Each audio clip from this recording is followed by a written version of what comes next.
بقى سراح يحجي بحلفي زي نقولنا ترنيفو بحدق الزاربلنا أكل انت دا أخل فترك إلنا أبكرب أوان تعودنا مالتيو إذن كلهم دبلوماسيات ناي هجدف كمان كي ترفو نابانا خاطو قلبت كبلهم زخلو كن فلت علنا أبكرب أوان أب إثيوبيا أب أديس أبابا استجبر سلام وسلفي محمد إدريس زجبروا حاجز قليلا يكونن أب إي سي أي نيرو إتي منفس أبو خمي كم تغير نجيرهم نايم بعلاتهم كم مسؤولنا جميرهم يلهم نابانا خنت أخونكم دي مسأخهم كبالو جميرهم تم سلام وسلفينياتات حجر أيوة تتصلوا زلوا ناي محمد بجاوراي بحسب المسؤولين عبدالله تفتح قينو مساعتهم تحقاقيزو رجس أنيا إتناتو زنبرو كونكشن أب أخسر حكولو مستي ركبات زنبرو أب مسناي أيو سب دبلوماسيات مساعتهم زنبرو ركب تتقيم له خمس غنيو نزي ندلت تفتحي سرحوا إلو خمس غنيو تحقاقيزو له سلازي كم يخون أب كل عالم كم يخون كم زعانة حايلين دحرفت إرنا انتد أكل أقيمنا أب كل علامات زلونا هيك دف دبلوماسيات زاتو وجري أم زلو وشت أم ما عندهم حرير زلو نابزناتنا كاب أتيوم ب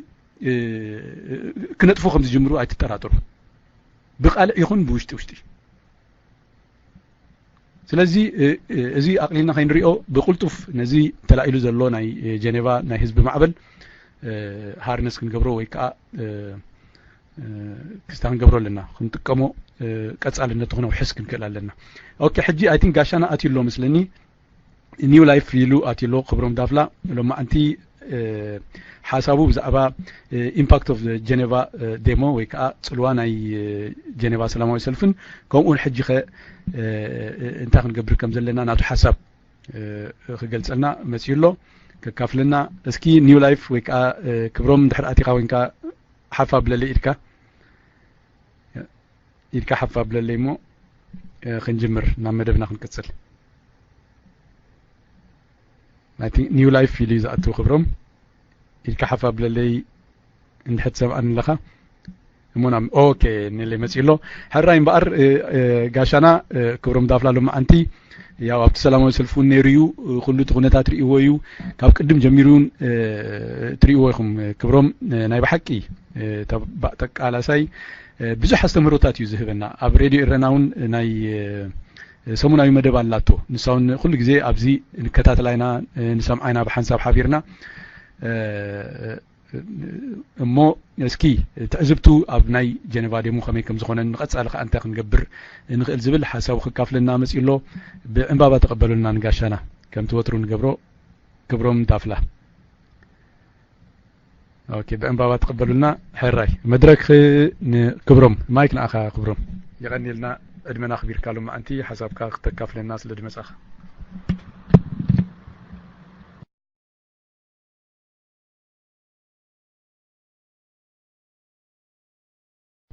حراي كما يمسيكم كلكم زعبكم زناسكم تبقى تسمعوا نخت كونوا تسفى قبر سمع اللغدو اوكي مو ابزي مو غزا تماليسه كما تخلقوا كل شيء صبوح يسمعني مورالي يسمعني كل شيء زغلصلكم يو منالبات ابيد زلو ورقي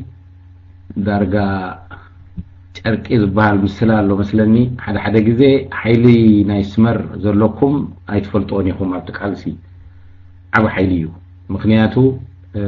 ኣብ ሓደ ቦታ ትራኸበሉ እንተ ክትጻረፍ እንተ ክትሕጎስ ሪእቶኻ ክትገልጽ ዝኾነ ይኹን ነገር ክትገልጽ ሓደ ገዛ ምርካብ ዓቢ እንታይ ክብሎ እሞ ኣድቫንቴጅ ናይቲ ቃልሲ ስለዚ ነዚ ንዓመታት ዝቆጸልኩሞ ምስጋና ይግባአኩም እዩ ውዑይን ዝሑልን ኣሕሊፍኩም ኣብ ዝምጽሓኩም ማለት እዩ እቲ ክብሪ ድማ ይስማዓልና ኣብ ዝምጽኣይ እቲ ኣነ ክዛረበሉ ዝደለኹ ኣርእስቲሎም ማለት እዩ ብዛዕባ እቲ ጀኔቭ ዝተሓዘብኮ እዩ ብዙሕ ከድክመኩም ኣይደልን እየ ግን ምናልባት ካብ ካልእ ኣንጻር ካብ ካልእ دايركشن كوينا كريو نخل انت كوينا يلي زمت زلكم كم تفلطوا زي اب جنيف مجمريا كنراخب كلنا وي قدم مخادنا نحطو حطو كندي لنا زبلي قزرينا نحطت نيرنا كلنا كندي مصيوم ساتوم تومنا هيدف نحنا كندي لنا نايمن يبزح كندي شح كوينو ينا نبل منابات كم معقني كنت قملو زدلنا مجمريا زمصنا اتي بزح حساب ينيرو بزح حساب اقداسنتو زك حدا يكونن ግን ابزان بقداماي يكون ابزان احنا نقبرا زلنا اتي بزح حساب ايكونن تا قداس زنبره اتي ملختيو ምናልባት بقصر እንድሕርከና همز ናይ ስፖርት ወይ ናይ ኩዕሶ ክንደይ ብክንደይ ወፂኦም ኢልካ እሳቶም 10,000 ነይሮም ንሕና 5 ነይርና ዋላ ማሕረ ነይርና ትሕቴና ነይሮም ገለ ኣይኮነን ዝሕውተና ትቀንዲ ናትና ኢምፓክት እንታይ ነይሩ ዝብል እዩ ወይ ናትና ጽልዋ እንታይ ነይሩ ኣነ ብዝረኣኾ ነቲ ቃልሲ በፂሕዎ ዘሎ መድረኽ እዩ ዘንጸባርቕ ከምቲ ኣብቲ ንናጽነት ዝተገብረ ቃልሲ ፍሑኽ እንዳበለ ምምጽኡ ሎሚ ሕልፍ ኢልና ንዛረበሉ ኣይነስተብለሉን ኢና እምበር እታ ንናጽነት ዝጀመረት ሓሳብ እኳ ኣብ ኣርባዕታት እያ ጀሚራ ምክንያቱ እንግሊዝ كأبتو خلو طليان كم جزائي متن كن سوغولكم ينامو منغستكم اسخاتكم يكم تقبلوا إلو تسفا غيرو انجليز اتيو سوري او باقواريز اتاني حمسلني حنساب كريا تا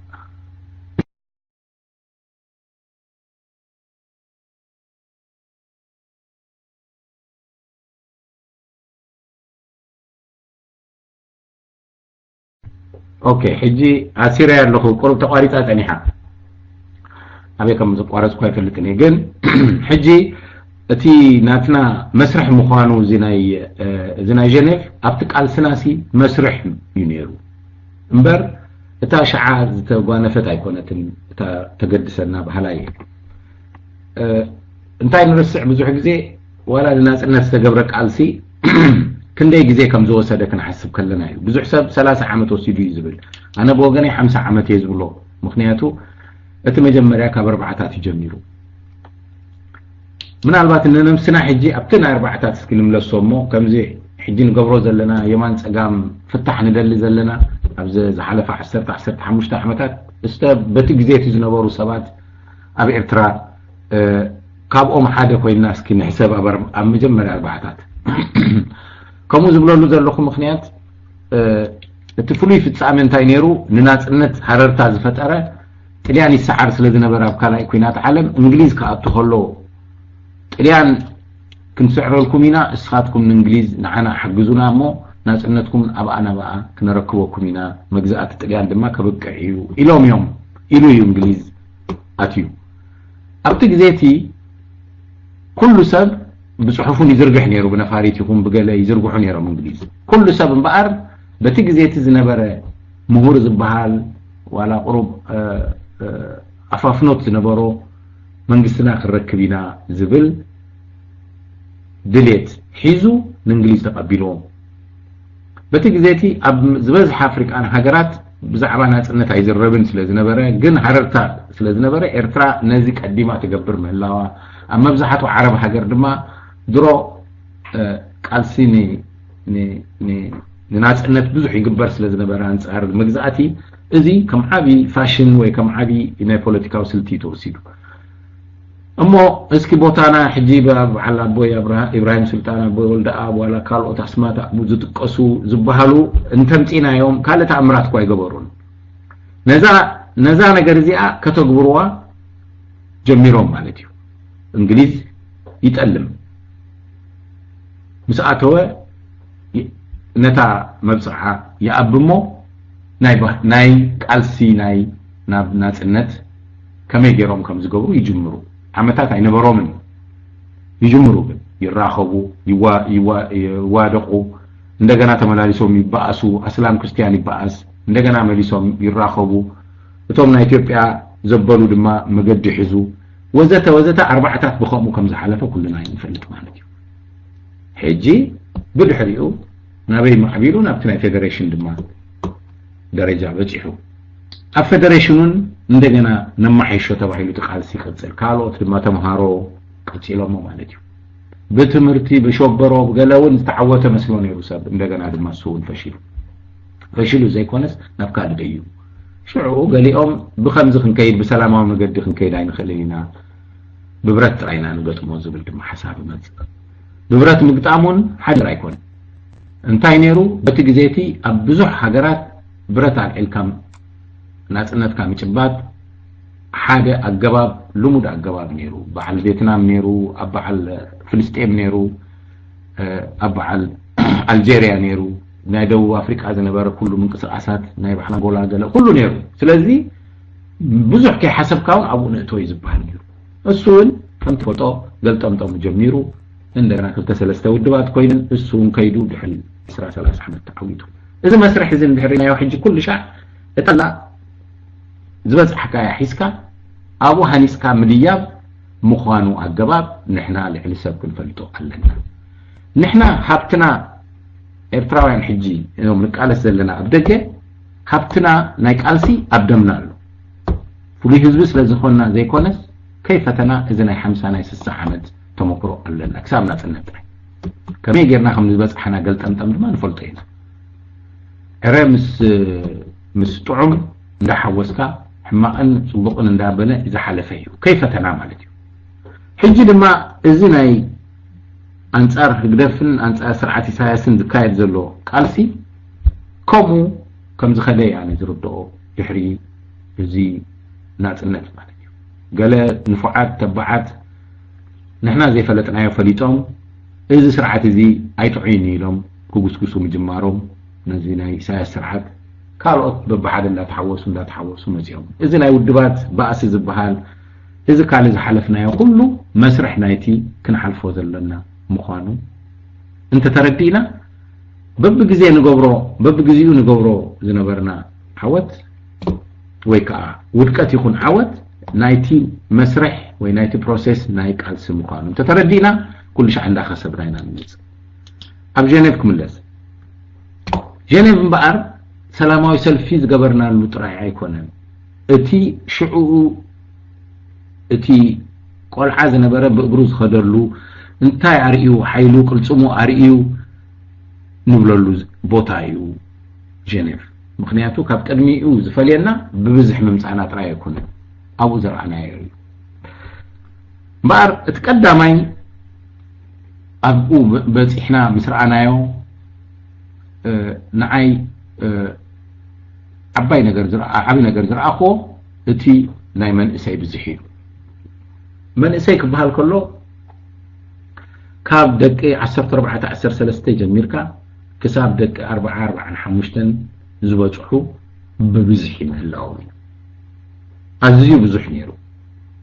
سيابن برحن شعو قرب وحد لنا نيرنا بتزامادي مالتيو نايك الملومي سلاماوي سلفي كم ولا انتهالو اتميزان قوليحو ايرئ نيرو كبل دفر اب حدا فلتي تساتيفاني ازي انتاي يزبل زلو نمجمريا غزي ازي ولدو ناي هاجرو حطو كم ناتو حطو كيرو موسادو قدام حطو هونالو اتجرحو دما نتقال عن صواري اورييو بفلايزا إساياس عدنا هقدف عدنا قدف تبل جرحو بزح غزي تدغاغم نيرا إساياس مسكو ديكتاتور مسكو ندابلكا نساعتات كتشرح كلها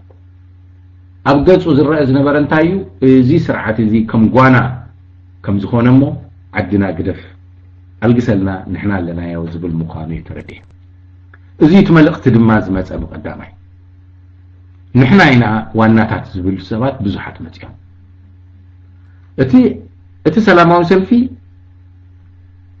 كاب كله عد ممصو مو حد مبزحو زي كونه اتم زمصو سبات كندي نجر تحيسوم يوم متيهم كنبل كلنا ناي 24 ساعات غعزو ناي بعد شودن نحنا كاب هولاند 13 ساعات تغعزنا ممصانا ካልኦትኮሙ እንግሊዝ ገለ እዚ እንታይ የርኢ ኩሉ ሰብ እዚ ጉዳይ ኢሉ ምንጹ እዩ ማለት እዩ እዚ አሰንባዲ ይነህደፍ ብዙሑ አይኮነን አይነቱ እዩ ብፍላይ መንእሰያት አራንሺ ዝመስሉ መንእሰያት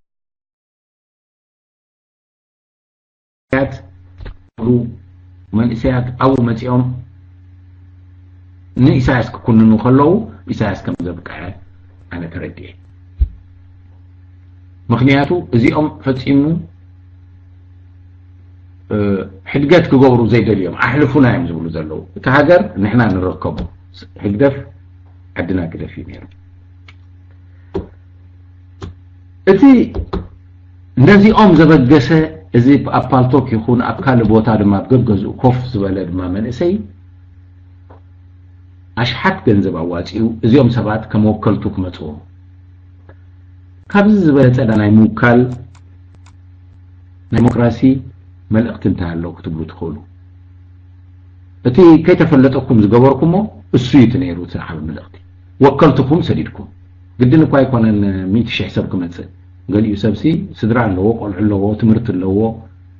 መምዘኒኡ ክንደይ ሰብ መጽኦም ዘይኮነስ ከመይ ገይሮም ሰባት ሰዲዶም ስለዚህ እዚ ብውክልና ዝተሰርሐ demonstration ምዃኑ ሓደ ነጥብ መቀይሮ turning point ይነሩ ኪዱ ስኻትኩም ንሕና ነዋጻልኩም ኣለና ተባሂሉ ገንዘብ ካብ ዓዱ ተዋጺኡ ኣብኡ ነቲ ሽማግለቶ ይወሃብ ነይሩ ስለዚህ ንሕና ወከልቲ ኮይና ኢና ኸይድና ናትና አውቶቡስ ሕጂ ንኸፍሎ 50 ዩሮ ኢና ከፊልና በጽሕ ዩሮ ከፊለ ክሳብ ሕጂ እቲ ዝተረፈኸ እንተይለ ይመስለኒ በቶም ዘይከዱ ደቅ ሆላንድ ተኸፊሉ ዘሎ ማለት እዩ እዚ አነ ዝኸድ ኩሉ ምኽንያት ወኪል ኮይነ ማለት እዩ እዚ ብጣዕሚ ዝሕብን ሓደ መቀይሮ እዩ ንጥመር ኣለና ከይ ሓሰብ ከይ በልናዮ ከለና ተጠሚርና ኣለና ማለት እዩ ኣብኡ ዝነበረ ኩነታት ኣወዳድብኡ እቲ ብፍላይ ጭርሖ ኣመጻጽኡን ሰዓቱን ኣወጻጽኡን ድማ ገሊጽኩም ኣለኹም ይበል ዝበለ እዩ ሳልሳይ ዓቢ መቀይሮ እንታይ እዩ ንህግደፍ ወይ ንስርዓት ኢሳያስ በሓደ ነገር ኣርኪብናዮ ሓሊፍናዮ ኣለና ንሱ ድማ ብሜድያ እዩ ሓይሊ ህግደፍ ቲቪ ኤርያ ነራ ምክንያቱ ኣብ ገገዛ ኣብ ሳሎን ተኣቱ ስለ ዝኾነት ንሰብ ነተሓሶት ኣብ ምዝርጋሕ ነዊሕ ግዜ ሰሪሓ ስለ ዝኾነት ዓቢ ጽልዋ ኣብቲ ደገ ዘሎ ህዝቢ ኣሕዲራ ነራ ሎሚ ኣብ ጀኔቭ ዝረኣናዮ ኣነ ዝረኣኹም ዝፈልጦም ጥራይ ጋዜጠኛታት ማለት እዩ ናይ ራድዮ ኤሬና ኣሰና መድረኽ ካልኦት بعرب ززارو بإنجليز ززارو بتغرينيا ززارو بتغريز ززارو يمحلالفون يرو حسابه واحد أبزان 10 عامتات 15 عامتات استقالسكم كلكم ويب سايت كتفترو راديو كتفترو كابين أبي بس يحكم عليكم أونلاين نزدل أي سبات نتنا جنيفانا من محللاف حيلي عطرين عندنا ببروباغندا كنقط موكيلنا عندنا مالك شعون مشيت هذا ما براديو تمام حلال فلو مالك سلازي حيلي نايتي منقسقاسنا أب جنيف نمجمر يجزي أرئينا يمينا مالك زي سنبدو دما أيكونو حدا سبب أديس أبا زبط حسب نزي جنيف مسحلة في زمت أسب بقدم تمالي قال كدولا اللي كله هادي موزع تويب دويل اللي كابي إثيوبيا إذا أنا جنيف وعلكم ما سمعنا تعويتنا دما لكم كمين يرى قليلو نجيروني بزح دما سمعنا أنا كوا بقسني رجله حسبوا كم نورمال راديو ناس سمعوا سب لك نزناتنا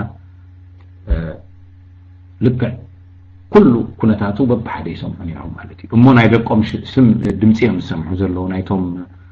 هقدف يكونوا يسمعوا زلو إذي عبي بسلا أبلعلي ومهرمتي أبلعلي ناي هقدف سحري مقانو إذي أن تأزبتات بحد سيرو تجيب لكم مالتي حيلو كلنا شرحو حيلي شرحنا وملأختنا بزحي منسيات زي ناي حيلي ميديا ويا حيلي ناي بروباغندا حيلنا محيالو عابي لوتيو بنصاروخه ناي هقدف حيل انتاي نيرو مخنياتو بزح غزي هقدف اب سلاماوي سلفين تدليومو كحيلنا زخلو درجه بصح نيرو أبزانا يتمالي كم وترو أوتوبوسات وديبكا ممسا كم ما يمستايم زريو واساتهم من مستاي تاقم يقولوا من تجنزب زخفل كفيلهم مزعت رايهم دولو سلازي بزح حساب نيرو بانديراتات كاب سبي بزح نيرو كالي دنتاي نيرو بزي عنصار ناتنا ملختو من تاي نيرو انتاي لا حدش ملقتي أي نبرو من تراي زي كونس نتز نبرو ملقت خمان أتفيو حجي كتفلطو زلكم سرعة ساس بوحلنتو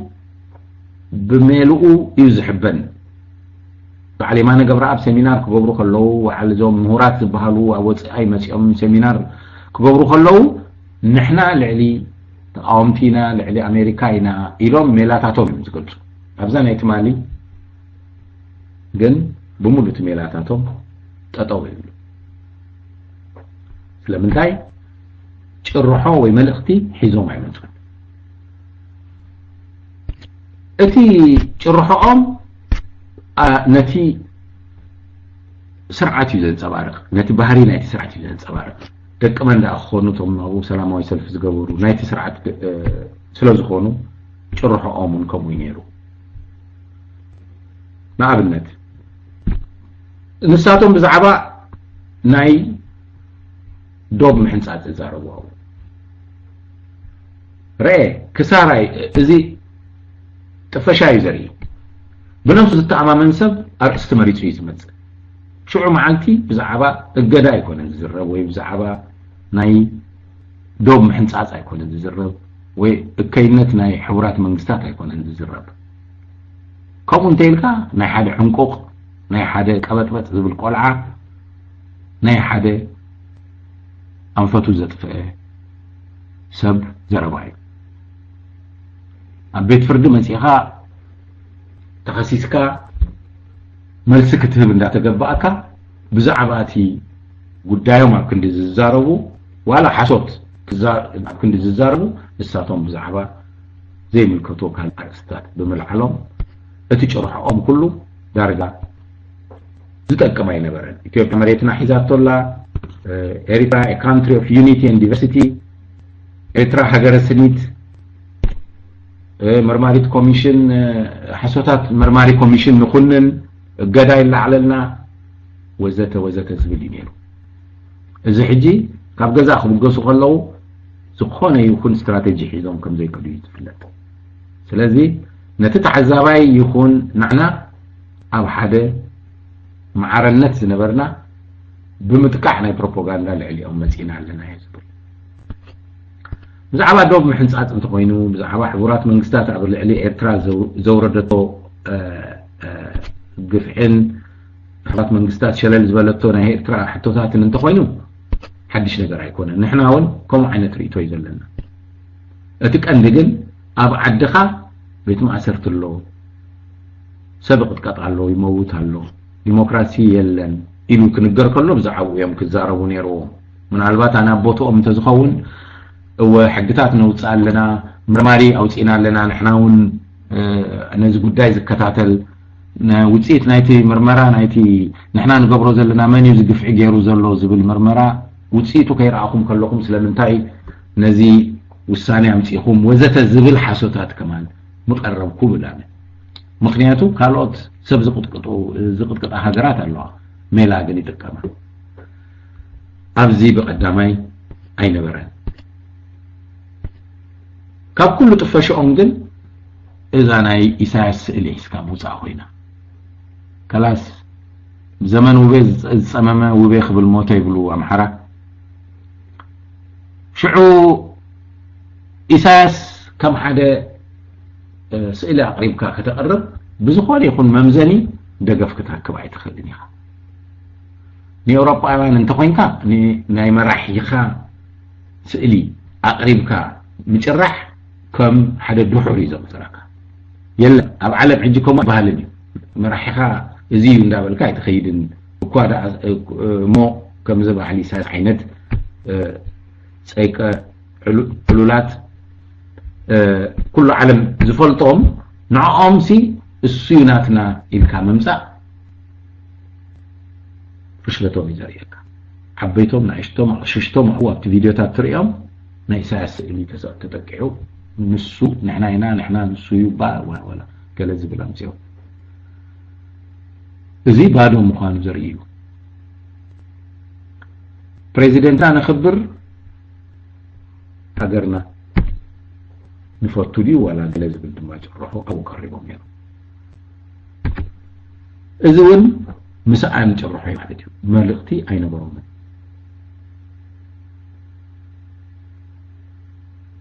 ኣብ ባህሊ ናይ ኤርትራውያን ኣብቲ ናይ ነዊሕ ዓመታት ናይ ቃልሲ ንሓደ ሰብ ከም ጅግና ኣቅሪብካ ምንዓድ ኣይተለምደን ዋላቲ ነግደፍ ወይ ንህዝባዊ ግንባር ዝደሊ ከምዚ ዓይነት ኢሳያስ እዩ ናትና መድሕን ኢልካ ናይ ኢሳያስ ስእሊ ኣሽሓት ኣብኡ ክተቐርብ ቅቡል ከም ዘይኮነ ረሲዖም ኣለዉ ከሲሮም ኣለዉ ማለት እዩ ብቅንያቱ ድማ ዝነበረ ርኢና ኣለና በዓል ወዘራቱ ብሓሶት ክኽሰሱ ከለዉ ብምፍርራሕ ክኽሰሱ ከለዉ ዘረባኻ ቋርፅ ቀልጥፍባ ወድእ እንዳተባሃለ ከም ቆልዓ ክግናሕ ከሎ እዚ ኩሉ ውርደቶም ዘርኢ ደረጃኦም ትሕቲ ደረጃና ወሪዱ ምህላው ዘገንዝብ እዩ ነይሩ ኣብኡውን ከም ዘፈራርሑ ሰብ ከም ዘፈራርሑ ተኸሲሶም ኣብቲ ጭርሖኦም ጠበንጃና ሓድነትና ዘይምርጥ ጠበንጃ እዩ ዝብል ኣርእዮም ሕጂ እውን ብዛዕባ ጠበንጃ እዩ ዝዛረቡ ዘለዉ ማለት እዩ ስለዚ ባዶ ዘረባ ጥራይ ዝነበሩ ምዃኑ ነቲ ናትና ዓወታት ክጠቐስኩልኩም ኣጉሪሕዎ ማለት እዩ ብርሃን ኣብ ዘለዎ ቦታ እንተ ደኣ ሽምዓ ወሊዕኻያ ኣይትረአን እያ እንተ ደኣ ኣብ ፀልማት ወሊዕኻያ ግን በይና ተብር ናትና ድማ ናቶም ፀልማት ጌርና ናትና ሽምዓ ተወሊዓ ኢለ ዝኣምን ማለት እዩ እዚ ነይሩ እቲ ክንሪኦ ንኽእል ዓብዪ ነገር ኣብዚ ዝነበረ ኣብ ምምላስ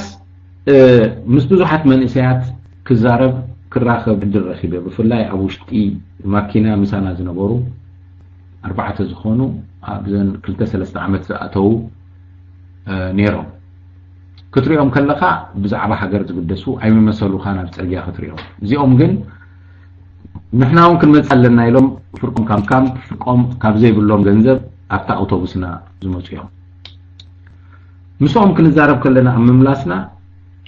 እቲ ዝተረዳእኽዎ ነገር እንታይ እዩ ንሳቶም ነዚ ስርዓት እዚ ዳርጋ ከም ሓደ ክወድቕ ዝቐረበ ከም ዝርእይዎ እሞ ከም ኖርማል ሕጂ ተጠርኒፎም ጥራይ ክኸዱ እንታይ ክገብሩ ከም ዘለዎም ከም ዝሓስቡ እምበር ብዛዕባ ምውዳቆም ዘይምውዳቆም ከም ዘይጠራጠሩ ሞራል ሂቦምና ኣብቲ ዘረቦም ሰምሑ ማለት እዩ ጥራይ ወድውና ኣቃልሱና ዝብል ጥራይ ኢኻ ትሰምዕ ሕጂ ሃገር ኣብ ኢድ መንእሰያት ኣትያ ምህላዋ ብጭብጢ ዝረኣናሉ ይጀምር እዚ ናይ ኤርትራ ቃልሲ ካብ ካልኦት ሃገራት ምናልባት ፍልይ ዘብሎ እንታይ እዩ እዞም ደገ ዘለና ሓደ ግንባር ናይቶም ውሽጢ ዘለና ويكالعي جنبار نايتهم مشتزلنا مخانيو إذا قالسي بكلتا جنباري زكايد زلو بوشتن بدقان بتوع مشتزلو نحنا هنقبرو نخيل كقبرو هيكولون يوم نردو مخنياتات تحفينهم سلزلو قبل بوم قل حقوسو اللو مخنياتو نزين قبرو زلنا كم مورالي وستو سلزلو ناتهم كقبرو زخولو نقر دما بمعلتهم سبايو اللو وشت زقبر دما كم زنا على 4 حرنت وزاتك هالون يقبروا له نحنا نقبرو نخل مقبار مجمرنا نتقالسي بملو او حجر زخيد زلو قالسينا نكايد زلنا بتاع نحنا نقبراينا قبرنا ذكرت جنبار ازيو ابني تاساسيرو خيد خلي ازي مزجمارو ابينا نريو ازوم من ساعات لك كم اب ارتراز زلو كوينوم يوم زقالسو زلو سخاتكم ما زلوكم بالتوب زلوكم مبزحتهم كم عينتكم ابو صاي مصيهم كان بقى ارترا اخيرو والو يلوم زعصو ايكون لك حدا اوراجانا ارترا حدا زوبانا ارترا كم زخونه غناينا حجنا زي اوروبا نوستو زلنا امريكا زلو دم امريكا كومو ስለዚህ ናትና ጊዜ ኣብ ኤርትራ ለውጥ መምጻእያ ኢሎም ዓጢቆም ኣለዉ ልክዕ ከም ኣብ ኤርትራ ዘለዉ ኣብ ከባቢ ኤርትራ ዘለዉ ገይሮም እዮም ዝወስዶ ዘለዉ ወይ ጌርና ኢና ንወስድ ዘለና እዚ ስምዒት እዚ ንዝሓድነትን እዚ ዓቢ ዝላ ናይ ዝቃልሲ እዩ ናይ ጀኔቭ ትዕዝብተይ እዚ ነይሩ ክብል እደሊ ምናልባት ኣብዚ ቋርፆ ነዚ ኣብ ካልእ ኣርእስቲ ቅርቢ ምእታወይ ግን ምናልባት ኣብዝታት ተዛሪብና ድሓር ድማ እንታይ ንግበር ኣብ ዝብል ክንዛረብ ከለና ዝሓሸ ውፅኢት ክህልዎ ክእል እሞ ኣብዚኣ ከቋርፃየ ኣድሚን ዝብሎ ድማ ክሰምዕ ያኒ የለ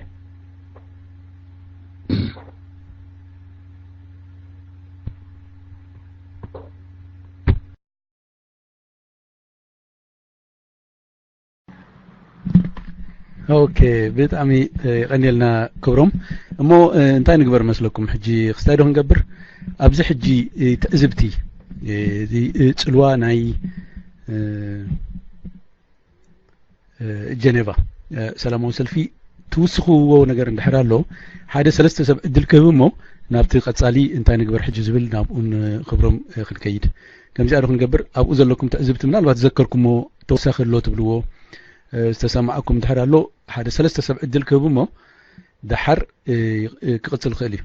يا ثلاثة دقائق كبكم خالي كسب شعوق استخونوا عرفتوا غنوا من الوقت ناتاتكم تأجبتي يدكم حفا بلي ثلاثة سبع الدل كب تزيكونوا خنقتل مس كبرم نابتي انتي نقبر زبل حسابنا وخنقتل مونتايزو تبلو اوكي يلن ادماس الله خدو ادماس مرحبا ادماس سلامك اوكي مو يقتل امبار يقتل كبرهم كتقتل تخليها امبار كتقتل تخليها مايك ناخا كبرهم قال ريتون دحركا من البات تبلو حساب دحر لك انت نكبر استخن قبر ريتو قابلنا مو ويكا نابتي قتل استقتل لي دايركتلي مايكنا اخا كبرهم حراي صبو امبار اتي ناي قالسي مدرخ يسغاغر مهلاو حب مورال مخانو كلنا كفلتنا اتي زقصل مدرخ انتايو ابزبل كنعتو نخلينا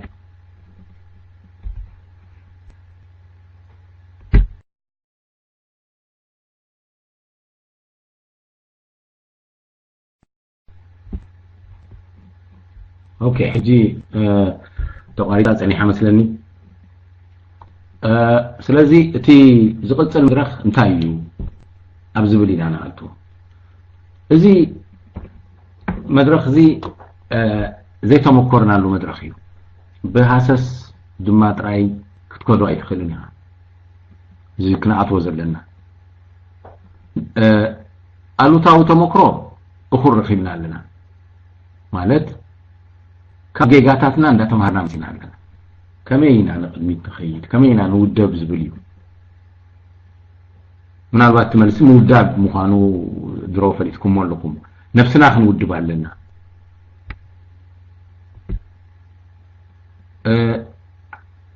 حيال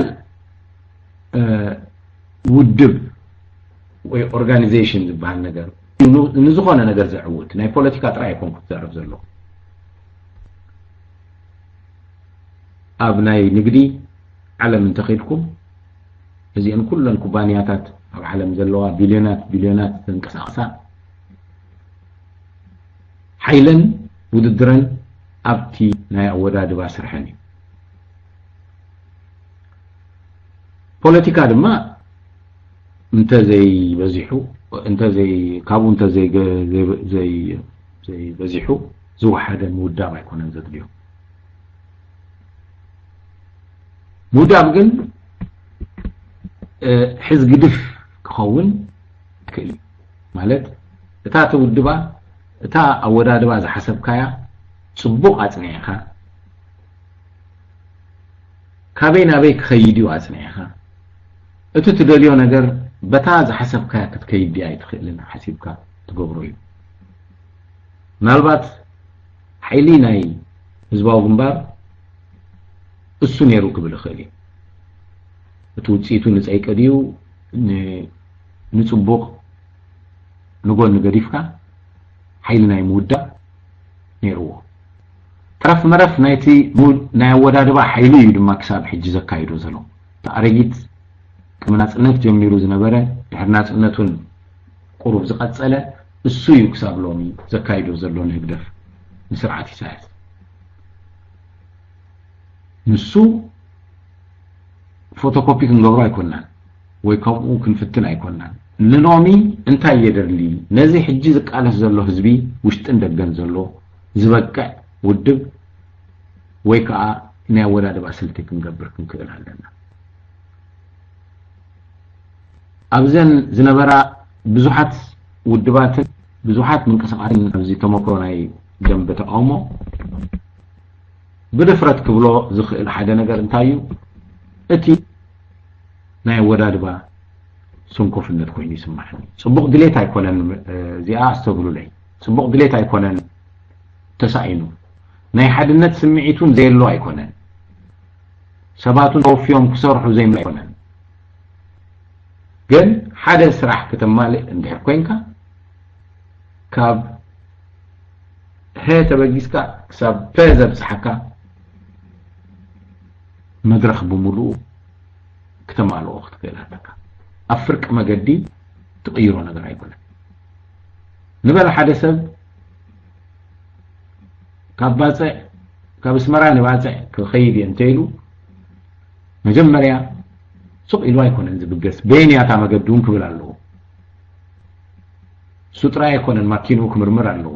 ኣፍርቂ ጎማ ኣለዎ ዶ ዝያዳ ጎማ ኣለዎ ዶ ስኮርታ ጎማ ኣለዎ ዶ ክብል ኣለዎ ማኪኑ እኹል ነዳዲ ኣለዋ ዶ ክብል ኣለዎ ካልኡን ምስ ጉዕዞ ዝተኣሳሰር ነገር ክወስድ ኣለዎ እንተ ደኣ መገዲ ጀሚሩ ኣብ ፍርቂ መገዲ ምስ በፅሐ እዚ ደኣ መገዲ ከረን እንድዩ ዝብሎ ሰብ እንተረኺቡ ክምለስ ድዩ ሕራይ ሱስ ጋገም ኸውን ኣብ ፍርቂ መገዲ ነዳዲ ክውድእ ድዩ ኣብ ፍርቂ መገዲ ጎማ ተፊስዎ መቕያ ድዩ እዚ ኩሉ ብንእሽተይ ኣብነት ንሪኦ ዘለና ምውዳብ እዩ ኣብ ስራሕ ናይ ፖለቲካ እሞ ኣብ ስራሕ ናይ መዓት ገንዘብን መዓት ህዝብን ዝምልከት ስለ ዝኾነ ግድን ምውዳብ እዩ ኣነ ብምንቅስቃስና ብፍላይ ነዚ ስርዓት እዚ ከውድቕ ዝኽእል ኣወዳድባ ክንገብር ክንክእል ኣለና ክብል ኣለዎ ህድእ ኢልና ድማ ነቲ ናይ ኣወዳድባ ነገር ክንሪኦ ክንክእል ኣለና ዝብል ርእቶ እዩ ዘለኒ ኣብቲ ዝርዝራት ከኣቶ ኣይደልን እየ ምክንያቱ ነዚ ዓይነት ዋዕላ ዝምልከት ጉዳይ ስለ ዘይኮነ ግን بعتم كتحزالو اي حزنايا كباي جميركم مالك كل شعب من قصاص يجمر ودب يجمر هذا حاجه قل النجر يجبر بدحر يقول قطاو يقول اي تخيدني اتماكينا نقدم انت زي كدت له مخنيات كبحال كله ግን قال قال ነገር መስል كستون አይተሰማምዑን ኣብታ ዋዕላ ብዛዕባ እዚኣ ተባኢሶም እዚኣ እስቲ ኣባእሳቶም ወዘተ ወዘተ መጽ ኣነ ከም ዝመስለኒ ግን ኣብ ምብጋሱ እቲ ሙዳብ ዘድልዮ ነገር ስለዘይ ተወደበ እዩ ብል ምክንያቱ ሳይንቲፊክ እዩ ሙዳብ ወይ ከዓ ሳይንስ ኣለዎ ናቱ ትምህርት ኣለዎ ፖለቲካ ፓርቲስ እኮ ኣለዎ ዓድና ንፈልጦም ከምኦም ጌርና ክንጅምር ዘይንፍትን እሶም እንታይ ጌሮም እዮም ከመይ ጌሮም እዮም ዝኸዱ ክንብል ኣለና ምናልባት ኣብ ገድሊ ክመልሰኩም ናይ ወዳድባ ክእለት ኣብ ክልቲአን ውድባት ተጋላዓነት ኩን ዝባው ግንባር ወላ ካልኦትን ዝነበረ ሓደ ነገር ዝነበረ ሓደ ሰብ ክጋደል ኢሉ ሜዳ ወረድ ኣነ ኣባል ክኸውን ክጋደል መጽኤ ክብል ከሎ እቲ ዝቕበሎ ውድብ ዝባው ግንባር ትኹን ተጋላዓነት እንታይና ንገብር ሕጂ ኢሎም የማኽሮን እዮም ድሮ ዝተቐረበ ፕላን ኣሎ ድሮ ትውድብ ንዓበል ይብሎ እቲ መጀመርያ መዓልቲ ይቕበሎ ይምዝግቦ ይዕልሞ ይምድቦ ኣበይ ከም ዝኸይድ ድማ የሳትፎ ነተሰብ ከምኡ መዓልቲ ዝመጹ 10 ሰባት ከምኡ እንዳገበረ ይሰርሕ ጠያይቱ ካበይ የምጽእ ስንቁ ካበይ የምጽእ ኣበይ ይኸይድ እንታይ ይምህር እዚ ሁሉ ተወዲቡ ዝጽንሕ ይበር ምስ ጀመርካ ይኮነ ኩናት ጀሚርካ ኣፍርቅ ምስ በጽሐካ ኣበይ ሎክስቶ ዳ ኣበይ ካበይ መጽኡ ክንደይ ሰብ ድዮም ዘለው ኣይ ባህልን እዩ ነውሪ እዩ ኩናት ከይ ኣተኻ ከለኻ ናይ ጸላኢኻ ናትካ ኩሉ ወዲኻ ኢኻ ተቐጡ ሽዑ ድማ ካብታ ዝተሞከርካ ድማ እንደገና ተቕጽል ዝሓሸት ትገብር እዚ ኣብ ደምና ዘሎ ኣብ ኩልና ኤርትራውያን ናትና ዓወት እዩ ናይ 40 50 ዓመት ዓወት እዩ ነዚ ኣብዚ ናትና ምንቅስቃስ ክንገብሮ ክንጅምር እዚ ሃገር ክትክእ ዝኽእል ነዚ ተኺሉ ዘሎ ሱር ሰዲዱ ዘሎ ስርዓት ኣፍሪሱ መተካእታ ዝኸውን ኣማራጺታት ንህዝቢ ከረክብ ዝኽእል ውድብ ኣብ ወጻኢ ክፍጠር እንድሕር ኮይኑ ብዙሕ ስራሕ ናይ ወዳድባ ክንገብር ክንክእል ንሕና ኣብ ደገ ንሰርሖ ስራሕ ነቲ ውሽጢ ዘሎ ዘይምልከት ግን ጌርና ኣይንሰርሖን ኢና ንሕና በይንና ንገብሮ ነገር የለን እቲ ኣወዳድባ እንተላይ ነቲ ውሽጢ ዘሎ ዝውክል ክኸውን ይግባእ ምክንያቱ ንሕና ሓደ ግንባር ናታቶም ኢና ንሕና ውሽጢ ዘለው ድማ ሓደ ግንባር ናትና እዮም ማለት እሶም ሓደ ግንባር ሒዞም ኣለው ንሕና ካልኣይ ግንባር ሒዝና ኣለና ንሕና ነጥቅዖን ንሕና ክንፍጽሞ ንኽእል ንዓና ዋሃበና እሶም ክገብሩ ድማ ንዓሙ ውሃቡ ነዚ ክትገብር ግን መግለጺ ምውጻእ ጥራይ ኣይኮነን ወይ ክንብሎ ጥራይ ምባል ኣይኮነን እቲ መደባት ብደቂቕ ተዳልዩ ነዚ ድማ ዘተግብር ናይ ግዜ ሰሌዳ ከንደር ክወጽእ ክኽእል ኣሎ ኣብዚ መድረኽ እዚ ኣፋፌት ናይቲ መድረኽ በፂሕና ኣለና ተስፋ ክንቆርጽ የብልናን እንታይ ኢና ንገብሮ ኣይኮንናን ንብል ኣብኡ ብምብጻሕና እዩ ተዓወት በፂሕና እኮ እዚ ቃልሳ ዘምጽኦ እኮ ሕጂ ብዛዕባ ሓድሽ ነገር ንዛረብ ኣለና ማለት ኣኺሉ ግዜ ማለት እዩ ዝስዕብ ሰብ ተረኺቡ ኣሎ ኩሉ ሰብ ንቐይር ፎቅ ንብሎ ነዚ መንግስቲ ይብል ኣሎ ስለዚ እቲ ጉዳይ ናይ ውድብ ምጽፋፍ ሕቶ ኣማራጺታት ብዙሕ ኣሎ ሓድሽ ውድብ ዲኻ ትገብር ነዚ ዘማልእ ወይስ ንዘለዋ ውድባት ኣብ ሓደ ጠርኒፋ ዲኻ ትኸይድ ባይቶ ተገይሩ ዲ ክጅምር ወይስተን ዘለዋ ህዝቢ ኣብ ዝወጻኢ ዘሎ እንደገና ምስ ውሽጢ ዘሎ ካል ዓይነት ባይቶ ዲ ክገብር እዚ ኩሉ ከም ኣማራጺታት ኩልና ንዛረበሉ እዩ ኣብ ኩሉ ግዜ እዚ ኣይኮነን እቲ ኣማራጺ ኣይኮነን ሕጂ ዘሰንብድ ዘሎ እቲ ኣማራጺ ምስ ገበርና ግን ኣወዳድብኡ ምዃኑ ኩልና ኣብ መጀመርያ ክንምስከለና ገለ ንግበር ኢልና ሓንቲ ነገር ጥራይ ምግባር ኣይኮነትን ተድሊ ምባል ያምጽእ እዩ እዚ ጉዳይ እዚ نفرنا كأسنا سلزخونا دما نحبنا اللو قدايو إذن مداب مبصحنا ما ينالتي أسرار حقوا انكفاتات زلو كوينو يسمعنا اليوم مخنياتو حدا كابتي بالشاتات زرعنايو كل حزبي وجيري بلونا إذا منقستي نزي سرعات يسنا حلامو من زي سرعات قالك نقبر زبلتي أي تسمعنيها ولا توم ناتو دقفت كمان زي حاول كزارو ولا قالوا إثيوبيا با ويا با أمريكا با تعيهم جدرابو مزلو أنت حاجة تزاربا يبزي أبالتوك الميز تزاربا أتوم ناتوم حلفت كمان ود بدليل لو زعطولو أي فترنا لو من جنا صفوف كنفتر في لزدلنا خون خليو مو نحنا دك 5 عمت قالسينا أبدمنا دما كما يجينا خم نودب نفلت سباتنا هاجرنا ب كس أفف إرترا أبز بصح كتبتصح دما كل سب دلاي ناتيو مخنياتو نوح كفيلنا لنا كم حزبي كم كان حد فحفح زبلنا أيكونان نحنا كان حجرات بليسنا أيكونان قل تتقالسي قدمنا بصدرانا أتي وولو سلازي كل سب نصبقنا يرتنا مدلايو هذا نبرت هذا أسيتيو السوق كما يجرنا لا بحده زدمنا مشاري نغيره تراي تريفو زلمو زي أودادبا ناتنا نقبرو سقومتي وساني كخوني بزربات راي ذي كونس بقبري كم يقرنا نجمرو بزبل نقبرو وساني معنا وساني كخوني كم مجمري كخون مجمريا منيو أبزك على سزي بقدامنت نطف كخون زدلي زبل حطو كن إن شاء الله مخنياتو نيربح حطوي إرترا حجرين أتأخذ كون اللي زدلي زلخو بكحيو فتحي كنجس أبي إرترا من دلايو سلام كنجس من دلايو كم وقت سيل كاجن ربح حد ماله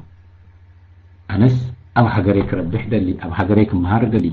نفقت سدراي لني أب نفقت أب جزايك خيد دلي حبين تقوينات وركاي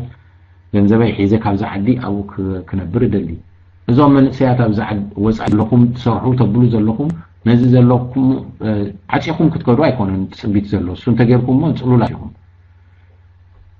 بزت رقبوا زلكم جنزب أو بيزنس جيكم كتجمروا نازماد خال إسراح لكم كتجمروا انتي كتقولوا أب حنقولكم كدول كخيل له إذا يوم أبز زمهارو زلوا أبزي وصعي تماهيرهم بلوت تمرتات زرخبوا زلوا أبز توداديرهم أبكندي زدافعون مسكالوت أبز زدافعو أب إرترا تحدث حجر كيدهم لمنقستهم كبالقلو أب تكالات كسرحوكو تسبيتارو دبلوماتنا تناكو كابزيهم أبز تمهارو زلوهم إن آخر رقم مخنياتو أبزيهم زمهارو زلو ناي دبلومات وي ناي دبلوماسي تمرتدوس بزلوهم أبدقيهم زلو أبو اشتكى أتويهم زعما حقك نزارب انت خوينا جم دغ زلو حق زصنعيهم ابو خيدم نت حقون كعجزو نتهم مشت زلو كعجزو ስለዚህ ኤርትራ حرام مخانا بقطبا يكون بمحبراوي يكون بزخونه ربحه نكلنا يمصي زي روحو ግን አለው ካብ ለውጥ زي روحو اب ኤርትራ ለውጥ እንተመጽዩ زي روحو ግን ምህላውም ክንዝክር ማለና ማን ያውም እዚያው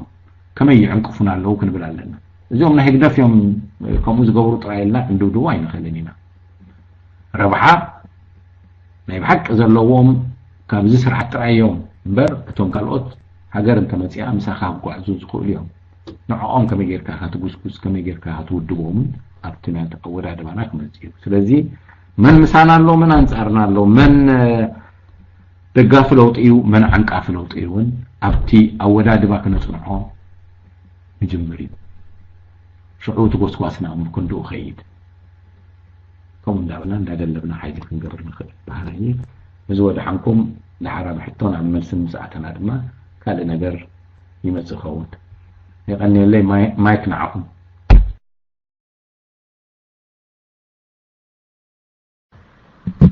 اوكي حري مباري يغني لنا خبرهم حجي ناب حتو الملسن كنا اتوينا يدكم حفا بلومو حتو حانت جزيلاتكم رئيتو قاعد حر حتو مستودع نابقل كيدينا حجي اتي اسفح بلو ويك اب حفش ذهبو حساب زغسلنا بزرزر كاب تحتو تاتك ملسي مالتي بتتحتو وحتو تلقي له خاطو نخفتنيو مو اسكي حتو زلكم كابز حجي كبرم زافلاس تزاربو بتغلى لك بزعبا ناي جنيفا قداين نحج خينا مسائي انتاي كخون اللو اود ادبانا خنتاي كخون اللو امام تاعنت امامينا حجي خنجي مرزلنا ابي كنا تكرا لنا زيات حتى ندحر لكم حجي كم دلاكم كتحطوا تخليكم كملس الحركي له حجي ملس تري كوين خا እንደገና ቀጻሊ ምላሽ ንخركب كنصارينا كلنا بتخاتالي اغاش እንዳምጻና اوكي ወይ ካም ዛተይ ባይታ እንዳፈጠርና ዋይዝማን ማይክ ናኻ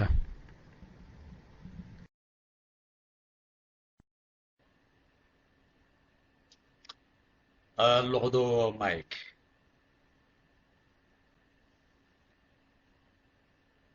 اوكي كور غاشانا صبو مبرهي كتقلص صنيحك كابت كله تولد صنحك زغزا قني يلو دارغا خبل خلانه بوغناي تنتنا ناي جنيف demonstration كما يكم زنبره تنتن قنيو اما چرشخا سابزا سخاز متخلا غزي حجي خنابي زبل ارستي حزنا خنزارب خنمايت قنينا what is next احصر بيلكا كني حجي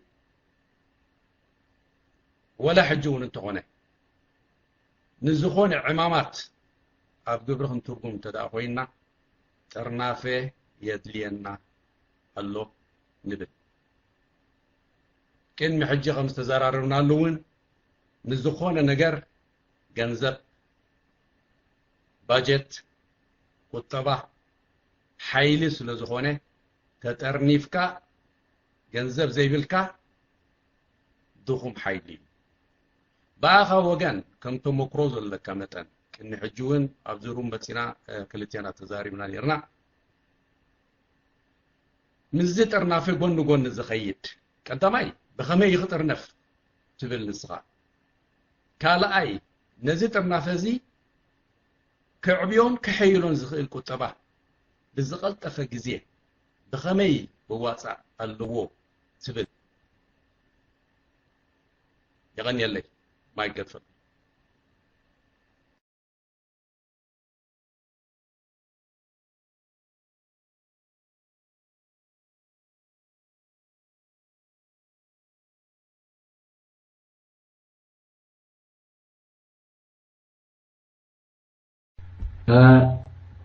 هو صبوق أني اللي وايزمان اتي ترنافه أدلاينتو كلكم فريقكم واللهم تزاربكم واللهم نجر كاني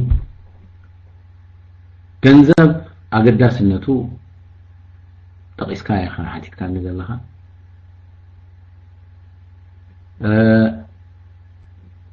ሰረገላ ቅድሚ ፈረስ ከይኸውን ገንዘብ ብምውፃእ ኣይጀመር ዝብል ርእይቶ እዩ ነይሩ ንሽዑን ገንዘብ ቅድሚ ምውፃእ እቲ ገንዘብ ተዋፅኣሉ ዘለኻ ምኽንያት ቅድም እሱ ክስረት አሉ ምክንያቱ ገንዘብ መውፃእ ናይ ወርሒ ሕቶ እዩ ተዋፅእ ኩሉ ሰብ ይዋፅእ ባንክ ይቕመጥ ብድሕሪኡ ኸ ክንብሪና ታንተ ወይ ዝበልኮ ኣብ ኣወዳድባኻ መጀመርያ ክመፅእ ዘለዎ እቲ ብግዜ ሰሌዳ ወይ በካሌንደር በታይም ቴብል ዝተሰነየ መደባት እዩ መደባት ኮጻሉ እንታይ እዩ ትዝድለ ዘሎ ተጠርነፍና እንታይ ኢና ክንገብር ንደርተና ሽዑዲው ምስተጠርነፍና ዲና ክንሓስበሉ ዋላስ እንታይ ክንገብር ኢና ንጥርነፍ ዘለና ዝብል ሕቶ እዩ ቀሊል ይመስል እቲ ሕቶ ምክንያቱ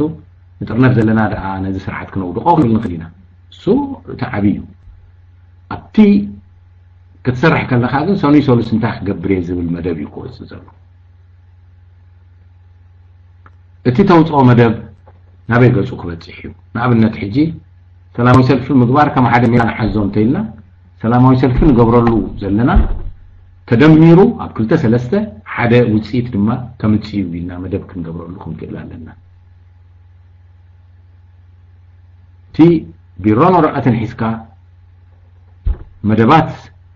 ወዲእኻ ማለት እዩ ናይ ኣክሽን መደብ ወዲእኻ ሽዑኡ ሰብን ገንዘብን ካልእ ነገርን እንታይ ንግበር ክትብል ከለኻ እዩ ነቲ ምጥርናፈ ትርጉም ዝህቦ እዚኣ ናተይ ብሓፃር መልሰይ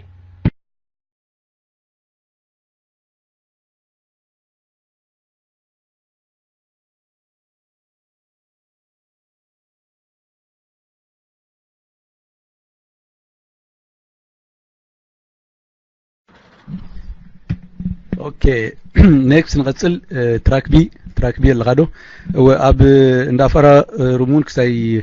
لايف محلالف سلازلو كابون حتو زلوم قاسيل نختار نقبر نخلينا خنا محلالف نخلينا استي كوردينيت مغوار قرب كستقبل خليو ግን كابو نقبرينا كاب فرارمون حتو زلكم من البات وخكلت ابزي خستاغرنا حدا حموشت قابزي خستايمس غبرنا نابو خا خنحتكم هنا اوكي اللهم دو الرمان الله اوكي ماسنجر كم خنغبرينا زحاتت نحرالو نغبرنا مو استهن غبرينا كابو خا تحطيهم اوكي تراك بي خصل مايكنا اخ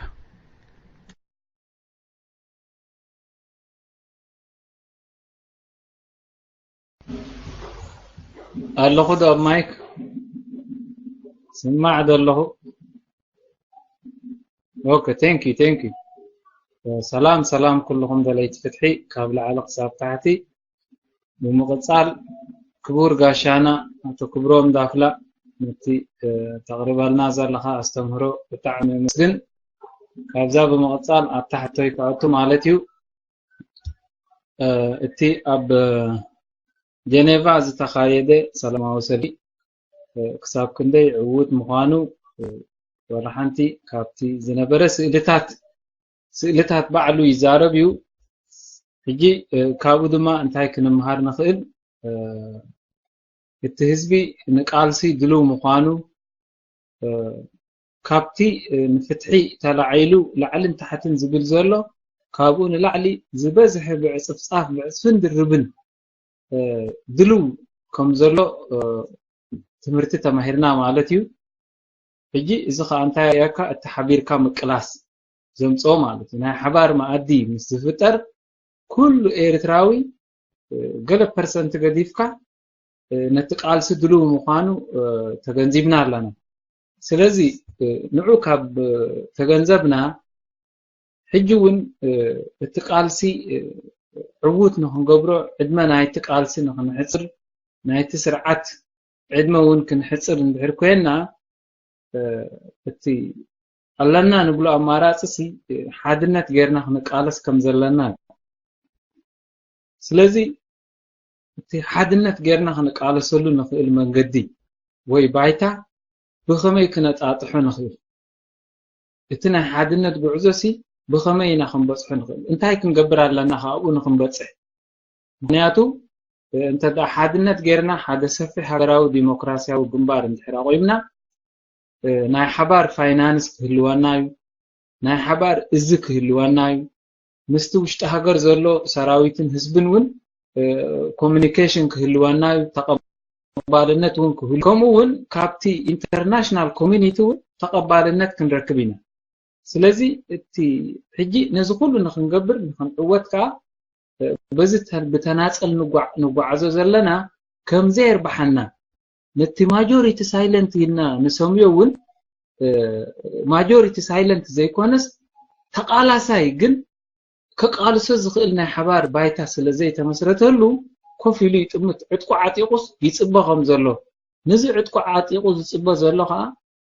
እታ ባይታ ናይ ሓድነት ባይታ ስለዝኾነት ነዛ ናይ ሓድነት ባይታስ ከመይ ጌርና ንብጽሐያ ኣብ ኣገጽናስ ከመይ ጌርና ንእቶ ዝብል ያተሐተናተይሞ كتبرها لنا تصبح سنلكم سماعكمني thank you mic free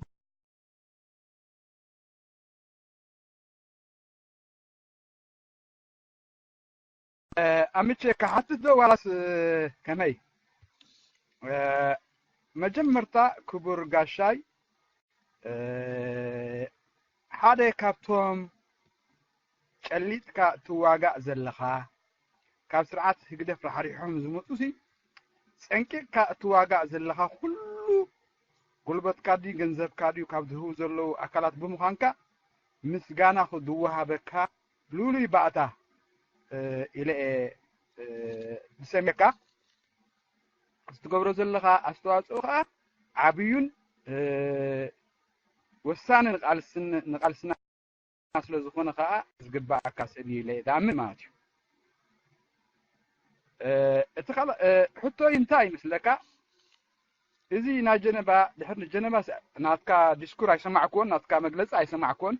الباس جلس كاتو خونكا يقرأته جن الربا صنعكو حتى كام مالتي مس بزح يقرأته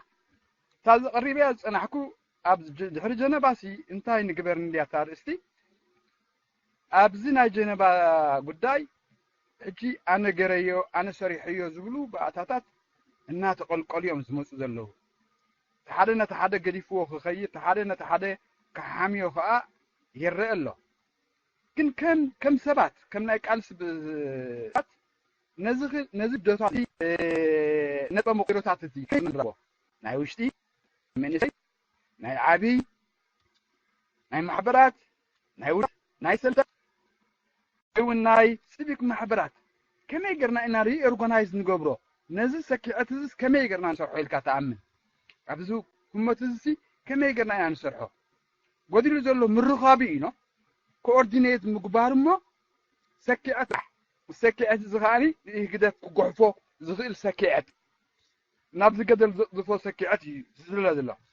كما الكاتو قمت زي نزل سكيات زس كما يقرنا نتسرحنا يو متشون صفوفون كوين كغدلنا زغ إلكا تجمت ويكا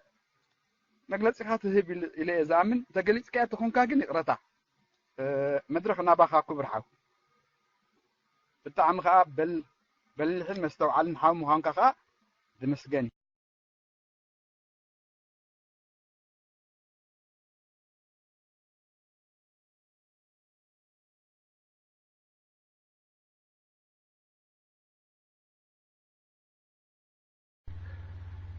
أدمين أمينشي منالبات تي حطوتات تقرار بس لزخونة قالوتون حتيتهم بحاجة نتقلوا ده ويحيش كابتاناي فعمز جزبلا بزحت في الليل لزخونة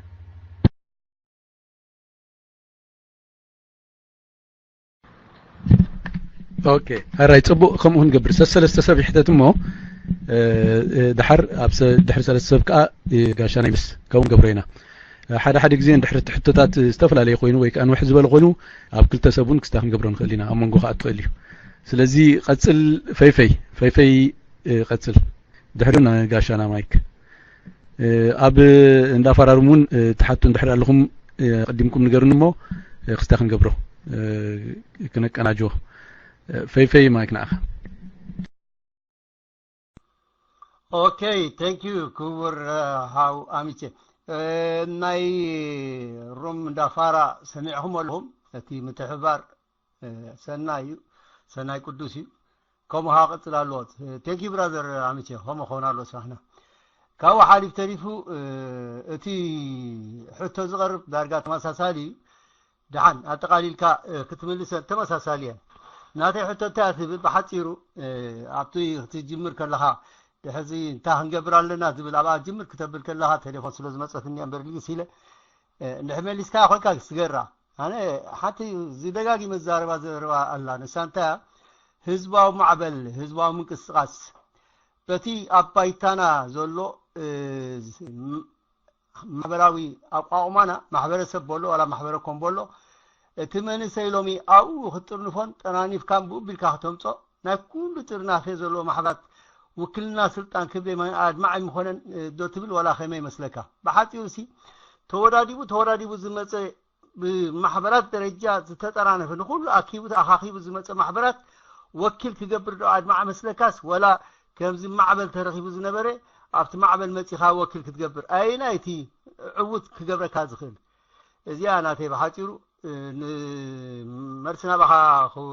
ክብሮም ሓወይ ቴንክ ዩ ብራዘር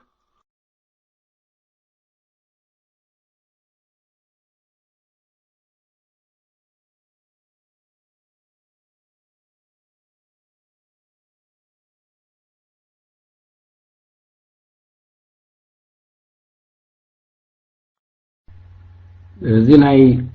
ناي طرنافه حتى نديو اب كله زلو كما يحيش نان بزلنا اب حدا حتى كوردينيشن ويكا انا نحد حدو زراخي بتساينو زلو زبل حتى قريبو نيرو حج ما قريبا نبرتون منالبات كاب تحتين لعلي دو يحيش كاب لعلي تحت زبال محبر معناتيو ببعدي توقت بكتما تتعرفوا እንደገና ለዓሊ ገጽ ዶ ይخيድ ዝብል ሕቶ መልስ አሎ ኣብቲ ኣወዳድባ ናተይ ሪኢቶ ክገልጽ ተፈቅዶ ላይ እንተኾንኩም ናተይ ሪኢቶ ክገልጽ ግን እሱ ግድን እቲ ቁንዕ ሪኢቶ እሱ ማለት አይኮነን ናተይ ግን ፐርሰናሊ ዝኣምነሉ ክገልጸልኩም ክእልየሞ ባፈቃድ ናይ ኣሚቼ ከሓትቴ ወይና ኣድሚኒስትሬተር ናተይ ريتو دي زحت زلو حفشاوي حتو يزبل زلو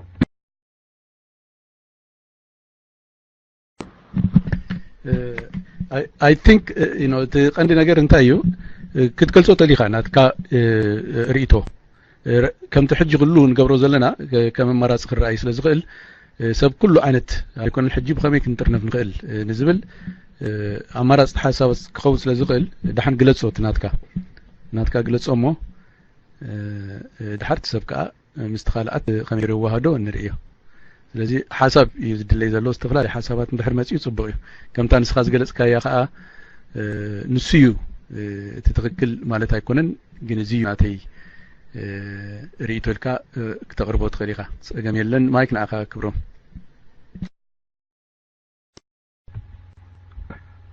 ሕራይ ይቐኒየለይ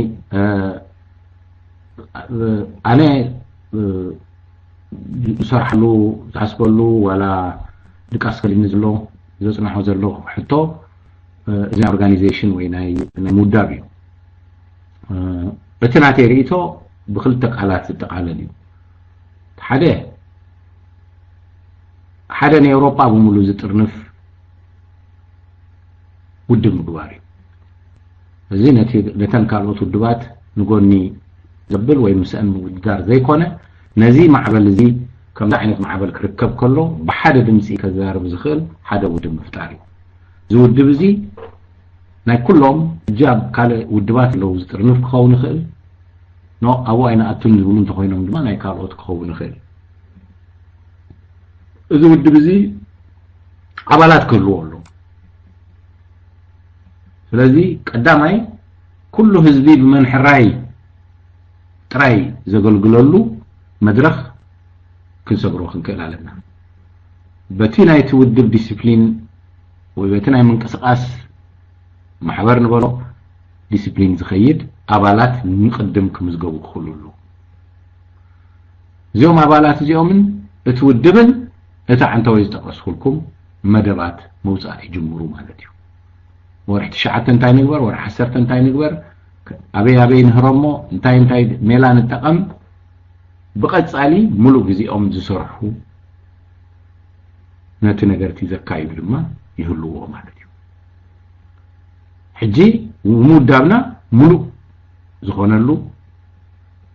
ዲሲፕሊን ዘለዎ መደባት ኣውፂኡ ዘተግብር የድሊ መደባት ኣውፂኡ ከተግብር ዘይብል ውድብ የለን ግን ሓደ ውሕስነት ዝህብ أبالات انتريو وطرح 100 ديوم 250 ديوم كمزان نريهم زلنا بزح سب دما ودب جبرنا منك على سبلو له 500 دينا خنكون እዚኦም ወርሓዊ ዝኸፍልዎ ክገብሮ ዘለዎም ዝፈልጡ ኣድራሽኦም ዝፍለጥ ስራሕ ዝወሃቦም እዮም ማለት እዩ ግዜ ዘለዎ ብግዜ ገንዘብ ዘለዎም ገንዘብ ዝቃለሰሉ ሓደ ነዚ ማዕበል ብሙሉ ኣኪቡ ዘስርሕ ውድብ ምግባር የድልየ ዝብል ተወዳዳሪ ናይተን ዘለዋ ውድባት እዩ ዝብል ሪኢቶ ክመጽእ እዩ ብዙሕ ግዜ እሱ እዩ ዘጋጠም ናተይ ሪኢቶ ዝብል ኩሉ ምክንያቱ ንሱ እዩ ሓድነት ዘሓይሽን ዝብል ሪኢቶ ይመጽእ እዩ ሓድነት ኣነ ምደለኽዎ ግን ፈቲና ዝበፅሓናዮ እንታይ እዩ ሓድነት ናይተን ማሕበራት ኣብ መደባተን ኣይኮነን ሓድነት መጽኡ መደባተን ሓደና ምግባር ኩሉ ሻዕ ጠጠው ይብል ምክንያቱ ብዙሓት ስለ ዘለዋተን ማሕበራት ነንሕድሕደን ኣይባእሳኒን እዘን ዘለዋ ውድባት ዝበሃላ ምናልባት 12 ዓበይቲ ውድባት ይህልዋ እሰን ሓደ ጽላል ገይረን እንተሰርሓ ይሓይሽ ዝብል ርእይቶ ኣሎ ኣነ ይኣምነሉ የሱ ከም ውድብ ግን የድምዕዩ ኣይብሎኒ መዳኸም ይኸውን ምክንያቱ ነፍስ ወከፍ ውድብ ነናቱ ሓይሊ እንተዝገብር ጽቡቕ እዩ ናይ ብዙሓት ሓይሊ ብሓደ ነስምሮ ንብል ማለት እዩ ንኣብነት 1000 ኣባላት እንተልይዎ ካልኣይ ድማ 2000 እንተልይዎ 3000 ክንከውን ብሓደ ንሕብር ክበሃል ምኻኣለ ወይ ስኻ ሓይልኻ ኣብ ሱዳን ናትና ሓይሊ ድማ ናተይ ሓይሊ ድማ ኣብ ኤውሮጳ እዩ ናይ ክልቴና ሓይሊ ሓደ ዘይንገብሮ ክትብል ከለኻ ትርጉም ኣለዎ ክልተ ሰለስተ ውድባት ግን ኣባላት ዘይብለን መደባተን ገና ዘይጀመራ ንሕበር ክብላ ከለዋ ነትሳዕ ቁሩብ ይጎቶ እዩ ዝብል ግምት ኣለኒ ካልኦት ግን ከምኡ ኣይኮነን ክሰርሕ ክእል እዩ ዝብሉ ኣለዉ ናተይ ሪኢቶ እየ ዝገልጸልኩም ዘለኹ ኣነ ብወገነይ ሓደ ኣባላቱ ፀብፂቡ መዝጊቡ ኣካየድቱ ሒዙ ዝዋፃ ገንዘብ ፈሊጡ ባጀቱ ፈሊጡ ልዕሊ ኩሉ ድማ እቲ ዝሰርሖ ኣክሽን ንቅድም ኣጽዲቁ ክብገስ ክኽእል ኣለዎ ስትራቴጂ ኣውፅኡ ክኸይድ ክኽእል ኣለዎ بحبس قدس أبزيع قال مو من اللي خان رو تعكبوا أبكن زخون تاكم نقبرنا عمت مثل عمت مدب جيرو زخيد سيريس ودب يدلي مالك كان زي مثلا ناتي ريتو زي بخموك بقس أنا بوجني بخمو أمينة نتي زقبرو مثلا حتى قبر اللقو قالوا تصيح جزوني سبات حتى كان لقو أبو نجرد مخرج على زهبو السي مثلا تريتو تمجدكنا كابزا كابتحتين العلي زبل كايو حتو صبوغ يسو مغنياتو محبر اب كتمان دحر قيمون اب نتا شودن محبر هولاند قوم اب قلق او اب جرمن قوم زي عندما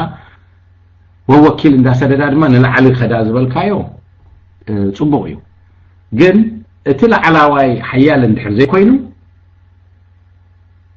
تقمي يقولون مغنياتو እቶም ወከልቲ ዝመጹ ዘለው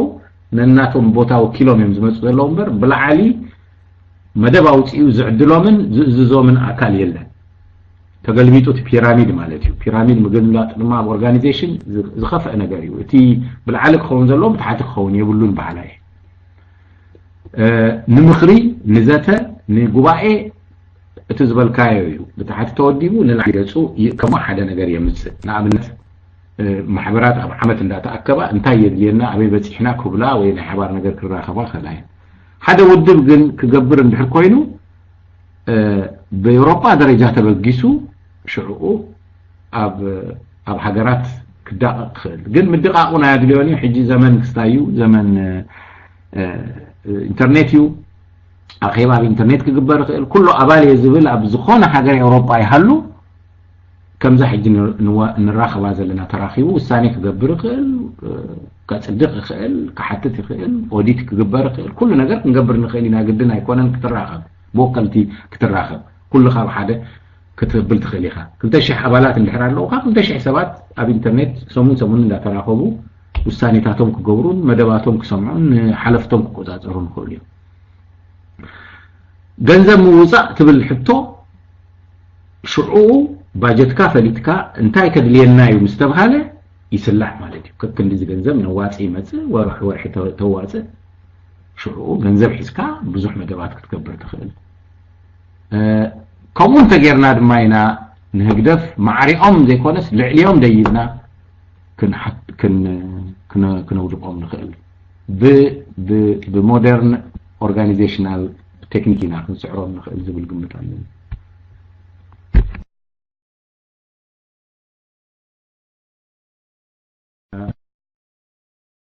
ናብ ገዛ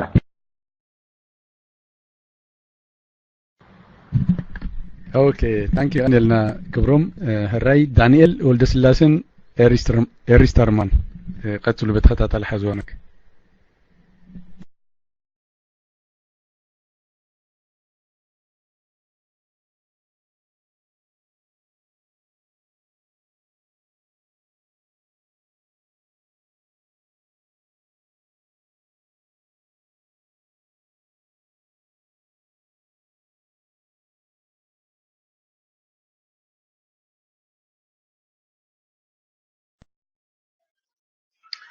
سلام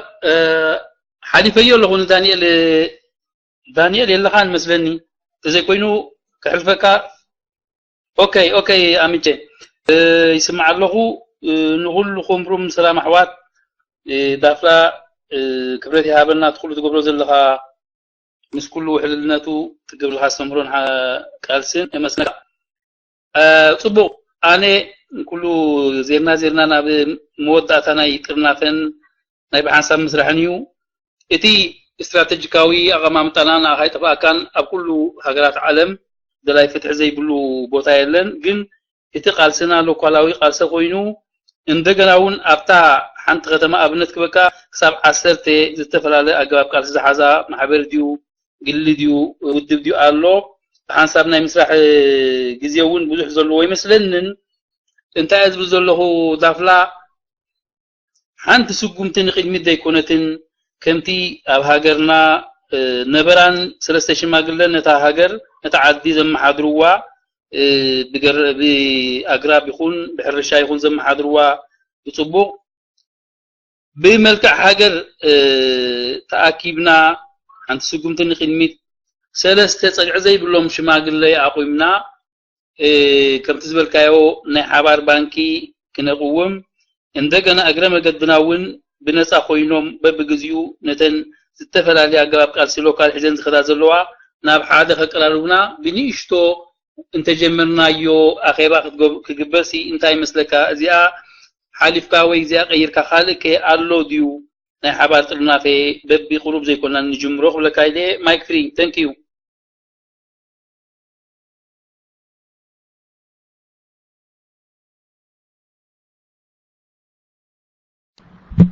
اوكي قتلوا دانيال المسلني ريسترمان فرفر تغطاتلكم حزوا دانيال كورودي اوكي ريستر اللي خدو فرفر ملكت قبروا لي تريكو يوم حلفكم جوكر اوكي ريسترمان حزابل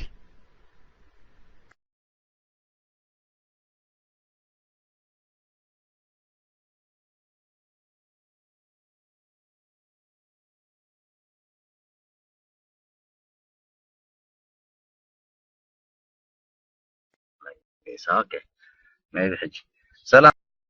سمع له خد غزانا اسك سمع نحرا له حدا ورني اوكي صبو سلام كاشانا كبر عيانا كبرم دافلا سلام سمراويان كلهم بحبره سوري المجمرتا غزي زارب زلهو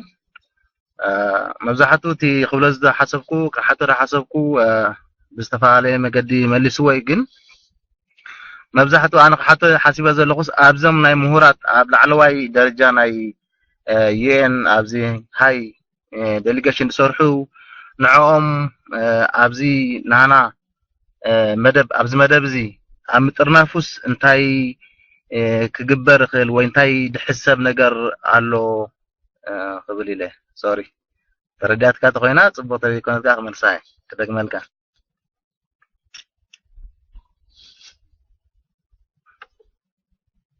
مايك فري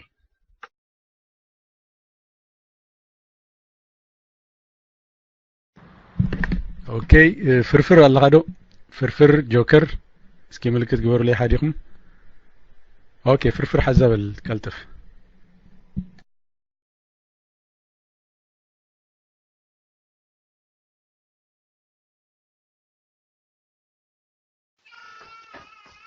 سمع له هذا كم يمشيكم اوكي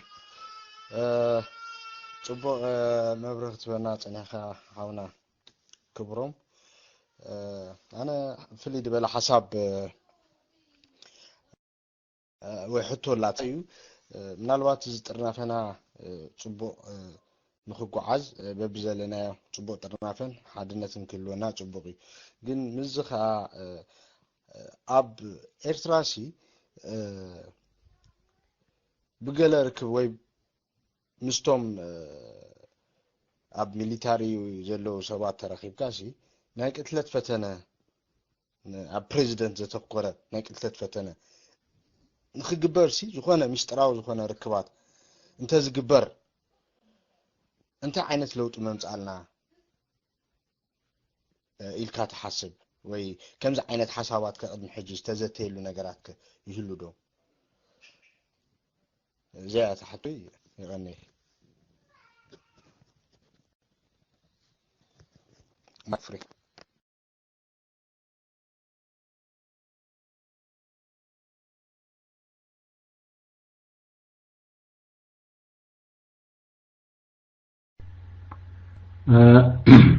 بتقدمتي حتى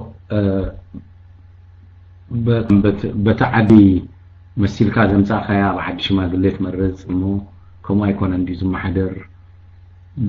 جلز والكايو انتايو مسلكا كاب مودرنايز المغبار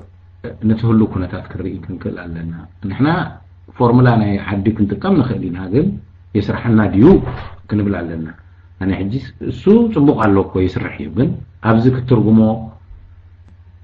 ناتو አበረታለሁ ይርኢቶይ የተፈተነ ድማ እኮ አይኮነን ሕጂ ወከልት እንዳሰደድ ካምስዳድ ምሰለስ ተፈቲኑ እዩ ግን ይዕወት ኸውን ግን ጎሰስ ይብላሉ ብዙ አክል ድማ ኢና መስለኒ ሕጂ ዘይንጥርነት ንብል ዘለና ዝተጀመረሲ ስለዚህ ዓወታ አይኮና እንዲና ሕጂ እዚኣ ሓሳብ እዚኣ ሎሚ እኮ አይኮነት እንትመጽእ ዘላ ቅድሚ ሎሙን ከም ዘይንገብር ይመጽእ ሞ ኩሉ ሻዕ እዚኣ ፍራስትሬት እንዳገበረትና ንድሕሪት ይመለሳለና ሕጂ ሓድሽ ነገር ክንፈጥር ክንክእል ኣለና ንሓድሽ ፀገም ሓድሽ ፍታሕ ክትደልየሉ እሞ ውክልና ዘድልየሉ ግዜ ምናልባት ናይ መንግስታዊ ስልጣን ወይ በመንግስቲ ዝተዋሃበካ ጥራይ ዘይኮነስ ብዓዲ ዝተዋሃበካ ስልጣን ከተመሓድር ስልጣንን ስራحنا بزهلوك ጊዜ ዝግበር መስለኒ ምክንያቱ ሓንታ ዓዲ ብሽማግሌት ማሕደር ክበሃል ከሎ ቶም ሽማግሌ አባል ኣብ ዝምልከት ነቲ ነባራይ ናይ ተዓዲ ኣብ ዝምልከት ውሳኔ ይውስኑ ይፈርዱ ይዓርቁ ናቶም ድማ ናይ መወዳእታ ኸውን ስለምንታይ እሱ ይስርሖም እቲ ተዓዲ ድማ ብሙሉኦም ይፋለጥዮም ህይወቶም ብሓደ ኣብዝን ኣብ ትመጽሉ ጊዜ ግን ናይ ቮለንተሪ ስራሕና ንሰርሕ ዘለና እحنا እናትና ናብራን እናትና ህይወት እናትና ውራይ ኣለና እዚኦም ኣብ ወጻይና ነበር ሕጂ ዘመሓድሩና ክንመርጽ ከለና ካልእ ነገር ግበሩ ኢልና ኢና ንለውኹም ዘለና በር ንዓና መሓድሩና ይኮና ንብሎም ዘለና እሱ ፍልሊ ዘለዎ ኮይኑ ስማዕኒ بزخونه ازي يخونتي تفللي ناي كلتيوس حبيو ابتاك على يتحطوه مزقن ازي انو ببي عدي زلوها محبرات بالكايا اب تتنبرلو عد مالتي نزتفل عليه نجر زقوما محبرات الله قاليو متخاب الله بزي هولاند انترئينا يو كل كتمان الناتو انت كبابي بناي ركوب ملكع ديو بناي كالع ديو محبر ناي قدم بحاجه زنبورو وزته مناتو محبر አለው እሱ አጀማምሩን ዕላማውን ፍሉጥ ስለዝሆነ ይሰራሃሉ نحجر تترنف نعملت نهولاند تترنف كنقول كلنا ግን بكتما غيرنا نجمر مخنياتو نهولاند زلنا تترنفنا ጉዳይ እንታያ نحنا بهولاند زلنا ويا بحا عد زلنا بحا هاجرو زلنا زدلينا محبراو ጉዳይ كنفتح قال ነገር بكالوت كحتت كلهم بحاده كنملش وزت عينت قروب بانجليز لوز بحال قروب طبق ابيلو زي حزكا عينت يو ابزي ندر يزلنا قال سيغنزي حجي كم ستو زلو زغطم مسغدف زغطم مس مدبات زغدف زغطم انت خوينو ديسيبلينون سبون ገንዘቡን ካብ አዓዲ ተወኪሉ ዝመጽእ ጥራይ ጌርካ ምኻድ ቁሩብ ንድኽመት ሙሳኽ ኮይኑ ይስማዓኒ ንሕና ድሌት እንድሕራሉ ናይ ሙሉ ኣባላት ኤውሮጳ ዘሎ ኣሜሪካ ዘለውን ብሓደ ከምኡ ሓደ ከም ዝገብሩ እዩ እቲ ርድኡ ኤውሮጳ ጥራይ ጠው ዝብል ኣይኮነን ከምኡውን ኣብ ኣፍሪቃ ዘለዉ ብፍላይ ኣብ ኡጋንዳ ኬንያ ሱዳን ገለገለ ዘለዉ ኤርትራውያን ዝጥርነፍ ክንገብር እዩ እቲ ዘቕርቦ ዘለኹ ሓሳብ ሕጂ ኣብ ኤውሮጳ ጥራይ እንተወሲድናዮ ንኣብነት ሓደ ነገር ምስድለይ ኩሉ ነገር ነቶም ኣባላት ኣለና ዝብሉ ኣብዛ ነገር እዚኣ ክንሰርሕ ኢና ቁሩባት ኢና ዝብሉ ብግዜን ብገንዘብን ክንሰርሕ ኢና ዝብሉ ሒስካ መደባት ትውድብ ሰላማዊ ሰልፊ ዲ ዝውድብ ካልእ ነገር ዲ ዝውድብ ትገብር ካልእ እውን ኮንታክት ምግባር ዘድል እንተኮይኑ ኮንታክት ይገብር እዚኦም ትብሎም ዘለኻ ንኣሽቱ ማሕበራት ኣብ ነፍሲ ወከፍ ሃገር ዘለዋ ድማ ምስኦም እንዳተራኸበ እዚ ዘይትገብሩ ከምዚ ተሓሲቡሎ ናትኩም ኢንፑት እንታይ እዩ ገለክ ዝብል ነገር ከተምጽእ ትኽእል ኢኻ ማለት እዩ ሓንሳብ ሰብ መጽኡኒ ስለ ዘሎ ከቋርጻ ግን ኣለኹ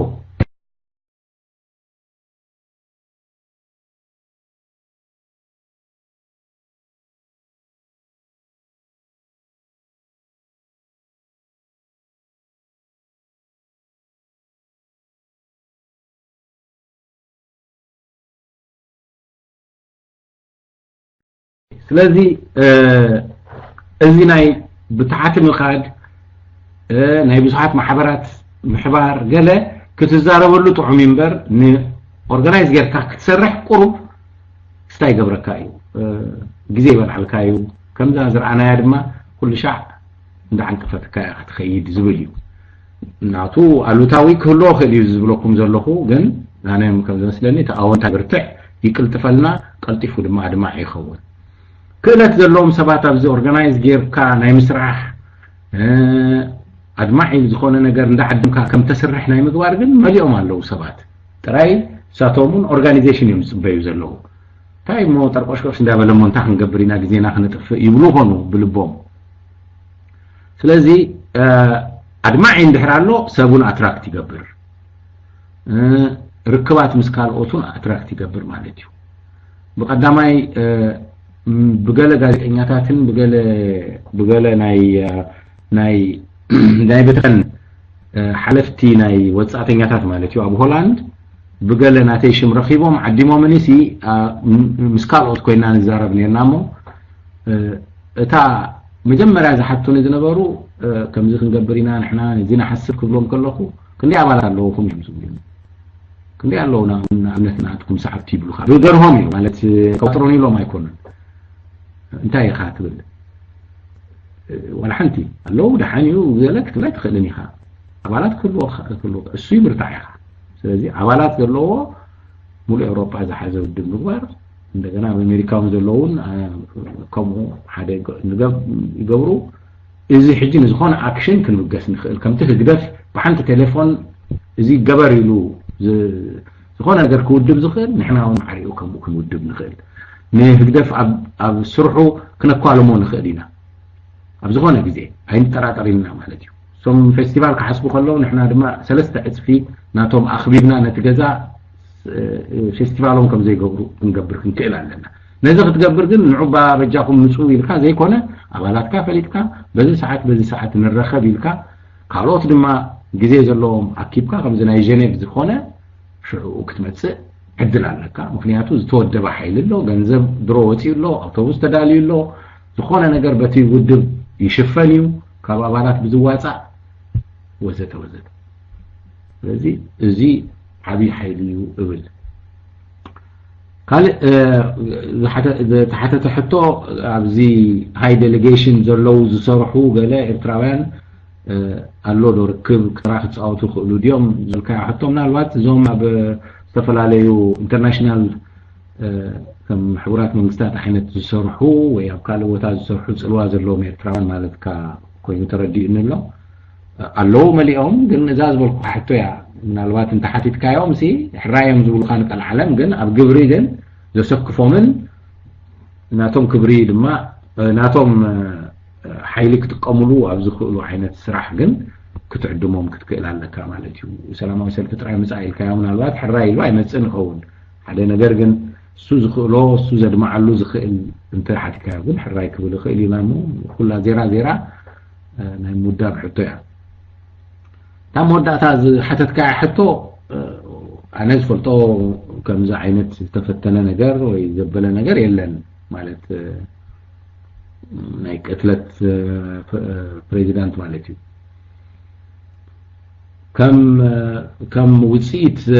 كم عينت مقبار يدل ديو يدلن بزوح مقلت تاتالو جن ديركا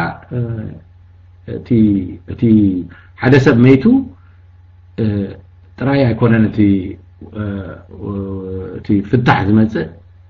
تي سرعات زصيقو بمولو عريخه ክትከይድ ክትክእል ኣለካ ንኸሙ ድማ ሙዳብ እዩ ዝሓሸ መጀመርያ እምበር እዚ ተቀደመውን ተወዲብና ክንጸንሕ እንከል ኣለና እዚ ናይ ቅትለት ይኹን ናይ ሞት ናይ ገለ ናይቲ መእላይ ናይቲ ፕሬዚዳንት ብዝተፈላለየ መገዲ እንተመጪው ምድላው ናይቲ ዝትክእ ኣካል ድሕር ዘየሎ ኮይኑ ምናልባት ፀይቀውን ክኾነና ስለዝኽእል ማለት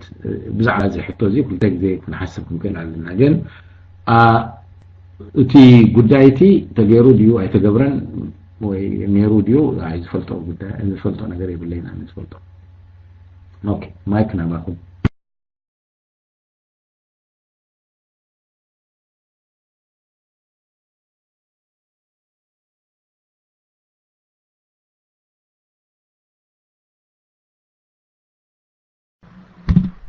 اوكي التف لكم مايك حزوة جوكر ودس مرا تاريخ كيو نباري اللهم دو اسكي ملكت قبر لي جوكر ودس مرا هاي جوكر حزا دحري ودس مرا دحري او تاريخ نباري مايك جوكر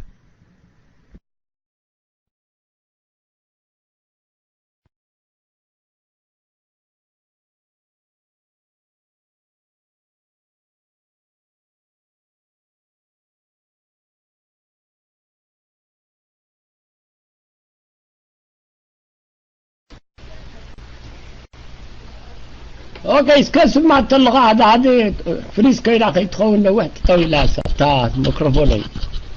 اوكي يقني لنا مجمريا نحونا كبروم دافلا بيتو كله سعرتات قبر زلخان دعوات كان ممهار حبريتات مهاب كمسجن زلو مخانو مجمريا زي جناح غرب يفوتو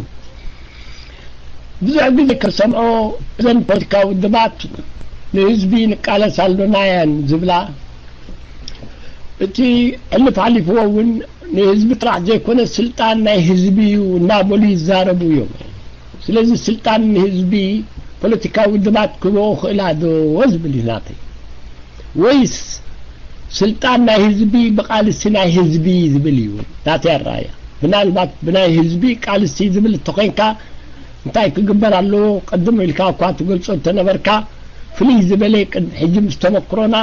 ويدايك على سنات تمكرا بقمت اتقاب خميت ريو وزي بليناتي يقني لك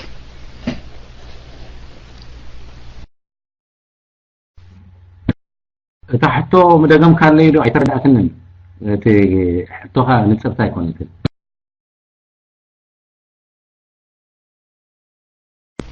اوكي تمو مجمرتي تقع سنان فلوتي بزحات برسكا ودمات يقولون سلطان هزبك نهبينا بلانا اللوا سمو بحكي ولا يقدف نفسه ولا كل تم بوليتيكا ودمات التاريخنا صندوقنات لما عدهنا لسلطان كنهبينا ولا نايكالاي ودماو قبا نايزماو قنبار كرم كلهم عبد حجي ድሕሪ ናጽነት ዘሎ ኩነታትን ክርዮ ኮልና ሓደ ስርቂ እዩ ካልኦት ኣብ ካልኦት ውድባት ከምኡ ዝመሳሰለ ነገር ነይሩ ሕጂ እውን ከምኡ እዩ ዘሎ ብሓቂ እተን ፖለቲካዊ ውድባት ደኔ ንስልጣን ናይ ህዝቢ ክህባ ዝኽእላ ወይስ ቃልሲ ህዝቢ እዩ ንስልጣኑ ከረጋግጥ ዝኽእል يغني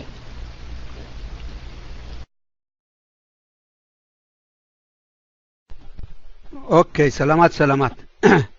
كومين سيقوم كلاتكم دحندم سيقوم اما حجي برهت ديا كبرم برهت ديا بريهات الكاريا خيد اني اوكي سلامات كلاتكم كما يوعلكم كما يمسيقوم يغني لنا كبر حاونا دفلا انا انتاي كبل ادلي مسيلكم تحتي حنتي نجر سي حنتي انتايو زغبا كريتيريوم دلي بزحي ابالات اديس وي ست حيزاتو تمص بروغراماتيو سلازي كابتن عنت ويد صواع كان 4 5 10 1 10 2 الوانا الكامو اتن 5 4 زلون ابالاتنسي ابالات نزي قالسنا كعنقفو سلاز خلاص سلامنتاي حدا انت اشمو دينوص حدا كريتيريوم دينوص وي دما حدا انت اشمو دينوص نحنتي ودبه كندزي انت زي كوينوم ابالات ودب كتكون كان زي تخيل الناس دين قبر نخنياتو ازي كسرح الناس لزي قل وزي بزحنا دلوانا زي انسي كقال لنا مخ علي مالتي خطرفنا مخنياتوس ببزلخايو 4 7 5 7 حسكا انت دام غيركاس نريو لنا تتاشمو سلازي كم غرغرنا قالسنا نقير باليته ترديكم ابا كمي بلستهبن زي اخب لكم فتو سلازي تا انت وي كاليتي زبلكاخا بزعبا ناي ودبات ناي اوروبا الكامو اتم ناتكا رئيته مالتي ترديكا تحسب كما يجرم يوم ملو جزيهم او فيهم كسرحوا دبل كامسي بعلنا رينا نزياتهم كنكفلهم مالتي وفيات ديكونس بملو تاشمهم كغلغلو مالتهم بملو جزيهم او فيهم اذا حجي نخدو دلنا كن بترف سرح كاس لزخونه اتم نزيا سرح كسرحوا بتزحلف ناي تمكرو مالتي بتي ناي سمردي ولا بتزلو ودبات سي بوديوم كتصغونو مالت كنابرو مالت يا سلازي يغني اللي يصنلكم سمعكم سلامات كلاتكم ثانك يو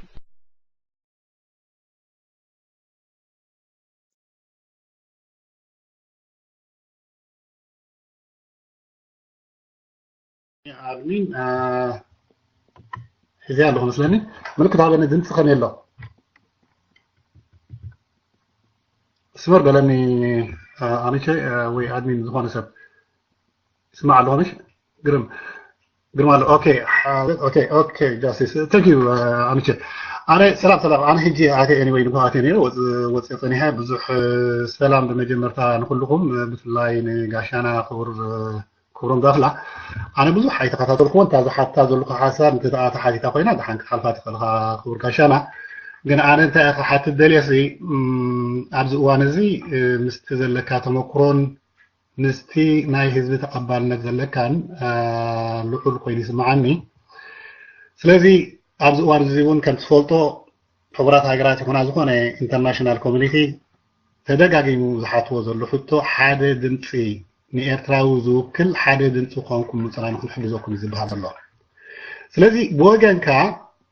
ነቲ ዝነበረ ናይ ውድባት ድኻምነት ኣናላይዝ ጌርካ እንታይ እቲ ድኻምነቶም እቲ ፍታሕ ብኸመይ ክርከብ ይኽእል ውድባት ዘይኮነ ኣብዚ እዋን እዚ ዘድሊ ዘሎ ሓደ ሃገራዊ ድምፂ ሓደ ሃገራዊ ወኪል እንተተረፈ ድሓን እቲ ኣብ ኤርትራ ዘሎ ህዝቢ ስኳ ክንውክሎ ይንኽእል ንበል ነቲ ደገ ዘሎ ዝውክል ኣብ ደገ ሓደ ድምፂ ኣነ ክውክሎ እየ ዝኽእል ኢልና ንኽነቕውም እንታይ ክግበር ኣለዎ ትብል ብፍላይ ወገንካ ምስቲ ዘለካ ተመክሮን ተቐባልነትን ንዚ ሓደ ዓወት ኣመዝጊቡ ዘሎ ናይ ጀነቫ ኦርጋናይዘር ብፍላይ ዶክተር ዳንኤል ረዘነ ንስኡ ሓቢርካ ነዚ ዘሎ ሃዋህው ንቅድሚት ንክስጉም እንታይ ዓይነት ፕላን ኣለካ ወይ ገለ ሓሳብ ኣለካ ዶ ከም ተገዳሲ ዜጋ ነዚ ድኻምነት ናይ ውድባት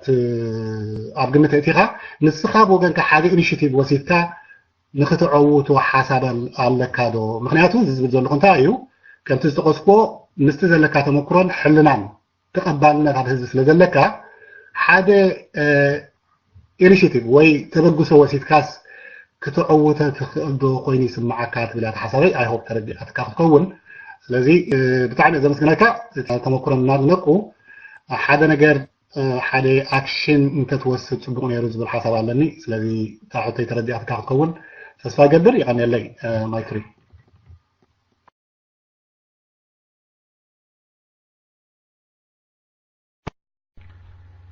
اوكي سلسته حتى تحتي سلا زخونه كملسو تي قالسي ወይ ስልጣን ሲ ህዝብ ድዩ በሓሉ ዘምጾ ወይ ቃልሲ ድዩ ስልጣን ንህዝብ ዘረክብ ወላ ውድባት የን ንህዝብ ዘረክባ ዝብል ሕቶ እዩ እቲ መሲ ሓፂር እዩ ምክንያቱ ሲ ውድብ ናይ ህዝብ እንተዘይ ኮይኑ ጥቕሚ የብሉን ንህዝብ ዝውክል እንተዘይ ኮይኑ ማለት እዩ እሱ ኣይኮነን ኣነ ንህዝብ ውክል እየ ዝብል እቲ ህዝቢ እዩ ትውክለኒ ኢኻ ክብሎ ዘለዎ ማለት እዩ እሞ ካብቶም መክሮና ዝተቐስካዮ ናይ ህዝባዊ ግንባር ይኹን ናይ ካልእ ናይ ሕጂውን ኢልካዮ ኣነ እኳ ብዙሕ ኣይሳሕብክዎ ንሱ ግን ተመክሮሲ ስልጣን ምስ ሓዘስ ኣይረክብን እዩ ያታ ነገር ስልጣን ዝሓዘ ዘይረክበሉ ምክንያት ህዝቢ ነቲ ስልጣን ዝሓዘ ክቆፃፀሮ ስለዘይከኣለ እዩ ናይ ዲሞክራሲ ሕቶ እዩ ብረት ዝሓዘ ስልጣን ሓዘ መጨረሻ ድማ ንህዝቢ ቪያ ኢልዎ ማለት እዩ ስለዚ ስልጣን ካብ ህዝቢ ክብገስ እንተኮይኑ ህዝቢ ድማ ነቲ ስልጣን ባዕሉ ከምፅኦ ክኽእል ኣለዎ ካብ መጀመርያ እዚ ድማ እዩ ንሓደ ባይቶኣዊ ወይ ባይቶኣዊ ወይ ቆዋማዊ መንግስቲ ከቆውም ዝኽእል ቆዋማዊ መንግስቲ ህዝቢ ዝመረፆም ሰባት ኣብቲ ፓርላማ ይቐምጥ ማለት እዩ ስልጣን ድማ ነቲ ፓርላማ ይረክቦ ባዕሉ እቲ ህዝቢ ብዝመረፆም ሰባት እዚ ንነብረሉ ሓድሽ ኣይኮን ዝዛረብ ዘሎ ሽዑ ሳቶም ስልጣን ስለ ዘለዎም ብሽም ህዝቢ ውሳኔ ይወስዱ ሓደ መንግስቲ ግን መጪኡ ህዝቢ ዘይወክሎ ኮፍ እንተይሉ ግን ዲክቴተር ኮይኑ ማለት እዩ ስልጣን ድማ ኣይገብርን نحن قالسي مزك تتأساسرو زلخا حجيزي بعشلو زلو نجمرو زلنا نجر نايزي مبقسيو انتايو نحن نحسبو قداي ني هقدف ني ساعة إساس تراريكا موساد رايح يكون السو مجمر يحق قبر زلو مسؤول اجيبو قل إذا هزبزي أوت أي زلو مستي وشت زلو خوينو حاجة بسلام حاجة قوامة والمنجستي متكال مخانو كاب حجي كن مهارن نعوز خوم مدلات يمكن قبر علنا إذا حجي تقبرو زلكم زته زمت شوار ريتهم مقبال كله نزي زمن رحيو نعم زي زمن رحيو مخنياتو إذا منجستي مسكده إذا حجي زلو سرعة مسلقسة بزعوا يكونن كنزارب تي ناي قدم سرعات كم زينيرو يكونن كنزارب حدش سلطان كنا متصالنا سلطان كتا متصنت خوينكا كن بدن حزبي وكلتو كمرص كخيلالو نزيه دي كاب حجي تلازي كخصنح دلو كايو نتاحتو كان مملاش حزبيو سلطان زيچبطن نزلاليو زركبن زبل ملسي زلن ودبات يكونن ودبات أنا أبتي زنبو برنامج نزون أي صارراني بجبر جن انتاك جبرين سلزين فلتي وجن كسر حجي زي منا ودباتين أبزبل مدام نمتاز بس إحنا جري أي فلتني كلهم كم زين إحنا نزاربو زلنا كله ببرنامج مالتي تكون عزخونا ما قد حيزان كم زخدا زل وايز فلت أنا تن ودبات الله سبحانه هنا أسايب بزحة أبتات قصل بقى غير أبتات قصل كسجري وتن ودبات زبالاسي مو حدا سب اللون دو يبلون أيقونن برنامج حجي زقدس كسب لهم زنبرة برنامج يوصل أبتو برنامج ما في الدنيا يرى كلنا أمنا إشتو نجارات كله خديو أما سرتاو نجاردل نزي سرعات ملقاس مخانو أما تكاتو دما ديمقراطية أو سلطان متكاليو لذي زكاة أيقونن نزي بجبري سلطان عبليلو زملخ كيمصغن ناي كله حزب قالسيو سو كاباي زياده سخاتكم سلتفلطو ابو بزح مبريه بلي تاكالي تحطو ودب زبحال كرايتيريان زينو صالو زبحال ምናልባት ሕጂ ኣይኮነን ንሱ ዝወጻሉ ብሕጊና ኤርትራ ፓርቲታት ኣምቋም ዝወጽ ሕጊ ኮይኑ ይስማዓኒ ንሕና ግን ሎሚ ኣነ ቃለስ ደልየ ኢሉ ዝተወደበ ዝኾነ ከም ኣውንታይ ንኽሪኦ ዘለና 5 ዲዩ ዘለካ 10 ዘረባ ጥራይ እምበር ንውጽኢት ሲ ወላ ሓንቲ ዝዓግተና የለን ወላ ዘብለና የለን ትውድብ እኮ ክሰርሕ ኢሉ ይዝብገዝ ዘሎ ክሰርሕ ክእል ዘሎ ናቱ ጉዳይ የድምዕ ዘሎ ህዝቢ ዝፈርዶ 4 ሰብ ሒዙ ዲዩ 400 ሰብ ሒዙ ዲዩ ዘድምዕ ዘይድምዕ ህዝቢ ክፈርዶ እዩ ኣብቲ ውጽኢቱ ማለት እዩ ስለዚ ክራይቴሪያ ሙሳሲ አካዳሚክ ዩ ከምዚ እንታይ ክራይቴሪያ መወፀ ኢልና ክንዛረብ ጥራይ ዝጠቅም ኣብ ኤርትራ ኣብ ዴሞክራሲያዊት ኤርትራ ግን ተቀዳማይ ሕጊ ፓርቲ ዝበሃል ከምዝገብ እንተኮይኑ ክንደይ ሰብ ክሕዛ ኣለዎ ገለ ዝብል ብሕጊ ክወፀሉ እዩ ኣነ ብዙሕ ኣይፈልጦን ግን እሱ እዩ ሕጂ ሎሚ ግን ወላ ሓንቲ ክስታይ ይብሉ ትርጉም ይብሉን ዝብል ኣነ ክራይቴሪያ ክንውፃሉ أنا أبتاز بالكايو جزيهم أو فيهم سرح ديهم بالكايو جن هو حدا ودب حجي أنا كم ريتو زق الموز اللي هنا تريتو هاي نزرعني تعودا دباز بالسيو مودعتا جنزبون موزع كندي جنزب كوتس على زبالون عوي مثل إحنا حجي دلدل محبر كنجبر تبوق ودب كنجبر نبقسينا مدبات متوسينا እንደዚህ ገንዘብ ከድልዩ ነዚ الكامس በልካ ሓደ ካብኡ በገንዘብ ተቆጪሩ ሰብ ዝህሉ ሓደ ሰብ ብውሕዱ ክህሉ ነው ክትብል ኣለካ ሕጂ ንዑ ዝኸውን ገንዘብ ኣለና ዶ ባጀት ኣለና ዶ ይመጽእ ሕጂ ገንዘብ ምውጻእ ዝበሃል መጀመሪያ ፕሮግራም ከም ስራዓኻ እዩ ኣብነት ሰለስተ ሰባት ብደሞዝ ክነስርሕና እንተይልካ حجاي دلني ونتسرح مكنياتو تسرح زي ስለዝኾነ ይጽናሕና ክብል ይኽእል ይወርከ መደባትና ሰሪሕና ኣለና እንታይ ከም ዘድልየና በሓደ ሰብ ይጀመር ክበሃል ይኽእል ሽዑ ንዑ ባጀት ይወጻል ምናልባት ኣብ ኤውሮፓ ሓደ ዕድል ዘለና እንታይ እዩ ብሓገዝ ወይ ብዌልፌር ነብር ሰባት ኣለና ብናይ መንግስቲ ሓበና ነብር ሰባት ኣለና ስለዚ ኣብ ሙሉ ደሞዙን ኣድላይነት ዘይብሉ ክኸውን ይኽእል እዩ وزعيتات كذا شفنا الكان حدا حدا نقرأ يشوفن تقبلوا زسرح حساب كله خير كاباي جميل كم علتيو نقوم توفينا لنا كان إسراح بالليل أنا وكم حينت سوات ما كله خير اليوم أنت زي لو ندليو سب أنت خوينو مو جدًا جن كسر حالنا زي لو سب أنت خوينو مو جلا جنزب حجز كبروا لهم تليو وجن كابت باجت كوت قالوا نتباجت كنسرح كن علينا كم عابي من حساب مالت حجي زيو نزو كله زو السنابن اتي توصኦ اكشن بلاني ወይ ከዓ እቲ ናይ ተግባር መደብ እዩ በዚ ወርሕዚ እዚ ክግበር እዩ ኣብዛ ወርሕዚ እዚኣ ክትግበር እዩ እዚኣ ክንገብር ኢና እዚኣ ክንፈጥር ኢና ኢልካ መጀመርያ ምሰውፃኻ መን ክገብሮ እዩ ኣበይ ቦታ ክገብር እዩ ኣድማዕነቱ ንምንታይ ኢና ንደልዮ ዘለና ነዚ ከምፃልና ኢልና ምስ ኣመና ሓደ ካብኡ ገንዘብ ክንደይ የድልዮ ዝብል ሕቶ ክመፅዩ ሰብ ክንደይ የድልዮ ክብል ገሊኡ ገንዘብ ዘይድልዮ ኸውን ገሊኡ ድማ ሰብን ገንዘብን የድልዮ ገሊኡ ድማ ገንዘብ የድልዮ ሰብ ዘይድልዮ ኸውን ኣብኡ እዩ ናይ ሰብ ናይ ገንዘብ ዝመፅእ ማለት እዩ ንቅድም ግን ክትሰርሖ ዘለካ ምግባር እዩ እቲ ናይ ውድብ ሓደ ጥቕሙ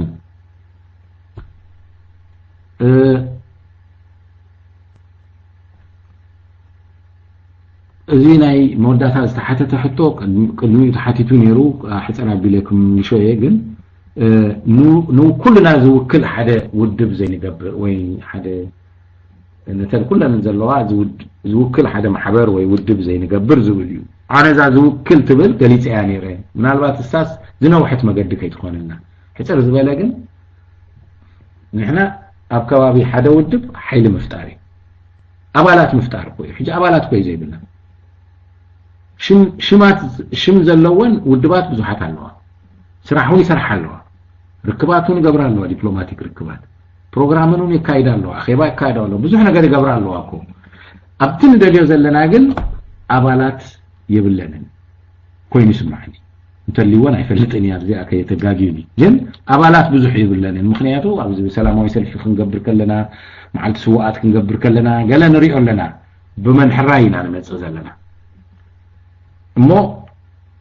ካልኦት ኮይኖም አወጻኢ حجزون كن ركب انت خوينا تسمعنا كلنا انترلي نتعمى من له بزحات أولاد زلوا ودب مفتاحي وزحش يقول هو صراحة دم جهاز لازم تسعى سمع خيان من دقائق منين يعني مالتيو مايك من جزا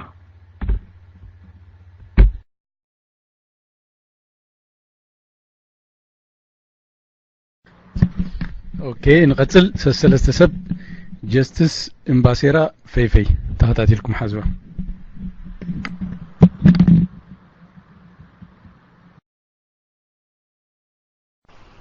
اوكي سمع الله خدو اسكمل كتابني يسمع انت الله اوكي ثانك يو اموتش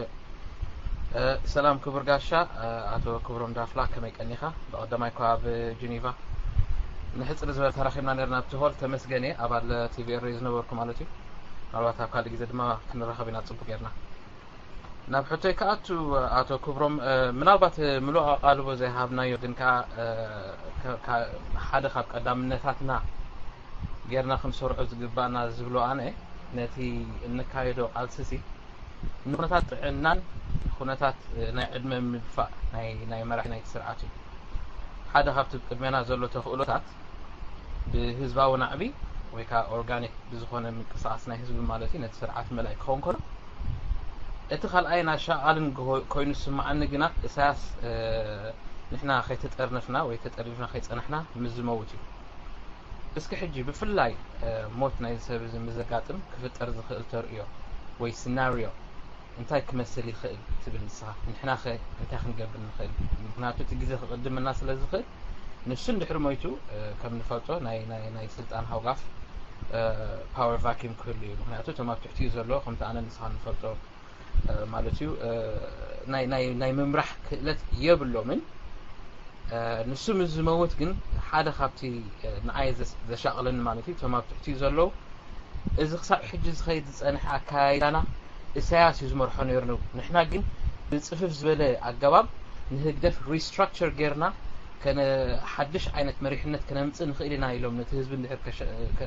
كعشوا خيله نعنا بتاعم حدا جنيا زخون خناتات يسفت أرجله مالك لازم انتاي كنقبل نخيل معناته كسب حاجة أي تتقرنف نانزلنا إذا قد دايما تقرنفت بهاد انت كنقبل نخيل زحوتي يغني اللي دم مايك فينا بعضكم لا صحتوس دانيال وردكا دانيال هانيركا اوكي سمع الله اتو كبرم تافلا سلام كبر حب دقيمة تمريس الله سمع الله رو سمع كل تسوى قبر في اللايك اتو كبرم اذا جاسيس يمهر نريهم صبو قيرو ده تحرقازت انيام خانس صبوغي تماريها انتو كبرم إلا تنزنتلناكا زوانا اتو كبرم كاليتي حتو خحاتتي ابتا قديمة حتى زنورك حتى عندنا زميلة زلوغ انتاي اتي سلسا وخرنا محدرة بخل دياغونال بخل منجد نزهون كتتا دياغونال كمت اب اند سايد داون كون غير ابعد تحتي كاب تحتنا ابعد اوكا استفعل لي منجدات አለው تي بيراميد استفعل لي من كاثرات غير هاجن كاوناون اب بوليتيكاو ودبان اب متاني هابتاون ننبيني بلاي ابزي فابريكا مالت وننتي زياده سلطان بعلاتهم كلوا انتي ناي ونناي برودكت هيب ስለዘለዎት ናቶ ፋብሪካ እቲ ስልጣን ንሶም ዝውሩሉ መንገዲዮም ዝደልዩ ድሓር እቲ ሰንሰለታዊ መሕደራ እሱውን ክጎድለሉ ዝኽእል መንገዲ ኢኻ ትሓፅር ግን ዝኾነ ኮይኑ ናበይ ክምለስ ናብታ ናቲ ሕቶ ከምዚ ኣብ ጀኔቫ ተረኺቡ ዝነበረ ተረኽቦ ኣኡ ንምንታይ ኢና ንሕና አባል ከውን ደሊ አባል ምግባርን እቲ አባል ካኒ ንዑ ወኪል ዝኾኖ ኪላታት ታሉ ዝብሃሉ ወኪል ዘይወፅን ምንታዩ ኣይኮነን ግን እዚ ክንገብር ካብ ዘይከኣልና ግን ንምንታይ ኢና ናብቲ ኣቐዲመ ዝበልክዎ ሕቶ ነቲ ኦልሬዲ ማሕበራዊ ጉዳይ ማሕበራት ተወዲቡ ዘሎ ተጠኒፉ ዘሎ ንዕኡ ጌርካ ምምፃእ ደይ መሓሸነ ዝብል ሪቶ ዘለኒ ስለዚ ንምንታይ እቲ ኩነታት ዘይተጠቕምናሉ እዚ ናይ ጀኔቫ ስለምንታይ ዘይተጠቕምናሉ ብድሕሪት ክንጥቀመሉ ንኽእል ዲና ከምኡ እንተመፅቲ ማዕበል ክንጥቀመሉ ንኽእል ዶ እዛ ትብላ ዘለካ ሓሳብ ኣብያ እብነ መሰረትን ቁልጥፍን ዕዋቲትን ክትከውን ትኽእል ዝብል ግምት ስለ ዘለኒ ሞ ከመይ ትሪኦ ንስኻ ብወገንካ ኣቶ ክብሮም ነዚኣ ብሕፅር ዝበለ መልሲ ዳሓንቲ ሃብካኒ ኣይፀላእኹን ኣይምፀላእኹን ቴንኪዩ ክብራት ሕዋት ናባኻ ይመስል እስኪ ሳልሳይ ይባላል ታሪክ ኣለኻ ዶ ታሪክ ኣለኻ ዶ ሳልሳይ ሕቶ ክትመፃክ ይመስለኒ ታሪክ ሰዓተይ ተቐርባላ ሕጂ ስራሕ ክወፍር እየ ክገድፈኩም እየ መንጎ ናባኻ ማይ ብራዘር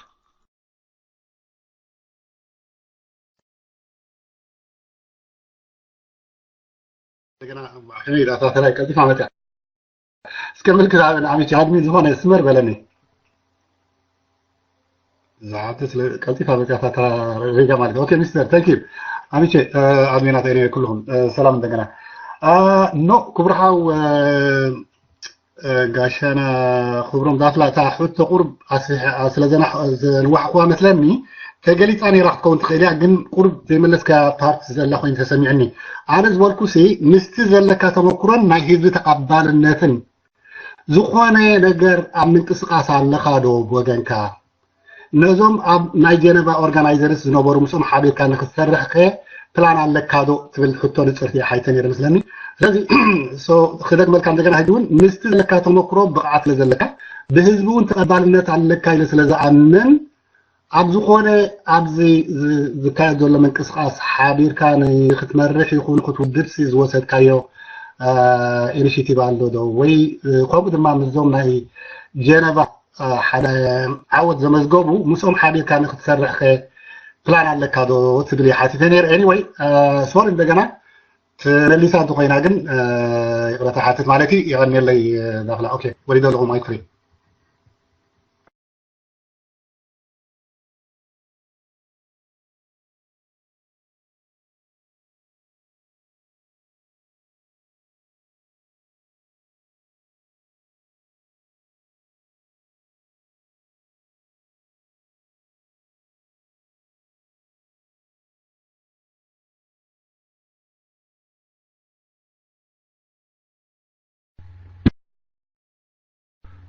ኣይመለስኳን ነይረ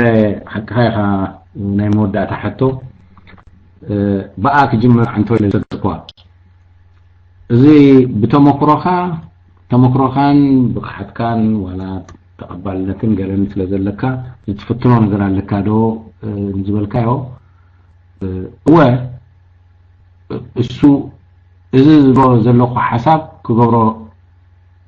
ካብ ዝሰርሓሉ ዳርጋ 2 ዓመት ገይረ ኣለኹ ማለት እዩ ምክንያቱ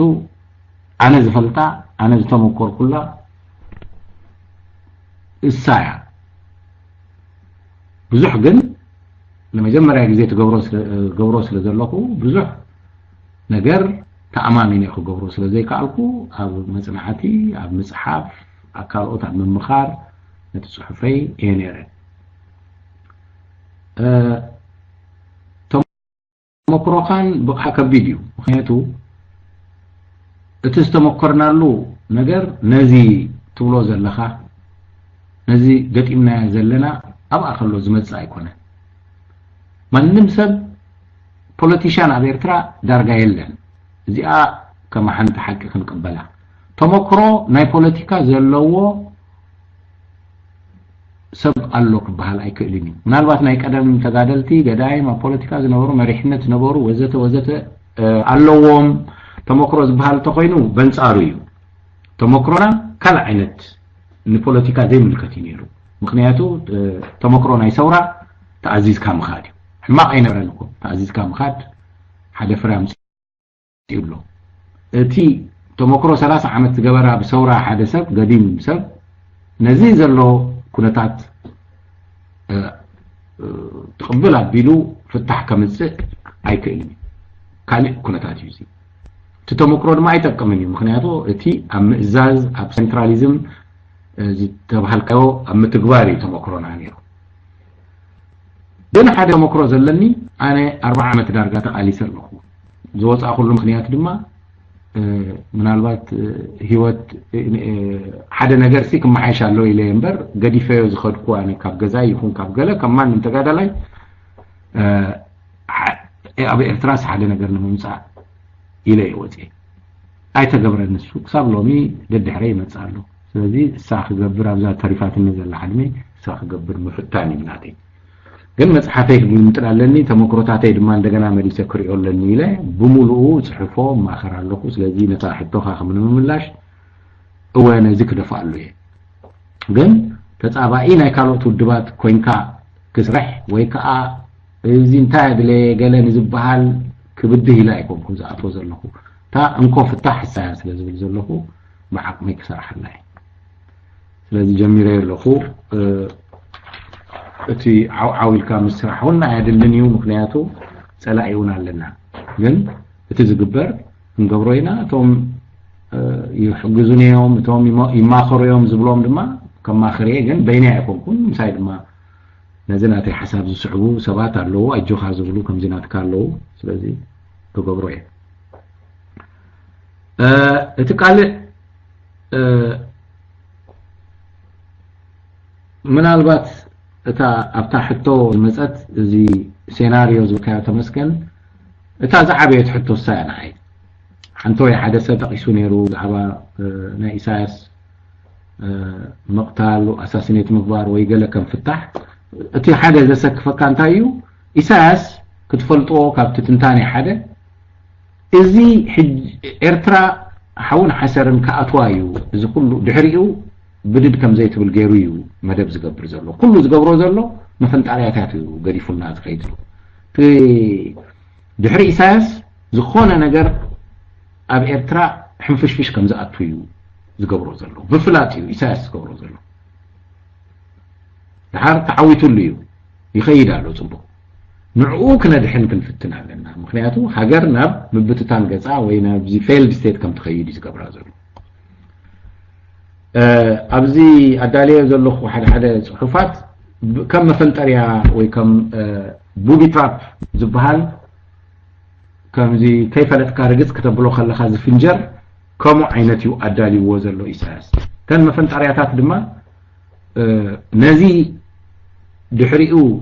ሕንፍሽፍሽ ከም ዝኣቱ ዝገብር እቲ ቀዳማይ ዝኾነ ተካኢ ከም ዘይህሉ ገይሩ ኣሎ ማለት ዋላ ብሽም ክስቶይ ዝትከኣኒ ምክትል ሚኒስተር ኣሎ ወይ ገለ ኢሉ ኣይገበረን እዚ ማለት እንታይ እዩ እሱ እንድሕር ዘየሎ ዋላ ሓደ ክቕበል ዝተመዘዘ ብሕጊ ስለ ዘየሎ እታ ሃገር ኣብ ሕንፍሽፍሽ ከም ተኣቱ ዝገብር ዘሎ እቲ ካልኣይ መፈንጠርያ ነቲ ሃገር ብምሉኡ ብኩሉ ነገር ኣዳኺምዎ ኣሎ ሕሰብዎ ንሕና እኮ ሕጂ ሚሊተሪ የብልናን ኣብ ኤርትራ ሲ ሰራዊት የለን ምናልባት እዚኣ ስታቢላትና ከይትኸውን ከይተደናግረና ምክንያቱ ሰራዊት ዝበሃል ብግቡእ ኣብ ናይ ሰራዊት ትምህርቲ እንዳተምሃረ ነቲ ስራሕ እንዳተቐበለ ዝኸይድ እዩ ሃገራዊ ኣገልግሎት ሰራዊት ክበሃል ኣይክእልን እዩ ምክንያቱ ንክፋኖ ዝዕለን እዩ ዋላ በቲ ክስታዩ ሚሊተሪ አካዳሚ ዝበሃል የለን ጽባሕ ጀነራላት ኮሎኔላት ናይ ክንደይ ስትራቴጂ ዘውፁ ሰባት ዘፍሪ ኣብ 34 ዓመት ኢኻ ተፍሪዮም ሓደ ጀነራል ከተፍሪ ሲ ዳርጋ ብቑዕ ጀነራል ከተፍርሕ 30 ዓመት ኢኻ ትጽበ ሚኒስተራት አካየቲ ሃገር ብጽቡቕ ዘካየዱ ደቂ 45 ምስኮኑ ዝቕበሉ ከምዚ ንሪኦም ፕራይም ሚኒስተራት ይኹኑ ሚኒስተራት وحلتات ናይ ሃገር ሲ ዝዳለው ከተሓትዮም ዝዳለው ናይ ሚኒስተራት ገሪፍካ ግን ምክልኻል ሃገር የብልና ብኣረጊት ሰራዊት ይዘካየድ ዘሎ እዚ ብፍላጥ ዝገበሮ እዩ ሃገር ክትጉበጥ ከም ትኽእል ኣዳሊዋ እዩ ዝኸይድ ዘሎ ቁጠባ ዓንዩ እዩ ዘሎ ማለት ዝኾነ ይኹን ሕጊ የለና ቁጠባ ብኮንትሮባንድ ዝኸይድ ዘሎ ለሚሱ له ቁጠባ ምስ ደጋ ይራኸብ ውሽጣ ይራኸብ ዝኾነ ይኹን ኣፍራይነት የለን ምክንያቱም ንግዳዊ ትካላት የለን ናይ ሰብ ተበግሶ ሙሉ ጠፊኡ እዚ እቲ ሃገር ለምን ኮይኑኩም ዝተርፍ ይዝገበሮ ናብ ኩፖን ዘእተው ምክንያት ድማ እሱ እዩ ብገንዘብ ካዋላ ክትገዝእ እንዳኸኣልካ ኣይትግዛእ እዩ ዝብል ሕጂ ባንክ ክትገዝእ ይኹን ዋላ ካልእ ነገር ኣይትግዛእ ካብ ኩፖን ክትወስድ ኣለካ እዩ ዝብል እዚ ኩሉ መልመሲ ናይቲ ሃገር ዝገበሮ እዩ ስለዚ መፈንጣርያታት እዚ ኣዳልዩልና ኣሎ እሞ ምቕያር ነዚ ምልጋስ ነቲ ስርዓት ኣይኮነን ትዛዓበየ ፀገም ዝኸውን ብተዛማዲ ድሕሪኡ ዝመፅእ እንታይ ክትክእ ኣለዎ ዝብል ንሱ ድማ ካብቶም ውሽጢ ዘለው ናይቲ ናይ ህግደፍ ስርዓት ዝሓሹ ዝበሃሉ ዝመፅእ ኣይኮነን ኣይከውንን እዩ ከመይ ገይሩ ይኸውን እቶም ኣለው ዝበሃሉ ሓደ ግዜ ኣስማቶም ከም ጥዑያት ዝጥቀሱ ጀነራላት በሎም ኮሎኔላት በሎም ገለ ሓደ ስልጣን ይብሎም ኣብ ልዕሊ ሰራዊት ሲጸሊእዎም ኣሎ ስለዚ ሲ ከም ካልእ ሃገር ሓደ መራሒ ጀነራል ንሙሉ ሰራዊት ዝዝ ከም ዛብ ግብጽ ዝረአናዮ የለን ወይ ኣብ ኢትዮጵያ ዝረአናዮ የለን ምክንያቱ ሰራዊት ኖርማል ሰራዊት ኣይኮነን ኣታ ከም ካብ ታሕቲ ጀሚሩ ነቲ መራሒው እንዳኽበረ መፂኡ መጨረሻ ተሰማዕነት ዘለዎ ጀነራል ንኩዴታ ዝገብር ኣይመፅእን ተሰማዒ ዘለዎም ኣይኮኑን እዚኦም ነንዕድዕዶም ከማን ዘይተኣማመኑ ሓደ ሰብ ዘይኣምኑ ሰባት እዮም ስለዚ እሳቶም ክቕበሉን ኣይክእሉን እዮም ነንዕድዕዶም ክታቆሱን ህዝቢ ክህልቆም እንተዘይኮይኑ ካልእ ድማ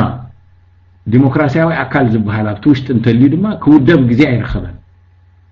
ዝኾነ ይኹን ሓይሊ የለን ህዝቢ እዩ ነዚ ካብ ግደፍ ኣሕዲሙ ባዕሉ ክሕዝ ዘለዎ ህዝቢ ድማ ክውደብ እንተኮይኑ ዝቅድም እቲ ውድብ ክጸንሕ ክኽእል ኣሎ መጀመርያ ተኣማሚኑ ክጸንሕ ኣለዎ ተመስገን ነታ ሕቶኻ ተኣማሚኑ ምጽናሕ እዩ ሕጂ ናትና ሓደ ካብቲ ዕላማና ንግደፍ ምልጋስ ቀዳማይ እዩ ድሕሪ ምልጋስ ግን እቲ ዝቕበል ዝኾነ ይኹን መሰጋገሪ መንግስቲ ዝኾነ ዘድልዮ መጽናዕትታት ወይ ናይ ሕግታት መጽናዕቲ ይኹን እቲ ዝግበር ስጉምትታት ካብ ብሕጂ ኣጽኒዕኻ ምጽናሕን እውጅ ጌርካ ንህዝቢ ምሂርካ ምጽናሕያ ታ ዕላማ ናይታ ውድብ ተካልእቲ ይሄ ማለት ሎሚ ሓድነት ናይ ኣተሓሳስባ እዩ ንሃገር ዘድሕኖ ኩሉ ህዝቢ ኣብ ሓደ ኩነታት እንታይ ክኸውን ኢሉ እንድሕር ዝተፈላለዩ ሓሳብ ሒዙ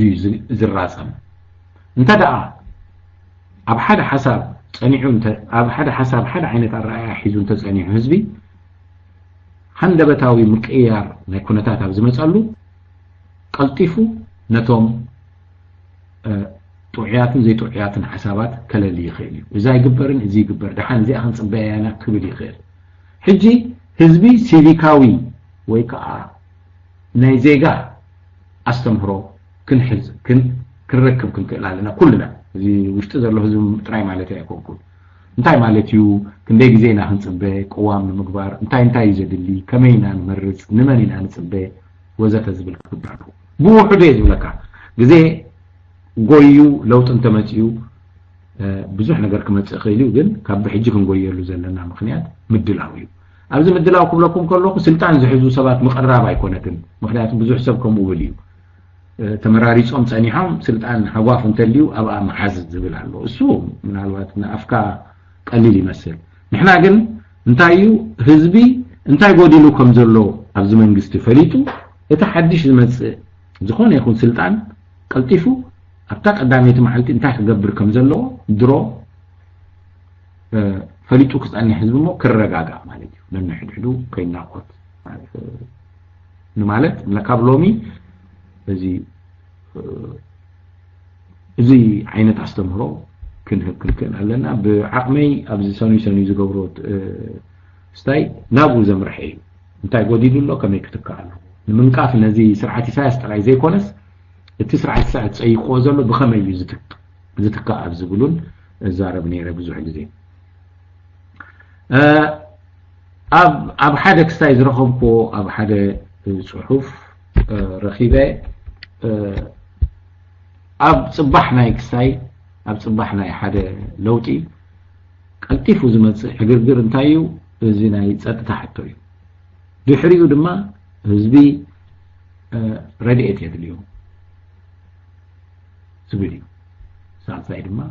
ናብ ናይ መንግስታዊ አገልግሎታት ምጅማር እዚ ከምዛ ዓይነት ነገራት ስቴፕስ ኣለዎ እዚ ህዝቢ ፈሊጥዎ እንተጸኒሑ እቲ ሓድሽ ዝመጽእ መንግስቲ ይኹን ስልጣን ደፊሩ ነዚ ኩሉ ኣይግህስን በቲ ናይ ህዝቢ ድሌት ይካሄድ ይኸውን ኢልና ንኣምን ስለዚ ተመስገን ዘምጻኻያ ሕቶ ኣዝያ ጽቡቕቲ ሕቶ እያ እሳ ተሻቐል ካብ ምልጋስ ነዚ ካብ ኣድጊ ምማቱስ ሙግታቱ እያ እታ ተፍርሐና ዘላ እዚ ካልኣይ ሕቶ ሳልሳይቲ ሕቶ ተሓቲታ ዝነበረት ናይ ነዚ ናይ ፒራሚድ ዝበልኮ ጀሚሩ ዝተሓተተ እዩ እንታይ እዩ ጎድናዊ ስሉሳዊ ኩርናዕ ገለሉ ኣነ ኣብኡ ኣይኮንኩን ነይረ ሓሲበ እቲ ፒራሚድ ዝበልኩሉ ምክንያት ብላዕሊ ክኸውን ዘለዎ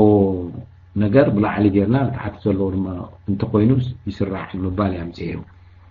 ግን ኣብታ ሕቶኻ ኣባል ንምንታይ ዘይንገብሮ ነቲ ህዝቢ ንኣብነት ኣብ ጀኔቭ ዝነበረ ኣብ ኢልካ ሓቲትካ ኣባል ናይ ምንታይ ክንገብሮ መን እዩ ኣባል ዝገብሮ እቶም ውድባት ኣባል ዘይገብርኦ እሞ ውድባት እንድሕር ኣለዋ ኮይነን እሞ ኣብ መደበን እንድሕር ኣለዋ ኣባል ክገብርኦ ዘለዎን ሰንየን ንሕና ኣባል ዘይንገብሮ ክትብለኒ ከለካ ግን ንሕና ማለት እንታይ እዩ ንሕና ማለት ሓንቲ ማሕበር ጌርናስ ኣባል ንገብሮ ትብለኒ እንተለካ ምዝ ኣነ ዝብላ ዘለኩ ሓሳብ ሓንቲ ማለት እዩ እቲ ሰብ ኣባል ክኸውን እንተደልዩ ድማ እተን ውድባት ክኸይድ ምኽኣለ ስለዚ ሓደ ጸገም ኣሎ እንታይ ምዃኑ ኣይፈልጦን እየ ተን ውድባት ኣባል የብለንን ኣባላት ድማ እዚኦም ዝቃለሱ ዘለዉ ኣብ ጀኔቭ ይኹን ኣብ ካልእ ቦታ ዝቃለሱ ዘለዉ ድማ ነብሶም እምበር መብዛሕትኦም ንውድባት ዝውክሉ ኣይኮኑን ኣብዛ መወዳእታ ዝሓተትካ ንሕቶ ዝረስዕ እኳ እዛ ምስ ናይ ጀኔቭ ኢኒሽቲቭ ዝገበርካ ነገር ኣሎ ዶ ንዝብል የለን ግን ኣብቲ ኢኒሽቲቭ ኣኽቢሮም ንዓይ ኣብቲ መውዳብ ይዕድሙን ነይሮም ርእቶ እንተለኒ ኢሎም እዚ ብጣዕሚ ከም ዓብ ክብሪ ዝወስዶ ኣብ ክንድኡ ከክንድኡ ሲ ምስኦም ርክብ ኣለኒ ኣብ ዝኾነ ግዜ ድማ ሓሳበይ ከካፍሉኒ ክፉት እዩ ብስካይፕ ንራኸብ ኢና ብቴሌፎን ንራኸብ ኢና ስለዚ ጥቡቕ ዝምድናስ ኣለኒ ንዞም ዝወደብዎ ንጀኔቭ ማለት እዩ ኣሜን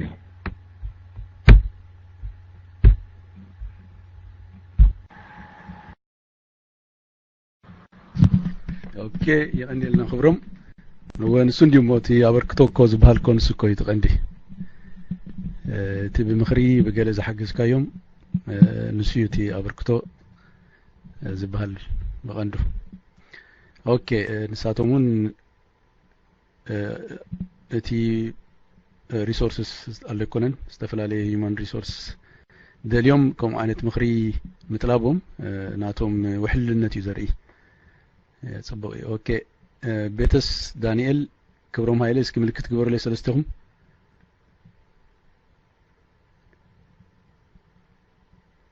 بيتس دانيال كبرهم ملكت كبر لي اوكي بيتس قالو دانيال الله خدو كبرهم ملكت كبر لي سلستهم تخداتيلكم تحزوها اوكي قتل بيتس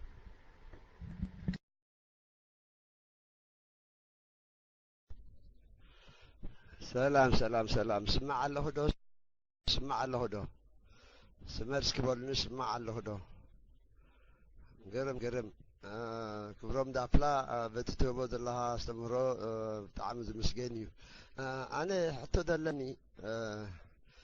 كوز كيف كاسي فتح كتب شقري نابنا زناي جنوبا مجمريا قالوا دبات سلا ذي عطوا قريتشت نيرو دحراي كل المساعتوا تفتحها تاهلي تفتح دمطاتها زي نايبال حبير كامسرح كا عبرول تتصاويتو حجي زي عبرول مالشي نازي حجي انتي كنقبرينا نبلا لنا حجتي موديل ناي جنوبا ها ملو نحنا زي كنا سي انا استحوصي حجتي انتي تكوز ناي تجريتات سي انتايو እሱ ቅድም ተነጽንዕ ደይ መሓሸን ምእንቲ ስተፕ ባይ ስተፕ ንቕድሚት ክንደፍእ ያኒ የለይ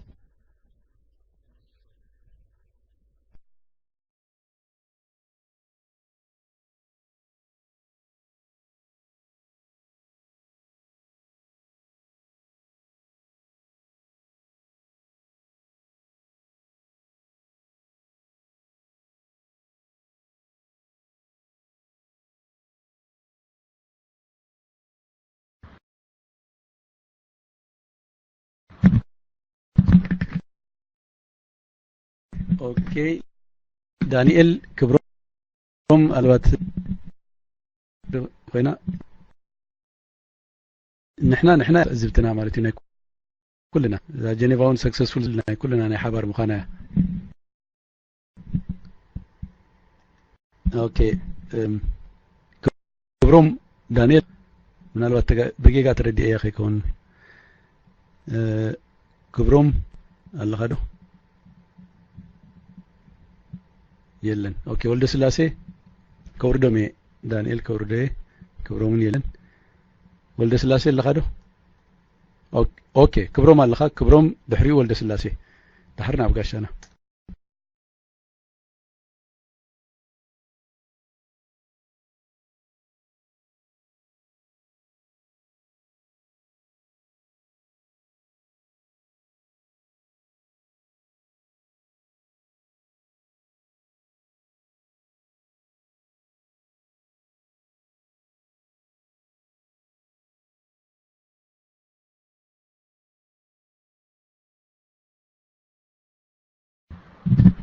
اوكي ولد سلاسي حزا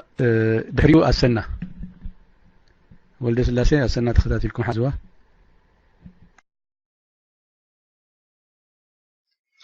ثانك يو اميتشي ثانك يو سلام እንደገና ሁሉም አህዋት ዳፍላ ሓው ዳፍላ ከይተሐለልካ ድኻም ከይጸብጸብካ ታሕቶ መሊስካ ለይ ድኻግኒ ምናልባት ካብ ሚእታዊት ገለ ሕርኽርኽ ዝበለኒ እንተብራሕካለይ ኣዳኺምካኒ ትበለኒ ክምለስ የትሕቶ ናይ ጥርናፈን ብሓንሳብ ናይ ምቅላስን ስለ ዝኾነ ኣብኣ ኣይዓገብኩን ተበልኩኻ ወላ እንታይ ክብል ደልየ ኣነ ንኣብነት ኣብ ስቶክሆልም ኣብ ስዊድን ኣለኹ እንተኢለ ዓንተ እውን ጠቂስናዮ ነርና ብዙሓት ማሕበራት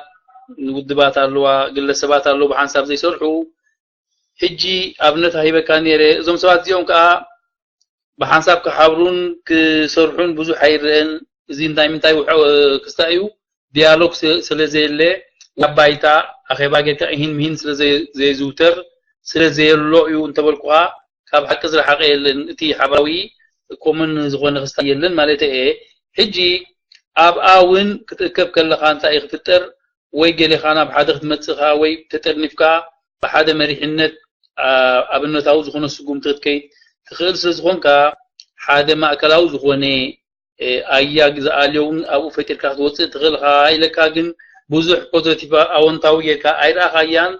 جن مرسون اي هاب كانن كبلكا زيكونكو نتاز حاتكوا اتن زي تودبا تبتاتين زلوا محبرات قرنافه نبلن زلنا بزين كترنفا يخلاين جن ايبل كانن እንታይ ዳ እቶም ውድ እቶም ሽማግለ ንድሕሪት ከይመርሱና ወይ ካለ ሓሳብ ሒዞም ከይብጎሱ ስለዝበልካኒ ኤውሮጳዊ ክኸውን መሓሸ ነይሩልካኒ ዘሰይም ማለት ኤውሮጳዊ ኮይኑ በሃገራዊ ደረጃ መልክዕ ኮይኑ ኩሉ ግዜ ካብ ሰብ ዝወፁ እንተኮይኖም ንሶም የመ ይኽብለካ ኢለ እንታይ መለሳለዎ ስለዚ እንተዘይ ኮይኑ እትርጥርናፈን ብሎ ዘለና ከመይካ ክመጽዩ ተንዘ ዲያሎግ ዘይብለን ዘይጥርነፋ ዘለዋ ከመይ ክኾና አይኒ ክብልየ أما هلو غازل بخي كان وحكو يتنا جنب زرع خايو معبل وحجي وكيدو وريدي تو حج كيدو أي من لسينيو بتوم كندي من أسيد نورو كندي ميتاوتيو والدباس يقولهم أما عبر زي ترنفو سبت بود ليتهم ننجزهم تملي سوميهم حجي يترنافن حنسا مسرحن كميل كاخمس أبزب الحطو اتا امريحነት ዝበልኩ እቲ ህዝቢ ተቃልሲ ህዝብካ ኮነ ናይ ግድዩ መሪሕነት ብሽምግልና በሃገር ደረጃ ዲዩ ከምቲ ዝበልካዩን ግሎባል ክፍጠር ይከኣል እዩ ግን ዲያሎግ እንተዘየለ ተንተፈላለያ ማሕበራትን ውድባትን ዲያሎግ ክገብራ እንተዘይክኢለን ኣበይ ይኽመጽእ ተሓድነት ዝብል ነጥብ ግን ኣይሃብካንን ናብ ከተማታት ዘለዋ ዚያን ገለን ኣብ ሓድነት ወይ በሐሳብ ክሰርሓ ይኽእላ እኔ ኣይበልካንን ወይ ከዓ ማእከላይ ዝኾነ ሰብ ክመርጽ ኣለዎን ከዓ ኣይበልካንን ኣረዳእን ብታ ናይ ሓድነት ማለት እዩ ቴንክ ዩ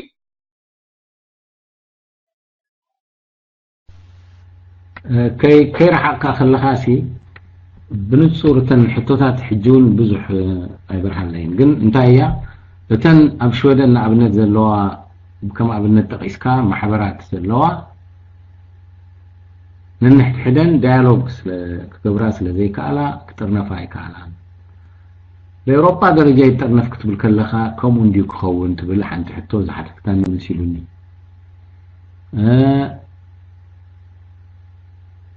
እተን ዘይተወደባ ዘይተጠርነፋ ብዙሓት ውድባትን ማሕበራትን ሄሎ ሰሚዕኻኒ ዶ ትኾን ቀዳመይ ትሕቶ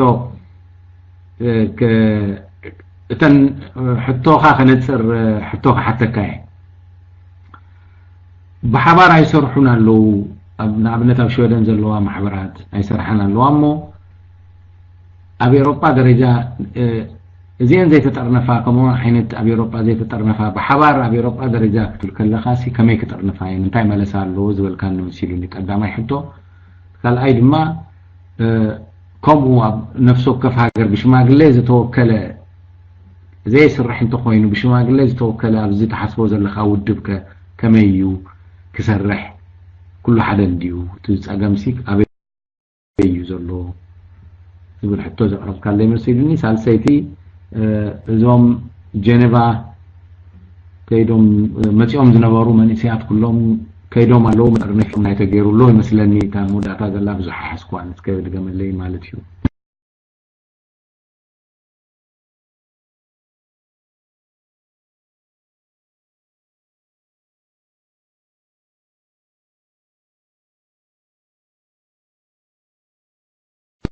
ወልደ ስላሴ ሕቶ ይዘቕርብ ዘሎ ثانك يو كبرم ملي لك حكيت كاين هاتن زبلكو ونسيو انا بنيشتو هات جمرو بهاجر درجه زتبتاتن محبراون ودباون كوينو ديالوج زي بلو حانت سقوم تملكت ايطرنافوينا حدنت كده زي كنت كوينو كبالو ديالوج غيرو قدامنت كسرعلو كرلادا الله ابزيون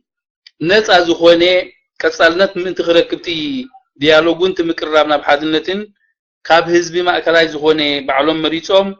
ቀዋሚ ሽማግሌ ወላ ናይ ሓባር ባንኪ ለካኔረ ናይ ሓድነት ንቅድሚት እዚ እቲ ንጽባሕ ንጎ ክንበጽሖ ንኽእል ምልክት ናይ ዲሞክራሲያዊ ኣገባብ ክኸውን ይኽእል እዩ ስለምንታይ እዚኦም ወላ ውድባት ይኹኑ ማሕበራት ይኹኑ ኣነ ምስክርነት ይህቡ ብተኣኼባ ማለት እዩ በዚ መልክዕ ቃለስ ኣለኹ እዚን ይወፍለኹ ናባይ ክመጽእ ደለ ይምጻእ ወይ ከዓ ክንቀራረብ ተኾና እዚን ሒዘ ይኸይድ ኣለኹ ኢሉ ናቱ ትራንስፓረንስ ኣብቱ ዲያሎግ ናይ ዘተ ይቀርብ ሞ ኣብኡ እቲ ማእከላይ ዝበልኩ ኣብ ህዝቢ ዝወፅእ ሽምግልና ዝበልኩ ወይ ከዓ ሓደ ኺኢላ ፀግዕ ዘይብሉ ሰባት ንበሎም ውን ከኣሊዎም ይኽእሉ ካብ ሕጂ እንድሓር እምበር መቀራረብ ኮነና ውን ናይ ሓባር ባንኪ ናይ ሓባር ዘተ ክንገብር በዚኖም ተሰማሚዖም ክወፁ እታ እንኮ ሓደ ንቅድሚት ስጉምቲ ናይ ዲያሎግ ወይ ናይ ጥርናፈ ወይ ናይ ሓቢርካ ምቅራስ ዘይኮነን እዚ ከይገበርካ ኸይኻልእ ኣም ኣልተርናቲቭ ኣሎ ድዩ ኣየርዳ ኣታና ዓንተው ዝሃብካኒ ከመይ ክኸውን ይኽእል ብጥርካ ናይ ኤውሮጳዊ ግሎባል ተኮይኑውን ከምዚ ባይቶ ማለት እዩ እቲ ህዝቢ ንባዕሉ ዲያሎግን ጥርናፍን ምልክት ዘይብሉ እንተኮይኑ ነቱ ዝመጻእውን ከመይ ንቅበሎ ባህላኤ ቴንክ ዩ ክብሮም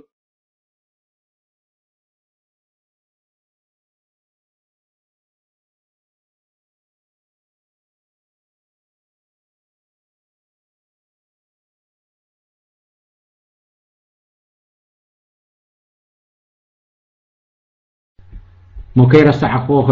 كلو سالسيتي حتى هي تصبخو نزي حتونا ولا سلاسي كملش امو مساعد ما تقدمات تحتتت كملش ምናልባት ኣሕስካንን ኣለኻ ገይሩ ይስማዓኒ እዛ ኣነ ዘምፃእ ዘለኹ ሓሳብ ናይ ውድብ ብወከልቲ ትቀውም እኳ ኣይኮነትን ብወከልቲ ኣይኮነትን ብወከልቲ ካብ ኤውሮጳ መመፂኦም ዘቁሞ ኣይኮነትን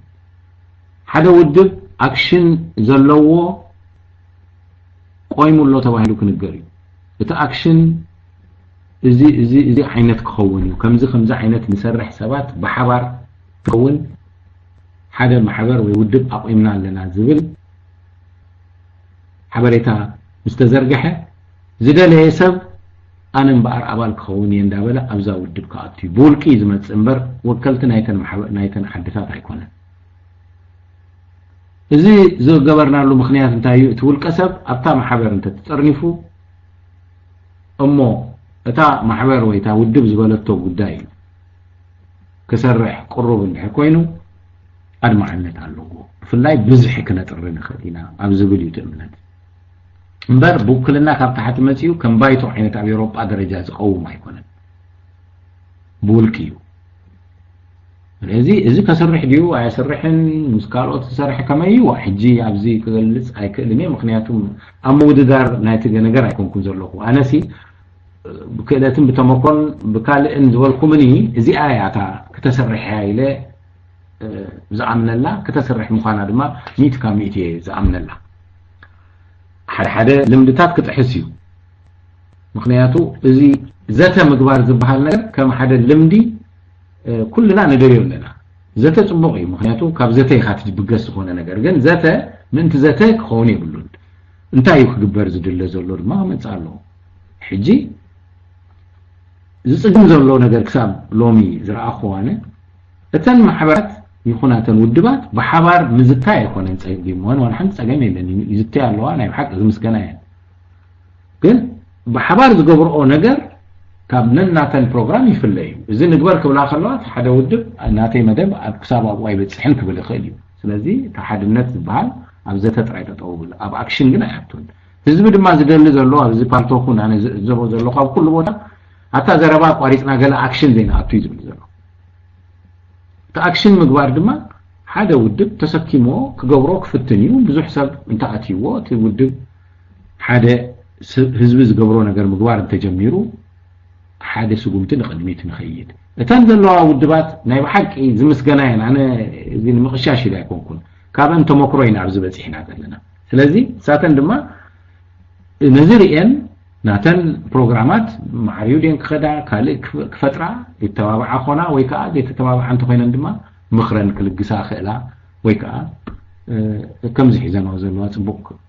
ኣሎ እንተኢለን ድማ ክቕፅላ ክእላ እየን እዚ ግን ንዕዐን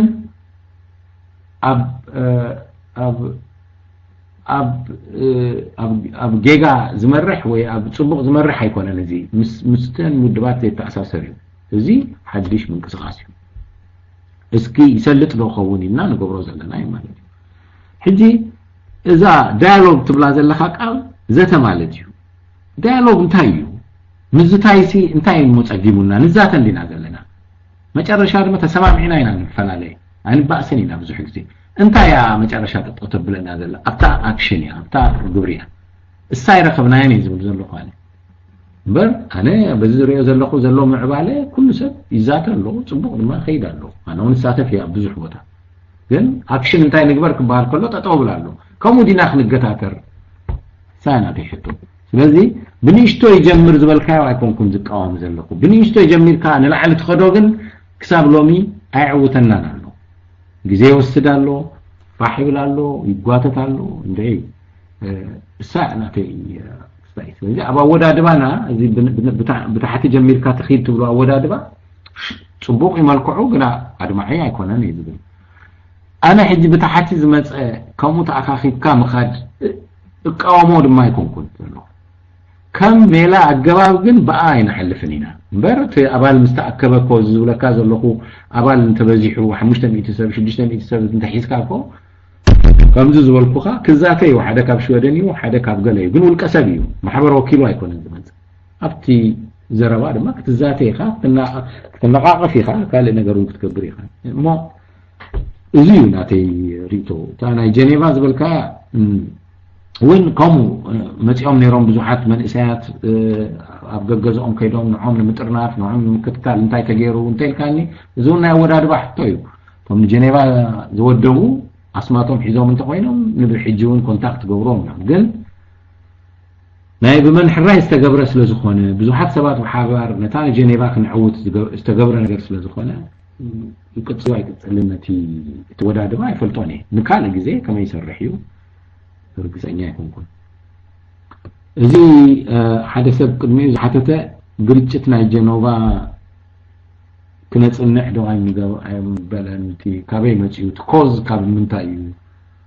وزت استباله انا اي حتى سلا زي فلطا بزحبو كزارب ايكالكم مخنياتو اب جنوبا زعوا جنوبا استغبر قريت كم زلون ايفلطكم كم ترديوني مناباتكم انت زي كوينو كن عرمني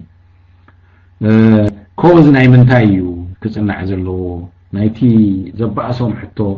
انتايو أبأسهم بعي أنا حجس أبو أفلتو سلا زي باللي كزارب هيكلني مزيد ما حفشاوي نبلو زلنا بجنوبات عايز تجبر نجار هيكون أنا كنت مرت زخون النازلو كله حتى أنت مكرر خيمنا لنا أبز حالتنا ودادبا ناي ودبات ناي أخيبا ناي قريتشتات ناي فتاتها تجيرو سلا زخونه تي cause and effect حجي بزا جنيبات رايت تصنعونا يكونتن بحلاي تغيرون تقوينو ግን እዚ انا ብዙሕ ክዛረበሉ አፍልጦ ይብለይ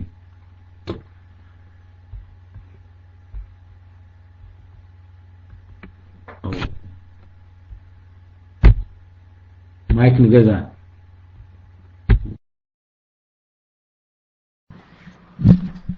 ኦኬ ታንክ ዩ ክብሮም أسنا ثلاثة نيركاد نيرو مثل نبريجا سكي أسنا لخدو حجي ملكت كبر لي أسنا نيرو بريجا تاريخ إنه زبيب ولا أوكي أسنا لخا أسنا زبيب تاريخ يونباري تقطعت لكم حزوا actually استخبر ما ذهب كقدماي زبيب ما ذهب أسنا تقطعت لكم حزوا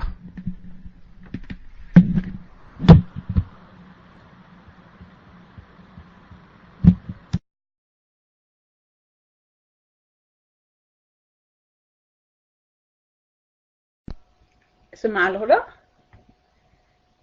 مسمر أنا مثلني أمشي أنا دي قدامي كي أبغى زلوا يا بمجمرة كبر قاشنا نقعد عن متاها مش كل وقت حساس بها بزلنا خبرت بتعامي بزحيم كومو أدمينات غني لنا قبر زلهم صراح قال بمول أخو ما بزلهم يترين قدسات يترين دريت فتحي سلام بل أنا حتى دولي زلخو تي مدبات تعمل صبو إذا زبلي كم زلنا بهجرنا خن زارب كلنا أنا بحكي دس بلني نحنا حنت حتى جنا لا حتى دولي زلخو تي هجراو زهونه نقول حزب إرترا زما أكل وي كل حزب إرترا توكيلهم نفتي مريحناتكم مسؤول زخولو أجاباب انت زفت ارمو بخمسة قابزي توديبنا كم بارلاما خوينا نمتعين دحرتي سرعة مسودقة نحنا كم تقبلتي هاجر كوينا خن كيسي مخالنا نيرنامو كم زعينت بلان على كادو نخلو إيرتراوي كاب كل بهرات أمري حنات كوينو كم حدا بارلاما خوينو قويمو صباح نقوه نتهاجر وحسن نزخونا مالتي دحراي كاليت حتيون انت دا انا نزي مالينا ገለገለ ብሔራቱን ወይ ካል ዓድታት ዘይተወከሉ ስለዝኾኑ ምናልባት ስምዖም እንታይ ይውሉ ኢልካ ተሐስብ ኣነ ኸ እዚኣ ሕተይ እንት ሕዲ ዘይበረትካ ኮይና ደገመ ክሓተካ ማለት እዩ ወይ ክዛረብ ክነግረካ ማይክ ፍሪ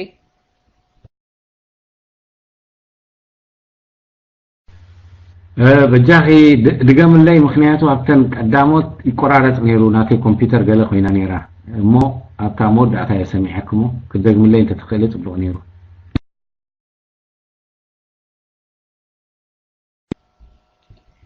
اوكي انت يقبل لي تحسب بطعمي صبغي سمعك قال الحجي سمعنا لكم له قال له خدوا مسمر هالو يا እቲ ሓሳብካሲ ብጣዕሚ ኣነ ይድግፎ እየ እቲ ከምዚ ተበጊስካ ዘለኻ ስራሕ ማለት እየ ግን ኣነ ሕቶ ኣለኒ እቲ ኣድማዒ ኢለ ዝሓቶ ወይ ዝሓስቦ ኣነሲ እቲ ንሕናሲ ብፓርላማ ዓይነት ቆይምና ካብ ኩሉ ኣውራጃ ካብ ኩሉ ሃይማኖት ዝውክል መሪሕነት ዘለዎ ውዳበ እንተ ዝህልወናሲ ኣይምተዓወትና እንዶ ወይ ንኩሉ ህዝቢ ኤርትራስ ኣይመወከልና እንዶ ዝብል ሕቶ እዩ ዘለኒ እሞ تبريهاتك ክትከውን ተስፋ ገበር ብሕፅር ዝበለ ማይክ ፍሪ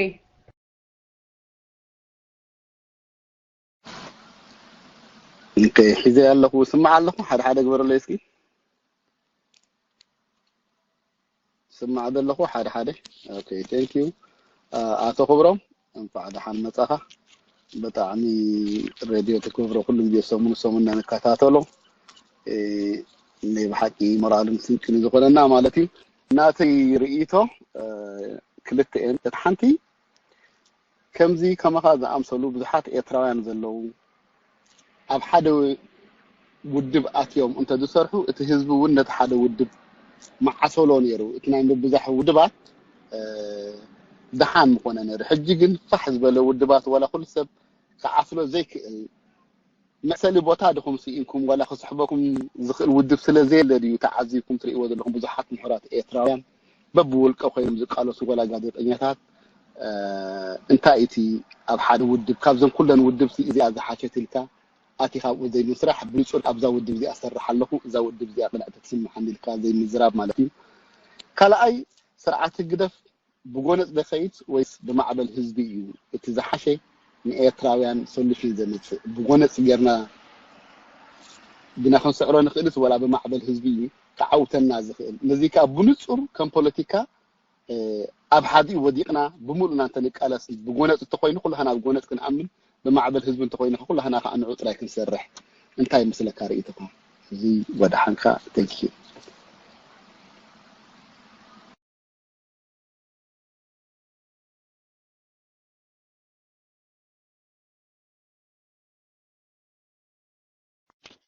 اوكي ماما دهب الله خدو ماما دهب جنات كي امايك عازيه ماما دهب سمعنا الله ناتي أتمود أتاسف سيتي حتى أوكي ماما مايك نعم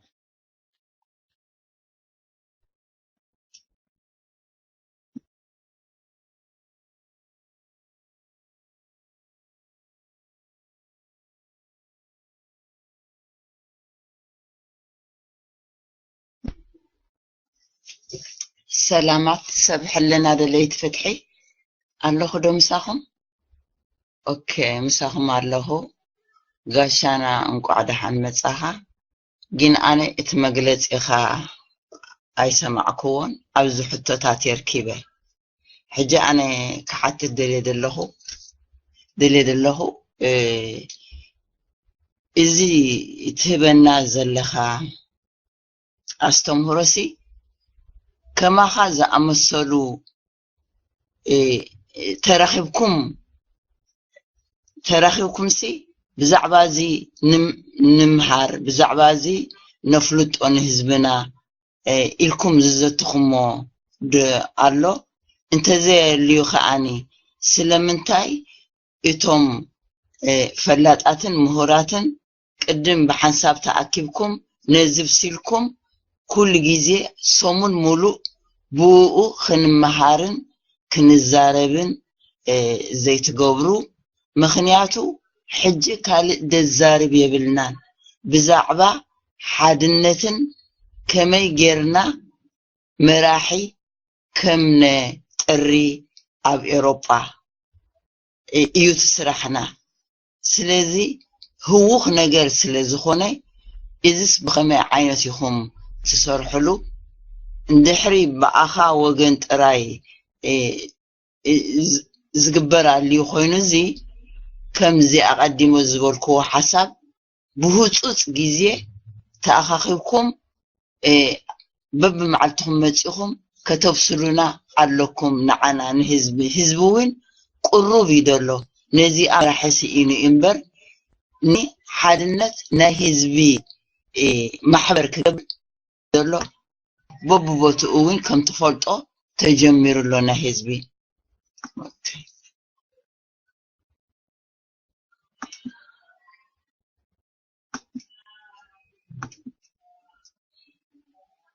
ወዲቀ ፀኒሐ ኣለኹ ዶ ምሳኹም ደለኹ ኣለኹ ዶ ምሳኹም ኦኬ ኣለኹ እቲ ናተይ እዚ እዩ ሕቶይ ነዚ ክትገልጸለይ ጥራዩ እቲ ኣቀራርባ ከመይ ከም ዘለኹም ንምግላጽ ጥራይ ክፈልጥ ደልየ የቀኒየለይ ሰላም ምሽት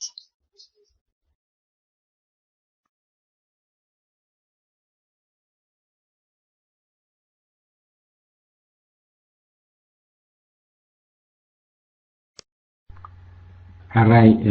يغني لي كلكم مچم زربا حتى تجمرو خلكم تغبروا لي زلكم تبع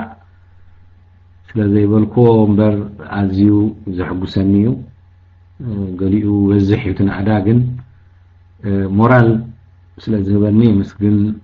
መስግነኩም ኩልኩም تا قداميت حتى ببرلما كنت كم وبرلما كنقوم دو اي محشن بخمو عينت زبي تمريس اوز مسألو زبل حتوي كم يمثلني اوصعي مالتكيو السو دا متدلي حجون ግን እሱ ከምዚ ክዲቦ ዝደለኻ ፓላትሶ ኮይኑ ይረአየካ እሞ እቲ ስካላ ክትረክብ ወይ ብሊፍት ዲኻ ክዲቦ ዘይት ዝሰኣንካ ኮይኑ ይረአየኒ ምክንያቱ ኣብኡ ምድያብ እቲ ዝለዓለ እንድዩ ናይ ዲሞክራሲ መወዳእታ እኮ ፓርላማ እዩ ግን እቲ ትምኒትና እሱ ይኹን እምበር ብታሕቲ ታሕቲ ክስራሕ ዘለዎ ስራሕ ግን ዝተሰርሐ ኣይኮነን ንብል ናይ ምን ጌጋዩ ኣይኮንኩን ዝብል ዘለኹ ኣብዚ ምክንያቱ ጌጋ ዝገበረ ሰብ ኣሎ ኣይብልኒ ትምዕባለና ግን ገና ኣብኡ ኣያብፅሐናን እዩ ዝብል ፓርላማ ማለት ሰብ ምምራፅ ማለት እዩ እስከ ኣዳቅቕ ኣቢልና ንርአዮ ባይቶ ማለት እዩ ሕራይ ኣብ ሆላንድ ኣለኹ ባይቶ ንምረፅ ክንብል ኢና መን እዮም ዝእከቡ ባይቶ ክገብሩ ኩሎም ኣብ ሆላንድ ዘለዉ ኤርትራውያን መን እዩ ዝእክቦም እሞ ነዛ መዓልቲ ስዋኣት ክነኽብር ተፀዋዊዕና ከማንሲ 40-30 ሰብ ኮይ ዝመፅእ ዘሎ ከመይ እያ ሞ ትጅመር تا مبقى سي أقوى زينا بأواج ወይ በጃኹም ምጹባ ቀልጥፉባ ምጹ ኢልካዲ ዝመጽ ሰብ ከምኡ ዝመጽኸ ወኪል ዲዩ ክበሃል ዝኾነ ቦታ ዝግበር ኣኼባ ኣነ ዝተዓዘብኮ 100 ሰብ እንተልዩ ወክልተ 100 ሰብ እንተልዩ ወይ መንግስተ ሰማያት ዋርሶ ወድባካሮ ዝገበሮ ኣኼባ 300 ሰብ ኣቢሉ ርኢ ካለ ግን የለን مو حسبت الشح أبزلوا حجر 300 سب 400 سب تراي زمت أنت خوينس إتي كاب زاد اللي مجمريا أي تسرح من الوقت كابنت لك حيجت من خون بر وراي غيركا سب كنا مرعوم يلكا وراي زي نجبر تبلمو تو وراي جن معلت تراي تقاط أرمو نتي نوراي زاد تصحي نجارات كن كيك قربكا كم مصلح كوين يراهن سواء خصمو علو زعدم كعدم علو زشمت كشمت علو وزت وزت السيو حجي حزنا زلو كمينا زي انا غير نجمراينا نزلنا ازي حدلنا تبحال ازي حبير كام ديالوج مغبار بحبار حدا نجر نغبار نبلو زلنا كاب كتغبرو كتزارو سلازي قلل كويو حدنت تصلي انه حدنت ندوري الكات تتحدادم بحدنت وصيهم بسمع وصيهم كبحال كلنا نبهغو نغري ግን አባክት በጽሕ ቀዳማይ ካልኣይ ድማ እታ ሓድነት ሰብሃለት ነገር ንጽባሒታ እንታይ እያ ተፍሪ ዘላ ኣብ ግብሪ ኣይዋሕለት ናይቲ ጌጋዩ እቲኦም ስለዘይ ተሰማምዑ ኣይቅበሎን ያን ምዕባለና ግን ገና ብታሕቲ ክኮስኮስ ዘለዎ ነገር ኣይሰርሕናን ባህላይ أبغى أعدي محاضرات تجمعوا له أو سويدن أو جرمن أو كل حاجة بتين محاضر حادث راحيو يسرح له السود يسرح له قال هاي كده ده حر كلنا نحب ما زي ما تي عندما بين كل ثلاثة رأي مع عبيلة من زخيلة يكون كلكم تسألوا እዚ ቁሩብ ይሸግራሉ ጊዜ ይበላሉ ምናልባት ኣብቲ ናይ ናትና ተጻባኢ ኮይኑ ዘሎ ናይ ህግደፍ ኣወዳድባ እንተሪእና ግን ድሮ ተወዲቡ ሎማ ይኮነን ተወዲቡ ህዝቢ ንናጽነት ኣብ ዝደለየሉ ግዜ ዝተወደበ ገዛ እዩ ዘለዎ ኣባላት ኣለዎም ፍሉጣት ኣለዉ ዝዋፈሩ ኣለዉ ሓደ ነገር ንግበር ክበሃል ከሎ ማሕበረkom ንግበር ክበሃል ከሎ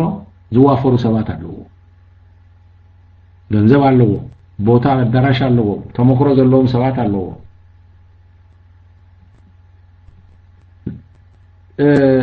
እሱ ስለ ዝኾነ ድማ ነቲ ታሕቲ ዝተሰርሐ ቅድሚ 20 ዓመት 30 ዓመት ዝተሰርሐ ስለ ዘለዎም ናትና ገዛ መንዚዖም እዮም ዝሰርሑ ዘለዉ እዚ ህዝቢ ዘቆሞ ገዛ እዩ ግን ብኡ እዮም ዝጥቀሙ ዘለዉ ንኣብነት ናይ ከተት ሽማግለ ወይ ናይ ብድሆ ሽማግለ ወይ ናይ ገለ ዝበሃል ይቆም ክበሃል ከሎ ይቆም እዩ ዝበሃል ኩሉ ድማ ዘቆዎም ዝእዘዝ ባጀት ኩሉ ኣለዎ ሕጂ ንሕና እቲ ምንቅስቃስ እቲ ዕላማ ኣይኮነን ዘበኣሰና ዘሎ ዋላ ኣብ ዝኾነ ነገር እዚ ኩሉ ውድባት ኣይበኣስና ኣሎ ዋላ ውልቀ ሰባት ዝበኣስ የለን ሓደ ይወራያና ኣብቲ ምስራሕ ግን ነታ ገዛ ንምስራሕ ግን እንታይ የድልያ ቸመንቶ የድልያ ዋላ ማዕጾም ካልእን ኢና ንብል ዘለና እሰኒና ንኣኻኽ ዘለና ሕጂ እቲ ምናልባት ኣይርከብክን ከይትኾን እምበር እቲ ሙዳብ ዝበሃል ነገር ኣነ ብወገነይ ብታሕቲ ሓደ ድልዱል ዝኾነ ማሕበር ወይ ምንቅስቃስ ኣብኡ ድማ ክሳተፉ ዝደልዩ ሒዝካ ምብጋስ ይሓይሽ ሽዑ ካልኦትን ክስዕቡካ ድዮም ወይ ከዓ ካልኦት እዚ ተጀሚሩሎ ኢሎም ዝበዝሑ ሰባት ክመፁ ድዮም ከምኡ ዓይነት ህቦብላ ክንፈጥር ክንክእል ኣለና ከምዚ ጀኔቫ ዝፈጠርዎ ልክዕ ከምኡ ዓይነት ምፍጣር ማለት እዩ ግን ንኩሉ ሻዕ ዝፀንሕ ኣድራሻ ዘለዎ ሰባት መራሕቲ ወይ ኣካየድቲ ዘለዎ ኣድራሽኦም ዝፍለጥ ሙሉእ ግዜ ዝሰርሑ ዘለዎ መደባት ዘውፅኡ መደባት ዝተግብሩ ኣበየለኻ ዝብሉ እቲ ኣባል ድማ ገንዘብ ዘዋፅእ ንዓ ኣብ ዝተባሃለሉ ዝመፅእ ዝኸይድ ዝለኣኽ ክነጥሪ እንተኽኢልና ኣድማዒ ነገር ክንገብር ንኽእል ምዝራብ ጥራይ ኮይና ዶ ሓይሽ ክንብል ንህለ ሓሊፉ ግዜ ሓሊፉ ኣሎ ምስኣ ተኣሳሲራ ትኸይድ ኣብ ሓደ ውድብ ዘይትጥርነፉ ቶም ቁሩብ ኣፋፍኖት ዘለኩም ትብል ሕቶ እያ ትመስል هو نحنا بحد ترنفنا نبهال حجي نفالق سبات معاسكي كمزي نزارب كنبل دينا نحنا خي نقومو ودب حد علامة زلو خوينو كاد اسب كمرح دي زدل زلو كم انت خوينو زي حجي حسبو زلوكو يقولكم ناتي حسابي لذا أمنو زلوكو كم عينت أنفت زلويو مسابات سي كمزو خمزة حساب علومو ألا خادو ندابلنا نزارب علنا كبلكي زدل زلوكو ويكبلكا ስለዚህ እሱ አመገድሎ ግን ምሁራትን ምኩራትን ስለዝኾንና ይኮንና ንገብሮ ዘለና ኩሉ ሰብ ዝፈልጦ ዓይነት ስራሕ ከምዚ ክግበር እዩ ኣለኻዶ እዩ ዝበሃል ዘሎ ገና ግን እቲ መሰረት ስለዘይ ተገብረ ሶኢልካ ከምዚ መስሪትና ኣለና ከምዚ ጌርና ኣለና ኢልካ ምዝራብ ካብቲ ጌጋታት ከይኸውን ንቅድም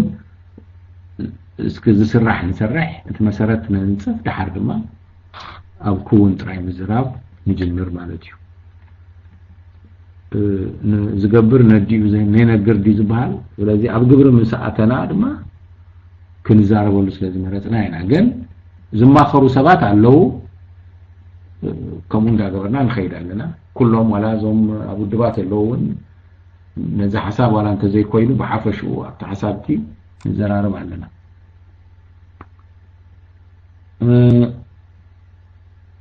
ብጎነስ ድዩ ብማዕበል ህዝቢ ዝመፅእ ለውጥን ዝበልኮ بمعبل هزبي حد هزبي يأكل كله أجمعين حوارون زلوا ويزبل قلت زي بقولوا ده زي قلت زفتو ودب كم يجرو كور يزبل حتى يوم مجمع يا سبز قرب قلت من ما انتهي مع التي يزبل حتى له بس إمكان خيط قوانس كا سبون أبتي نجارات دم كيف سسرة بزيكم بتي ዝመጽ ለውጥ የለን ይዝብላነ ግን ንዑ ኢልካ ይሰርሕኒ ንጎነት ኢልካ ከምቲ ናይ ብረታው ቃልሲ ኣይሰርሕኒ ዝስራሕ ኣይኮነን በኋላ ንምንታይ እዩ ካብ እቲ መገድሲ ሕጂ ከምቲ ናይ ቀደም ንኢትዮጵያ ተዋጋናዮ ዓይነት ውጽኢት ዝህብ ኣይኮነን ሓይሊ ምጥቃም ኣብዚ ግዜ እዚ ኣሉታዊ ሳዕቤን ክህልዎ ክእል ዝብል እምነት ኣለኒ ኣብኡ ግን ተኣርስቲ ምናልባት ካልኦት ካባይ ዝበልፅውን ተዛሪቦም ስለ ዝኾኑ ካብኡ ኣያብለኒ ግን ኣነ ሓይሊ ህዝቢ ኣክል እዩ ዝብል እዩ መወዳእታ ድማ ፈርከሽከሽ ኢሉ ዘለዎ እዚ ብዘረባን ብምፍርራሕ ጥራይ ጠጠው ኢሉ ዘሎ ካብ ህዝቢ ክምልጥ ዘይክእል ስርዓት እዩ እቲ ስርዓት بعد وجن ننوسو أداخيمون معناته تي نعوك كلاخل زجبا سراويت سبحان بمولو لو تزدليو هاجر وقلقلوتي كله فلذي معاس جزء كم زفانون معاس إبتراح كم زحل فلان زحلم زلو من سيو سراويتي اللي يزوا زلو يساعد كله ناتو أخلاقات قلبهم كوماندو قلبا إلهم زلو ترعيهم زلو مالك الصوم جن هزبي هو يلو مستساء زعبتو يكون مو أنا بعبل هزبي كودق الله بهلاي زيا مودعتا زحتتك حتون مساعد خير يا مثلا مساعد داميتي زبلكوا كما قوم زعمسلوا حدا تراقيبكم حدا حساب زلكم استمروا زيتوبو وحدا زي تخونوا نزبل صبوق حسابيو ببعض مناخ نقبرون فتنا لنا أنا بوجني مش كلهم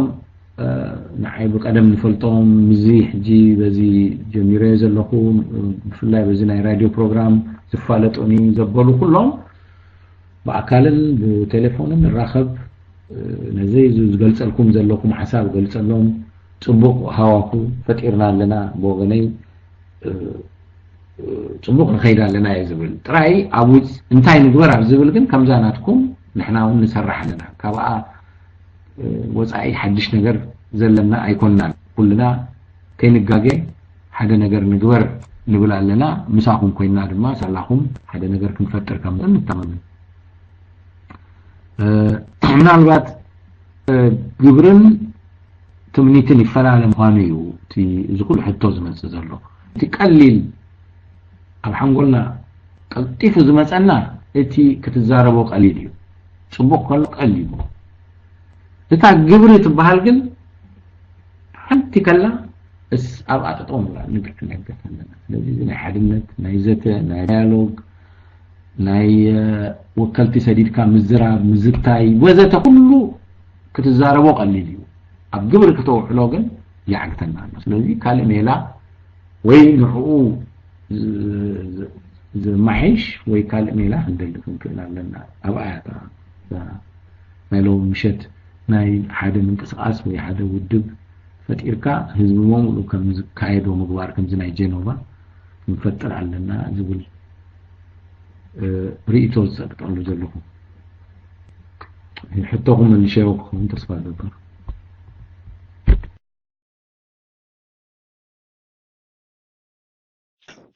اوكي يغنيلنا كبر غاشانا معدومه يالخا دحراي كبر حاونا تاريخ نيرو دحراي كازغوم هو سلستكم كاتاتال تحزوم مالتي معدوماي دحراي تاريخ دحراي زغوم ما يكفي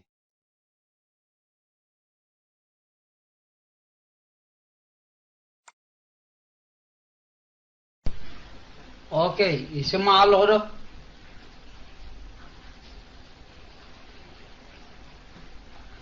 يسمع له اوكي سلامات كما يوعلكم كلهم دريت فتحي قصيله خبر غاشانا انقعد حمصها انا حتى ابز وانزي زعبانا جنبا يكون زعبا نقدو زغبانا سراح عندنا نقالس زلنا اجي انتهي انا تحتنا تي ጥርናፈ ብበረኻ ዘሎ ይኹን ኣብ ገዛ ዘሎ ይኹን ኣብ ዓዲ ዘሎ ይኹን ብኩሉ ንብል ኣለና እሞ ሕጂ ተቃልሲ ገሊኡ ኣብ ዲያስፖራ ገለኻ ቶም በኣካል ዝቃለሱ ዘለኻ ኣሕዋትና ቦታትና ኩሉኻ ኣብቲ በረኻ ኣለዉ ኣው ሓደ ነገራት ኣሎ خصامعካ ዘይኽእል ነገራት ሓደ ውድበቲ ኣብዚ ንሕና ዘለና ይኻ ልክዕኹም እሞ ኣነ እንታይ ይብል ንሕና ዲና ነዘን ውድባት እዚኣተን ክንጥርንፈን ንኽእልሲ ወይ ንሳተን ተን ውድባት ንዓና ክጥርንፋና ዝኮነ አቤት حرف بابا لو عندي متين حراج بابا ايه نعنا اطولا تمريسا حتى كودي استاي قبل بزخونه ግን ተረዲኹም ነው ክትኮኑ ተስፋ ገብር እተን ውድባት ንብለን ዘለና ውድባት ኩልና ይን ሓና ዲዮ ረዲያት እንዲዮ ወስሊያት ለያላ እቶም ኣብ ዘለና ዲያስፖራ ዘለና ድማ ከምዚ ንሪኦ ዘለና እዩ ሕጂ ንሕና ንኣብነት ድሕሪ ጀነባሲ ሓድነት ክንጅምር ኣለና ሓድነት ክፅውዕ ክንክእል ኣለና ንሕና ሓድነት ምስ ገበርናኻ ናብ ውድባት ክንዋፈር መጀመርያ ንሕና ግን ሓደ ኢድን ጓንትን ክንከውን ኣለና ዝብል علامة لنا نحن بزي أبدأ أنا ذلك أب سويسرلاند أو كل خاء كل دلاء فتح خاء خم علامة لوه حجي كلمنا هو مخادنا قل نحن عندنا نزل ودوات زياتن نبعلنا نحن تفقرنا نحن تسانينا لنا لتن ودوات تسانا يخل النغلس وين الساتنين عنا تسانيو تفقروا قبلانا زخلا سمع خان نقط كون تسفابر تحطو عاقمين تزي كوينامبر نعاخات بك خستايونا يكونت بزغونا جن ديسك بلن ملسلي مايك فري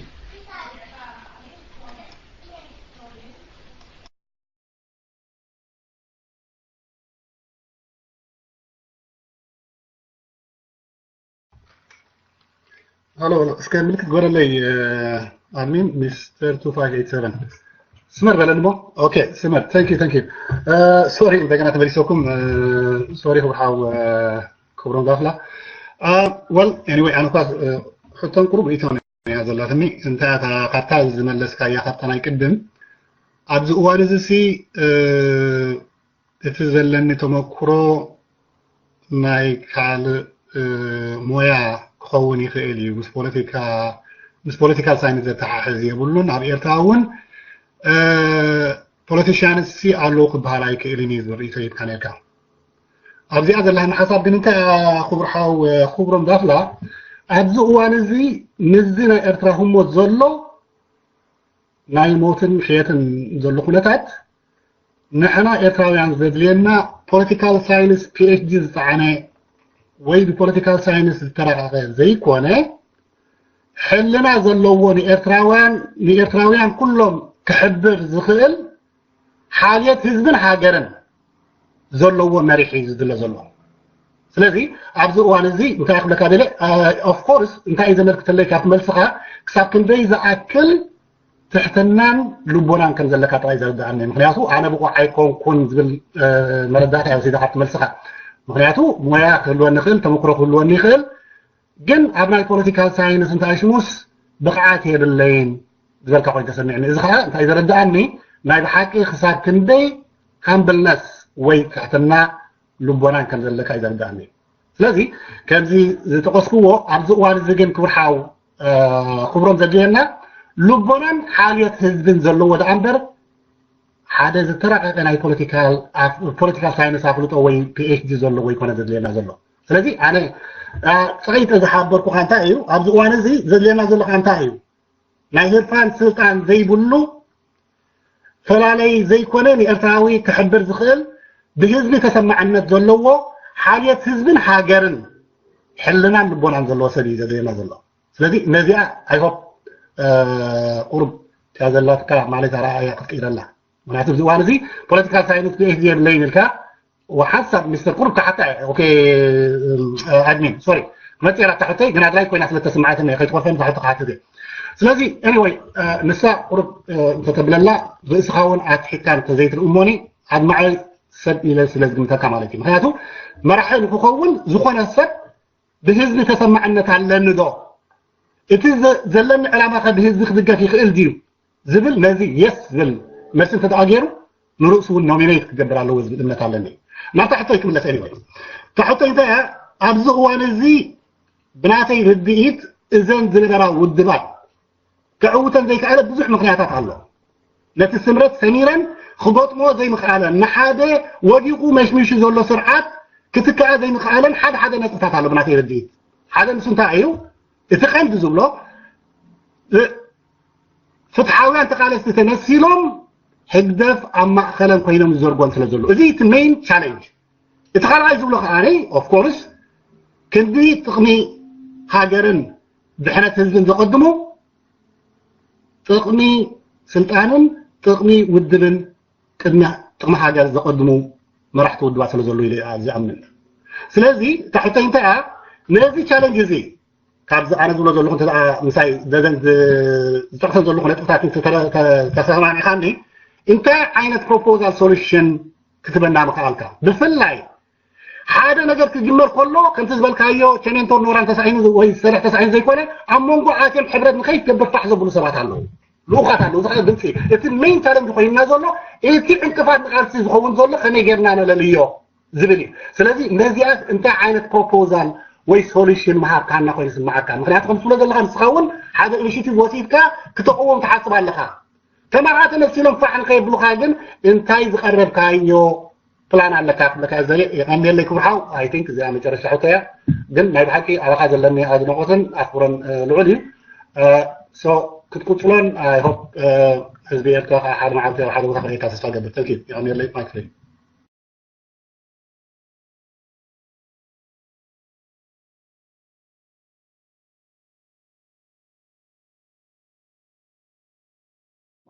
اوكي ساسيتي عتلاتنا زقنفو الله خدو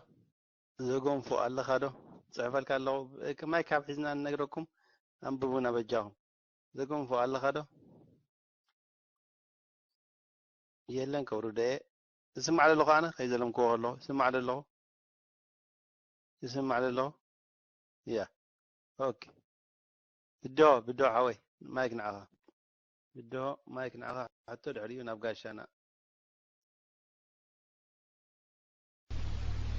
سمع له كحدا حدا بلله ويسمر اوكي سلام بنا كروم انا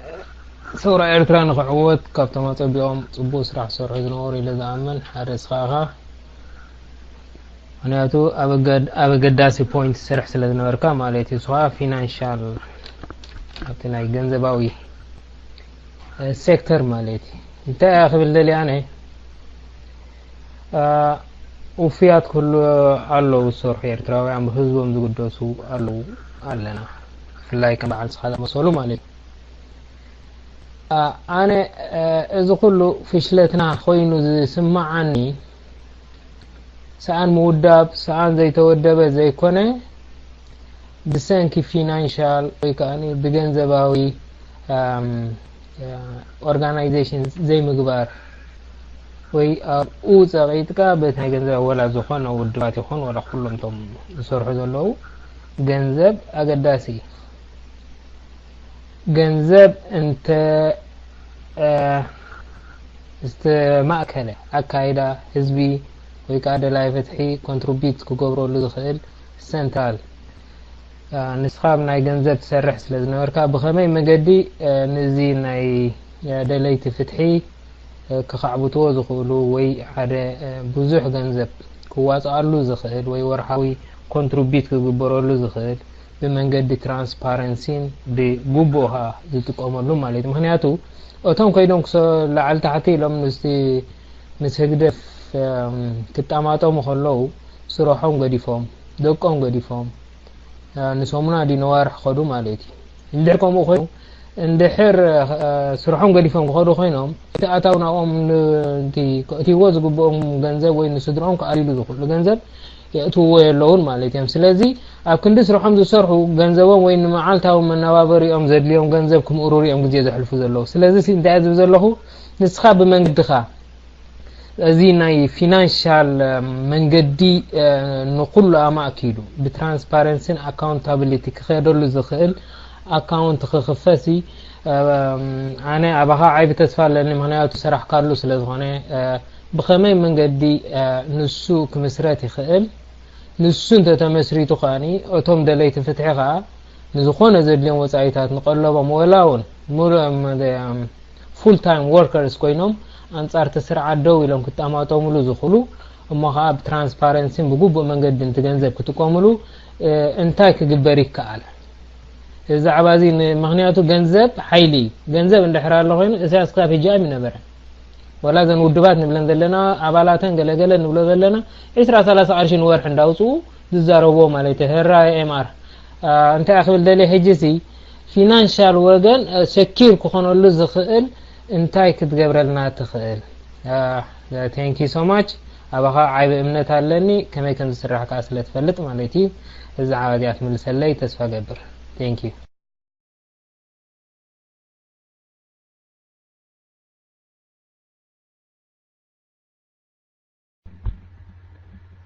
حراي أني اللي نتي مسجانكم من متبعكم من تا منجو قلعة أتيوكا لحظتك حتى والدبات دين ترنفانا نحنا هنا نترنفانا سبيل حتى انت نحنا مالت منينا نحنا تقول لنا زلخا نمن مالت كاي نتوم حجين زارب زلنا بكم زعينة لا تراخبنا كل شأن دليت فتحي مالت كاديو كم انتقوينو نحنا مجمرة هم ترنفانا نحنا سي تتقرني فلاينا نحن لما إذا قبراخ نبلن نخير كنا نحنا لما تتقرني فينا ودب كوينا مالتيو كمان كوينا مالتيو حجي تحطوها صبوك حطويو نايو حكي كم تزبل كايو ايكونن صبوك حطويو قل انتاي ياتا تبقس زلا نحنا تبلنا زلخا زوم بخمزي زتن الراخب زلنا مالت كان تخوينو نحنا كم حدا ودب تتقرنيفنا نسرحالو ويكا ندمعالو مقد نفتر يا تقوم زلا موداريا سمعت كي جزاو تيكوا اب حدا كواب زلو حدا عقوبة امثيلهم ديوم وين متحققاز محبري لهم يقورون ديوم انتا يوم يقوروا له مخنيات كن تندا كغزقو نحزن مرحز خون قالك قورو يراخبو كل سبي مزقاب شعوقو نتا قدايتي عدما موسع يجمر جنزاب موسع يجمر ذكايدا يهلو اتي نبرتنا يتي محبر دما مكياد يجمر قل مجمريا انتاينا ندلي لهم كتأخاخون زدانيو دما ابتا محبر كمزقبو قالو حجين احنا نايزتا معدينا ذلنا كله ارترا زلو بزدفل علي مقدد الراخب زلو كبالتوك جميرك نايزتا معدين حدا نقر دما ترخيبو كبهال كله دما كل سب يواصي جنزب كن كل شعب بحدا يسرح كوينا بحدا هيتم مزقبنان وي هي انا بحدا محبر علامو فليكنا نزيك لما لقينا الناس تمزقبنا له محبر جن يبلنا نايزتا مع كلنا زلنا لذي اذا حطو والدبات دين ترنفانا وقت النفانان كمخرانان كمزقبرا خبلانا خلاين زي حيش كبلانا نقبلو نحنا ما ريتون تلينا نحوهم كم قلنا خلينا نزارب نخلينا الذي دحان بيد حتى يكون تي قداي كبيدا يكون نخبلك كاين دليل اذا انا politicians زبلكوا صبوق اي حس كان مسلني تاع قدامي بارت مالتيو انا تي تمرتي سلازي بالله الى يكون كل بوليتيشان يكون كل زبلكو انتاي نمبالي بوليتيشان يبلنا نزبلكو مخنيات بقفح كترئي دليكا ብዙሕ ግዜ ኣብ ካልእ ሃገር ተመክሮ ኣብ ነዊሕ ዓመታት ዝማዕበለ ናይ ፖለቲካዊ ባህሊ ኣሎ ዋላ ጨቋኒ ስርዓት ከሎ ተቃወምቲ ውድባት ኣለዋ ገለ ግዜ ብሕጊ ዝሰርሓ ገለ ግዜ ኣንጻር ሕጊ ዝሰርሓ ናተን መራሕቲ ኣለዉ ዘተሎ ኣንጻር ኣሎ ሕጂ ኣብ 30 40 50 ዓመታት ዝማዕበለ ናይ ተቃዋሚ ፖለቲካዊ ከማን ኣሎ ብሓፂሩ ንሕና ሕጂ እዚ ብፍላይ ድሕሪ ኩናት ናይ 98 ዝማዕበለ ምንቅስቃስ ሓደ ፖለቲካዊ ባህሊ ጀሚሩ ኣሎ ክበሃል ይኽእል ነዊሕ ዝገበረ ግን 100 ዓመት ዝገበረ 80 ዓመት ዝገበረ ኣብ ሃገር ዝኸደ ናይ ፖለቲካ ባህሊ የብላን እቲ ብ40ታት ዝጀመረ ጽቡቕ ምኾነ ነይሩ ኣብ 50ታቱን ጽቡቕ ናይ ፖለቲካ ባህሊ እዩ ቀፂሉ እንተዝኸውን ፖለቲካዊ መራሕቲ ናይ ፖለቲካዊ ውድባት እዚኦም ሰልፍታት መቐፀላ ወዘተ ወዘተ ኤርትራ ብኻልእ ከይዳ ትኸውን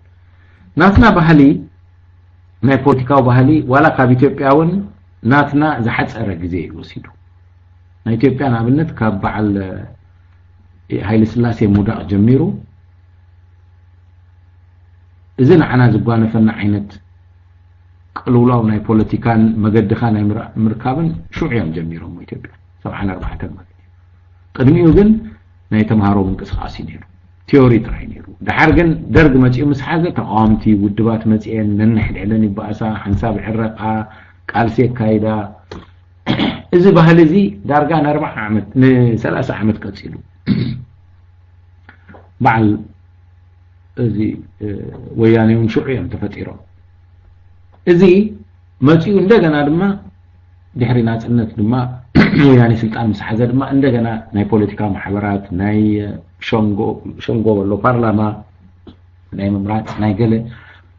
ናይ ነንሕድዶም ብምግጫው ድዩ ብምስምማዕ ድዩ ፖለቲካዊ ባህሊ ወይ ሜላታት ከጥሪቱ ነይሮም ጽቡቕ ማለት ኣይኮነ ኩሉ ግን ይበልሕ እቲ ፖለቲካዊ ከመይ ገይሩ ከም ዝዛረብ ከመይ ገይሩ ናይ ፓርቲ ናቱ ረብሓ ይረክብ ከመይ ገይሩ ምስካል ኮይኑ ነትካልእ ይስዕር ይፈልጥ ዲፕሎማሲ እዚ ፖለቲካ ማለት እዩ ኣብ ኤርትራ እንተ መፂኻ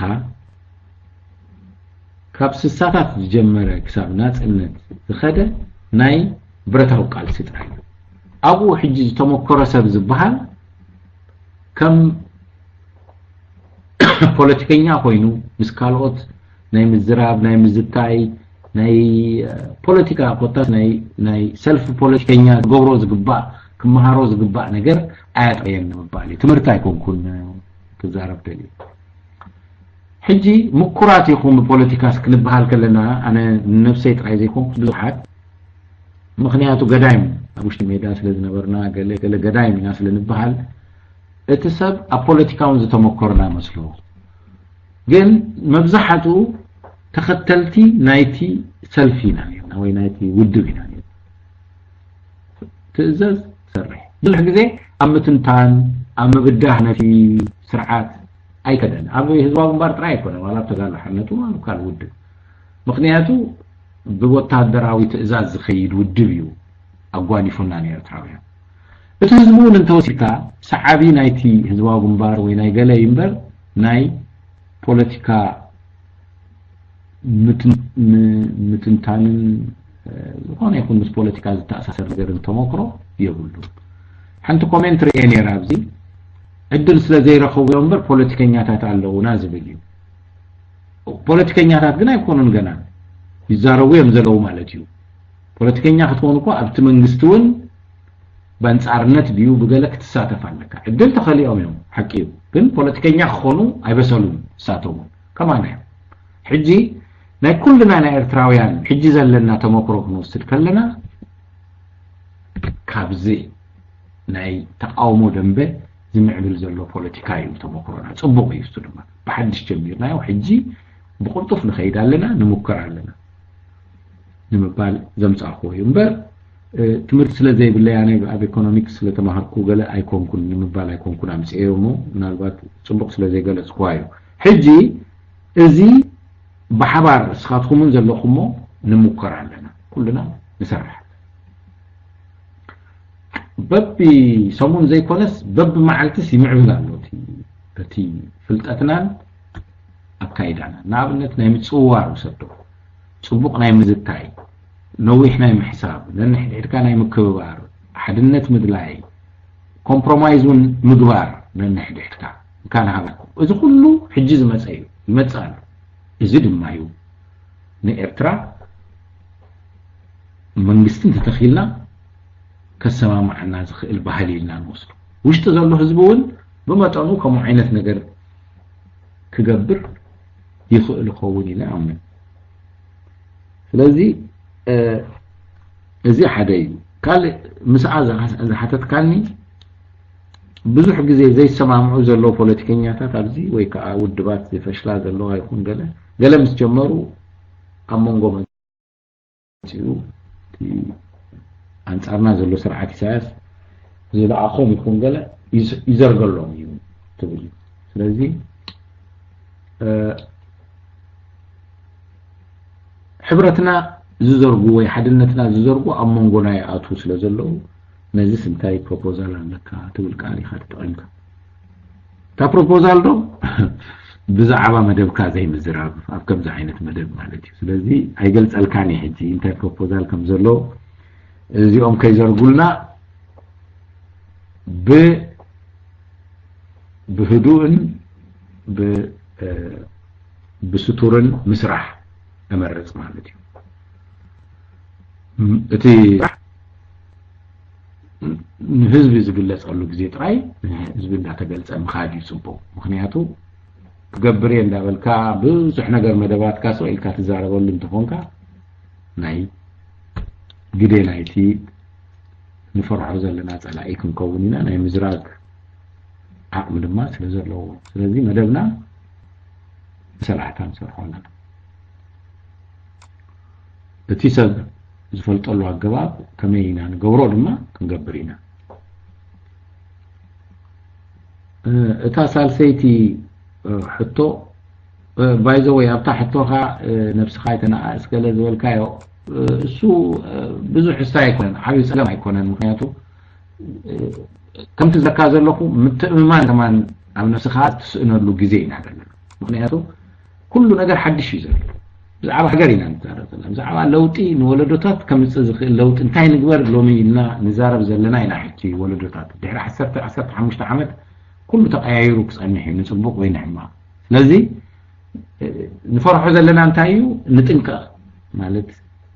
بالانس انت غبركا تخيد عمنا فرحكا تطوايت بلن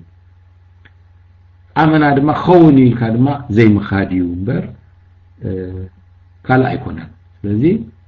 تي حزبي امنات اندحر غيرو لو خينو صبق يبدعني سويد ما زاد ليكا بزح حساب دما تليفون دا غبرون اجوخا زبل بزح الله السو يسعد انا سرحي كنا يقدفني وركا مخنياتو ولا بيني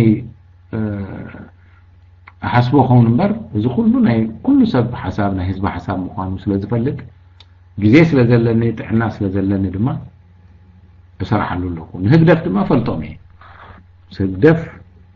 بدفس بحال زي كونس تي سرعات إساس كما يسرح له كابتم زفلتم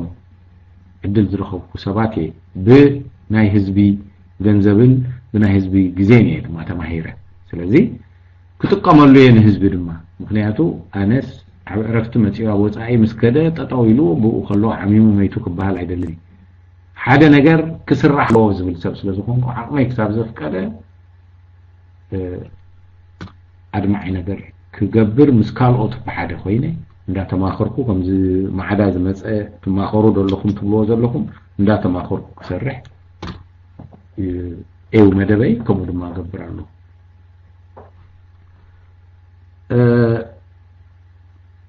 تعمود ده حتى نايجنزب حتى يو إذا نايجنزب حتى مليساني راح نتوي من انتهى زوات زلخو انتهى لك حدث انتهى فليخا انتهى عطم نو كنت جنزب يدل له كل نجر ما واتس تقولوا خلخا تسكفوا كواتسيو ما ودعتا ግን نمخانو كنت جنزب ادليكم يكم تحتو زلخم ايخلكم انديو كقرشن تواصانا انتهى لك انتهى عطم ليخا እዚስ ብቅንዕና ክንዛረበሉ ክንክእል ኣለና ገንዘብ ተነቃፈ ነገር እዩ ኣብ ሓደ ናይ ሓባር ስራሕ ተነቃፊ ይብለኩም ኣለኹ ብገንዘብ ኢኻ ትበኣስ መጀመርያ ሰብኣይን ሰበይትን ብገንዘብ እዮም ዝበኣሱ ስድራ ብገንዘብ እዮም ዝበኣሱ ገንዘብ ኣይኮነን ክቅድም ዝው መደብካ እዩ ዝቅድም መደብ እዩ ዝቅድም መጀመርያ መደብ ትገብር ንከምዚ ከምዚ ከምዚ ክንገብር ኢና እዚ ድማ ናብዚ ከብፅሐናዩ ሽዑ ገንዘብ እዚ ከድልየና እዩ እቲ ቀንዲ ንኣብነት እስኪ ብሲምፕል ክመፀካ ሓንቲ ናይ ኩዕሶ ጋንታ ንግበር ንበል ሕጂ ሓንቲ ናይ ስፖርት ጋንታ ክንገብር ኣለና ኢልና እስኪ ንዛረብ ፅቡቅ ኣለኹ ዋልኩ እዚኣ ንግበራ እንተኢሎምካ ኣዋፅኡ ዲኻ ትብሎ ኣይኮነን መጀመርያ ክንደይ ገንዘብ ከድልዩ ክትነግሮም ኣለካ ንማልያ ክንድዚ ንኩዕሶ ክንድዚ ንፃወተሉ ክስታይ ከምዚ ክራያሎ ከምዚ ኣሎ እቶም ተፃወትቲ ከምዚ ክንገብር ኢና ኢልካ ባጀት ተውፅእ ሽዑ እዛ ኣዋፅኡት ሽዑ ትሰብ ነታ ኩዕሶ ጋንታ ደልዋ ስለ ዘሎ ነታ ክለብ ኣለኹ ምሳኻ ኢሉ በል ኣብ ወርሒ ክንድዚ ከዋፅእ ክብለካ ከሎ እዩ እቲ ገንዘብ ትርጉም ዘለዎ ብገንዘብ ክንጅምር ኣይ ቁኑዕ ኣይመስለንን እየ ዝብለካ ዘሎ ፈሪሐዮ ኣይኮንኩን ነቲ ሕቶ ገንዘብ ክንእክም ንኽእል ኢና ግን እሳ ድማ ሓንቲ ተነቃፊት ነገር እያ ኣነ ሕጂ ሰው ኢለ በሉ ገንዘብ ኣዋፅኡ መዓት ስራሕ እዩ ዘሎ ንሎሚ ዘይኮነ ንመዓስ ኢለ ንኣብነት ባንክ ሕሳብ ከፊተ እንድሕር ኣዋፂኻስ ዋ ለባማት ንገንዘብ ድማ ለባማት ዝፈልጡ ድማ ከሎ እንታይ እዩ እዚ ገንዘብ እዚ ኣበይ እንታይ እዩ ዝግበር ዘሎ 1 ሚልዮን ኣኪብካስ እንታይ ክትገብሮ ኢኻ ኣይኮነን እዩ ስለዚ እታ ብዛዕባ ገንዘብ ትፈልጥ ኢኻ ሞ ከመይ ከም ዝግበር ኢልኩም እንድሕር ኢልኩምኒ እዚ ኣያታ መልእኽተይ ኣነ ዝፈልጣ ገንዘብ ኣይኮነን ዝቅድም እታ መደብ እያ ትቅድም እታ እሳ ዝሓበየት ስራሕ መደብ ዘይብሉ እንተኮይኑ ግን ገንዘብ ተኣኪቡ ድሓር ስቆ ይልፋሕ ክብል ንምንታይ ነዚ ወፂኡ ወፂኡን ክብል ትራንስፓረንሲ ትብል ነርካ አንተ ወይ ትራንስፓረንሲ እንታይ ማለት እዩ ትራንስፓረንሲ እኮ ግሉጽነት ማለት እዩ ግሉጽነት ግን ንምንታይ ግሉጽነት ኮፍ ኢሉ ገንዘብ ኣብ ባንክ ዓፂኻ ከይተውፅኦ ማለት እዩ ኣበይ ሎት ገንዘብ እናሃልኩም እንዳበልካ ኮፍ ምባል ትራንስፓረንሲ ኣይኮነን ገንዘብ ካስ ክትጥቀመሉ ኢኻ ዋፂኻ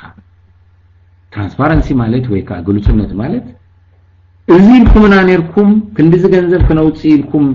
መዚዝኩምና ነርኩም ነዚ ድማ ኢልኩምና ነርኩም እንሆ ነዚ ኣውፂና ኣለና ክትብል ከለኻ ትራንስፓረንሲ ወይ ካ ግሉጽነት ስለዚ እቲ መደብ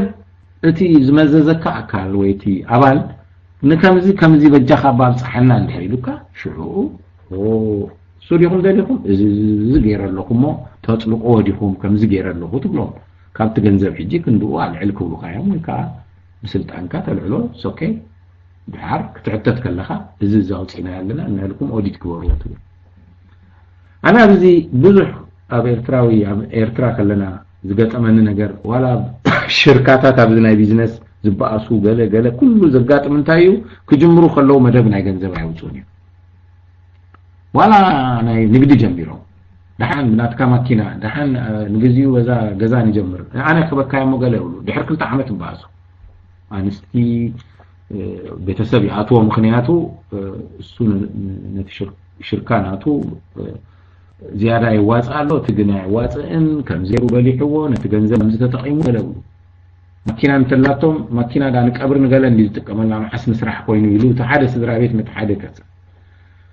مجمر ياجن ماكينة كم تخيلي خاعي تخيلني زيا كم زيا إلهم عواز يوم تزخون نيرهم مجمر يا مدوم بيرهم تزخون بتحق مسارتي تقييمه يلو مملسة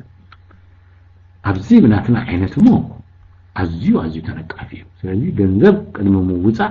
እሱ ግን ገንዘብ መውጻ አገዳሲ መሆኑን ግን ተስካያለ በዘይ ገንዘብ ዝስራሕ የለን ስለዚህ ከመጻኩም ወይ ከዓ እቲ ዝኾነ አካል ከም አይነት ዝገብር ከመጻኩም ገንዘብ መውጻ ከመጽኸሎ ሽዑኡ ብዙሕ ገንዘብ አይኮነን ግን መደብ ናይ ገንዘብ ድማ በይኑ ክዝረበሉ ስለዚህ እቲ ገንዘብ መጨረሻ ኢና ንገብሩ አነ ግን መደብ ማብት መደበይ አትይሎ ማለት እቲ ሴናሪዮ ሰሪሕ ይለኹ ኣብ ኤክሰል ዝበሃል ፕሮግራም እንታይ ከም ዝኾነ ክንደይ ገለ ከም ዘድሊ ገለ ኢለስ ዝሰርሕ ኮሎ ግን ገንዘብ ምንጪ ካበይ ካትረኽቡ ከመይ ካትረኽቡ عموداتك متصي حيش بهلاي أنت ويون أبت مجمريا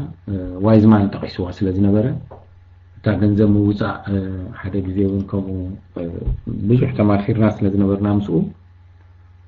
ኣቦቱ ሎቲ ናይ ገንዘብ ኣገዳስነት እዚኣ ምናልባት ኣጅባትካ ክትከውን ተስፋ ገብር ኣብቲ ናይ ኦርጋናይዜሽን ዓብ መትከል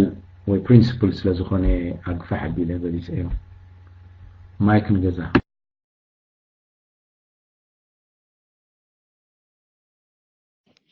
يغنيلنا قاشنا اوكي دانيال الله خالو سمر اللهم دو انا ميخا الله خالو اوكي ثلاثتكم حصل عليكم حتاتهم انت دعليكم نقاشنا انا بوينا استحب له مع صوخ قبر الله ناريت جزي خنكفت انت مايك نعاها دانيال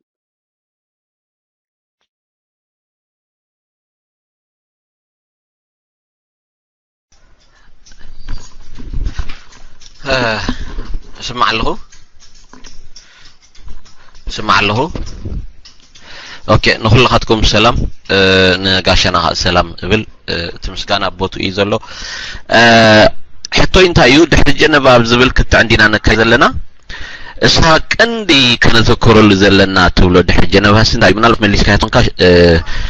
نحلفو انت يو دحريات لو تخي قبركا كتعود تخلي خابل على سرعة تقدرسي ناي بحريات لوط ابز تقامو دنب كاباي جميركا ሁላትና نريو بحريات لوط له نقدميت كينسوغم زغبرنا اسو عينت بحريات لوط خيغبركاسي ناي بحقي نقدميت كيدو نخل تبل يغني لي كي قدكا خلوها انتاي انت ناي بحريات لوط تبلن زلها قرب ابنت تقسل لي هاي كرداني ناي بحريات لوط ابنت بزعبه تقامت كل شعن باس هقدف يبقاسنا عندي ግን ብዛዕባ ተቃምቱ ውድባቱ ንባኣስ ማለት እዩ ተሓደ ደጋፋ ይኸውን ተሓደ ተኸላኸላይ ይኸውን ተኣጥቃዓይ ይኸውን ኣከንድ ብሓባር ምፁና ናይ ሓባር ስራሕ ኣምፅልና ክንድ ንብሎም የባኣሱና ማለት እዩ ሓደ እዚ ካልኣይ ኣብታይ ጉዳይ ማለት ሲ ትሕቲ ደረጃና ዝኾነ ጉዳይ ህዝብን ሃገርን ዘይቀደመ ብዛዕባ ሰባት ተላዒልካ ኩሉ ሻዕ እዚ አይደንቲቲ ፖለቲክስ ኩሉ ሻዕ ይመጽ እቲ ናይ ህግደፍ ፖለቲካ ዘይምፍላጥ እቲ ናይ ህግደፍ ፖለቲካ ሞንጎ ሃመጽኡን የባኣሰካ ሕጂ ናይ ባህርያት ለውጢ ሲ ተዘይ ጌርካ እሞ ከዓ ጉዳይ ህዝብን ሃገርን ኣቀዲምካ ኩሉ ሻዕ ኣብቲ ዝዓበየ ፖለቲካዊ ዲስካሽን ከተተኩር ተዘይ ክኢልካ ከመይ ጌርካ ኻ ንቅድሚት ክስጉም ኣብ ተቃምቲ ደንብ ሓባራዊ ጠለብ ዘይብታ ትኾንካ ብሓባር ምፁና ናይ ሓባር መደባ ምፁልና ናይ 2015 መደባ ምፁልና ኢልካ ሓቋፍ ዝኾነ ኮይኑ ሓቋፍ ዝኾነ መደብ ከምፅልካ ክንዲ ምሕታት ኣብተናቶም ውሽጣዊ ፖለቲካዊ ብዓስታት ኣቲኻ ክትፈላለ ዓሰርታት ዓመታት ንኸይድ ኣለና ስለዚ ናይ ባህርያት ለውጢ ስከሊና እዩ ዝብል እምነት ኣለና ኣነ ይቐኒለይ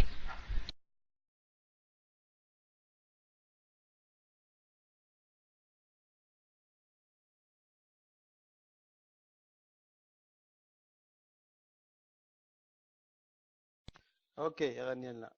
انومي الله خالو كوكن كله خالو انومي اوكي كنتو معزوامو داريو ناب قشان لسمات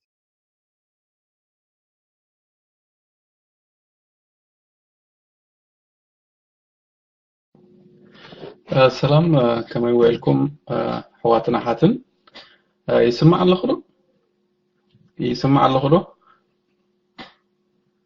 هذا بقولني اوكي alright قرم يا قدمي ثلاثة سبر نيرانو منالبات حالفكم كيكون زوجون فو تاريخ قال زبلالو اوكي thank you أنا قدم جياتي حتتون أي جبانني مغنياتهم تاي حاتتون تاي ملسو كيسمع خام حتات نعب مدققام جزية متفاني ذا سعب منالبات انت زي تحاتيتا جن أنا نزي قاشان انتاي مبالكو ناي فاينانشال كي إلاي مثلني انت زي تقاقي تحتو انتايا مالتكم تفلتو ኣብ ግዜ ዓመፅቲ ወይ ከዓኒ ውልቀ መለኽቲ ዘመሓድሩ ዓድታት ገንዘብ ካብ ሃገር ንኽወፅእ ቀሊል እዩ ንኽትመልሶ ግን ብጣዕሚ ገደል እዩ ገለ ብዙሕ ዓመት ወስድ ዓሰርተታት ዓመት ገለ ዓድታት እውን ኣለዋ ጥራሕ ኢደን ዝተመልሳ ክሳብ ሕጂ ዝተሰርቀ ገንዘበን ከማልሳ ሕኹ ዝብላ ዘለዋ ሕጂ እንታይ እዩ ዝብለካ እዚ ናይ ኮርስ እዚ ናይ ኮሚሽን ኦፍ ኢንኳይሪ እዚ ሞኒተሪንግ ግሩፕ እኳ ነቲ ገሊኡ ገንዘብ ሎኬት ኣብ ምግባር ቁርብ ሓጊዙ ይሕግዝ እዩ ግን ንስኻ ከም ናይ ገንዘብ ክኢላ ማለት ካብ ኩልና ላዕሊ ንስኻ ትፈልጦ ናይ ኤርትራ ገንዘብ ዳርጋ ኣብ ደገ እዩ ዘሎ መብዛሕትኡ ከዓ ብናይ መንግስቲ ደይኮነ ብናይ ውልቀ ሰባት ኣካውንቲ እዩ ዘሎ ስለዚ ንዕኡ ትሬስ ንክንገብሮ እንታይ ክንገብር ኣለና ድሕሪ እዚ ስርዓት እንታይ ክግበር ኣለዎ ትብል ብሓፈሻዊ ማለት ኣብ ዲቴይል ስታይ ከኣተውካ እንተበልካለይ ፅቡቅ እዩ ምክንያቱ ሓንሳብ ክንፈልጥ ኢልና ንሓቶ ነቲኦም ፀላእትና እውን ነግሩሖም ስለ ዝኾንና ወብሓፈሽኡ እንተመለስካለይ ደስ ምበለኒ ይቐኒየለይ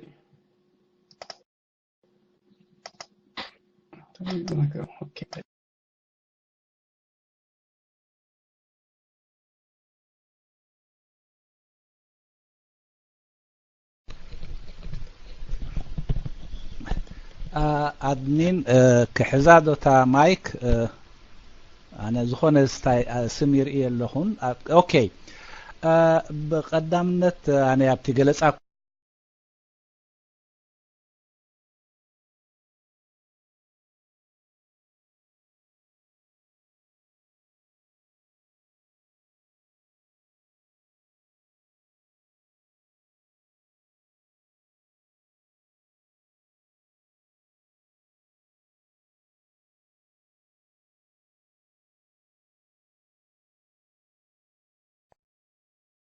اوكي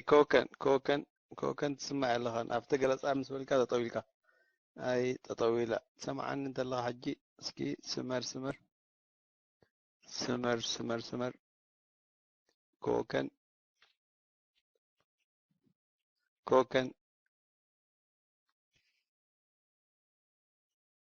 اوكي اسكي قد فايزا موبايل اندا شكرت كبرنا لا بجاهم باب كمبيوتر اتو همنا قدمكم سمر حاجة تصنع خا حساب تصنع كوكن مايك نعها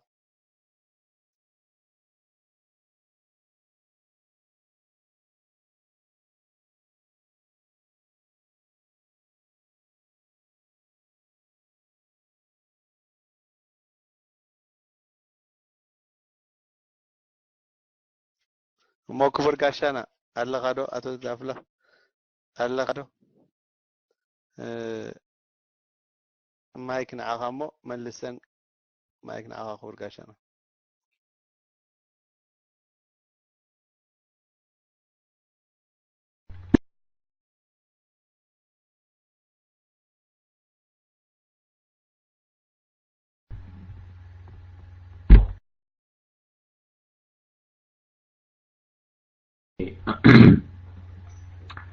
እቲ ሓንቲ ብዛዕባ ናይ ባህርያት ለውጢ ምግባር የድልየና ንዝበሎ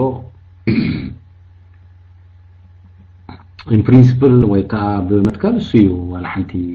ንቃወሞ ነገር የለን ግን ኣነ ኣብኡ ኣጋኒና ከም ሓደ ዕንቅፋት ክንሪኦ ንኽእል ኮይኑ ኣይስማዓንን እዩ እቲ ክንዲ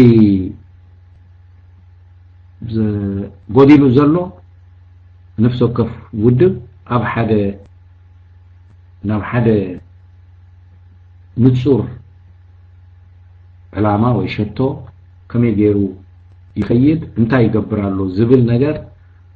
ስለ ዘይነፀረ ኮይኑ ማዕኒ ማለት እንድሕሪ ዓበይቲ ጉዳያት ኣሎ ኮይኑ ንኣሽቱ ጉዳያት ኣይመባእሰን እኮ ግን እቲ ዓበይቲ ዝበሃል ጉዳያት ምናልባት ይርሳዕ ክኸውን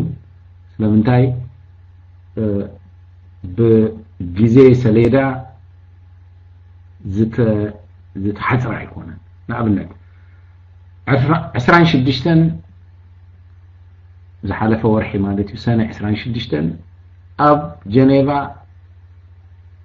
ሰላማዊ ሰልፊ ክገብር እዩ እዚ ውድብ ክውድቦ እዩ ነዚ ኢሉ ሓደ ውድብ እንድሕር መደብ ኣውፅኡ ናብዚኣ ክሰርሕ እንታይ ዝሓብቶ ነገር ኣለዎ ኣይ ዕገትን እዩ ካልእ ንእሽቱ ነገር መፅኡ ሲ ኣይባእስን እዩ ምክንያቱ ስራሕ ኣሎ ስራሕ ኣሎ በሉ ቀልጢፍና ኣብዚኣ ንእቶ ገንዘብ ነዋፅእ እዚ ንግበር ምበለ ማለት እዩ ሕጂ እውን ንኦክቶበር ንኣብነት ናይ ላምፔዱዛ ዝግበር ስራሕ ንጀምር ኢሉ ንኣብነት እንድሕሪ ነዚኣ መደብ ከውፅእ ጀሚሩ ኩሉ ሰብ ላዕሊ ታሕቲ ዝብል እንተኮይኑ እዚ ንኣሽቱ ትብሎ ባህርያት ለውጢ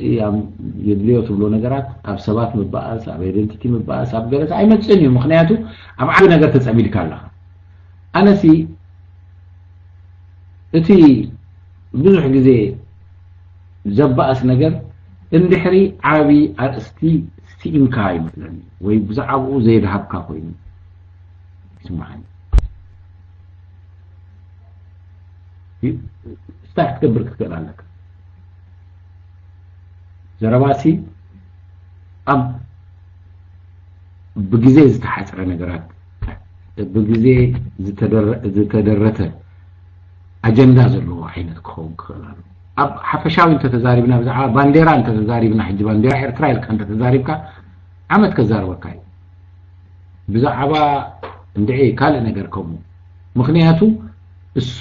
ኩሉ ሰብ ርእቶ ዘለዎ ሕቶ ስለ ዝኾነ ግን ድሕር ወርሕን ፈረቓን ኣብዚኣ ቦታ እዚኣ ክግበር ኣለዋ እንተይልካ ግን ኩሉ ሰብ ኣብቲ መደብ ክዛረብ ትኽእል እዩ መደባትና ነብዝሕ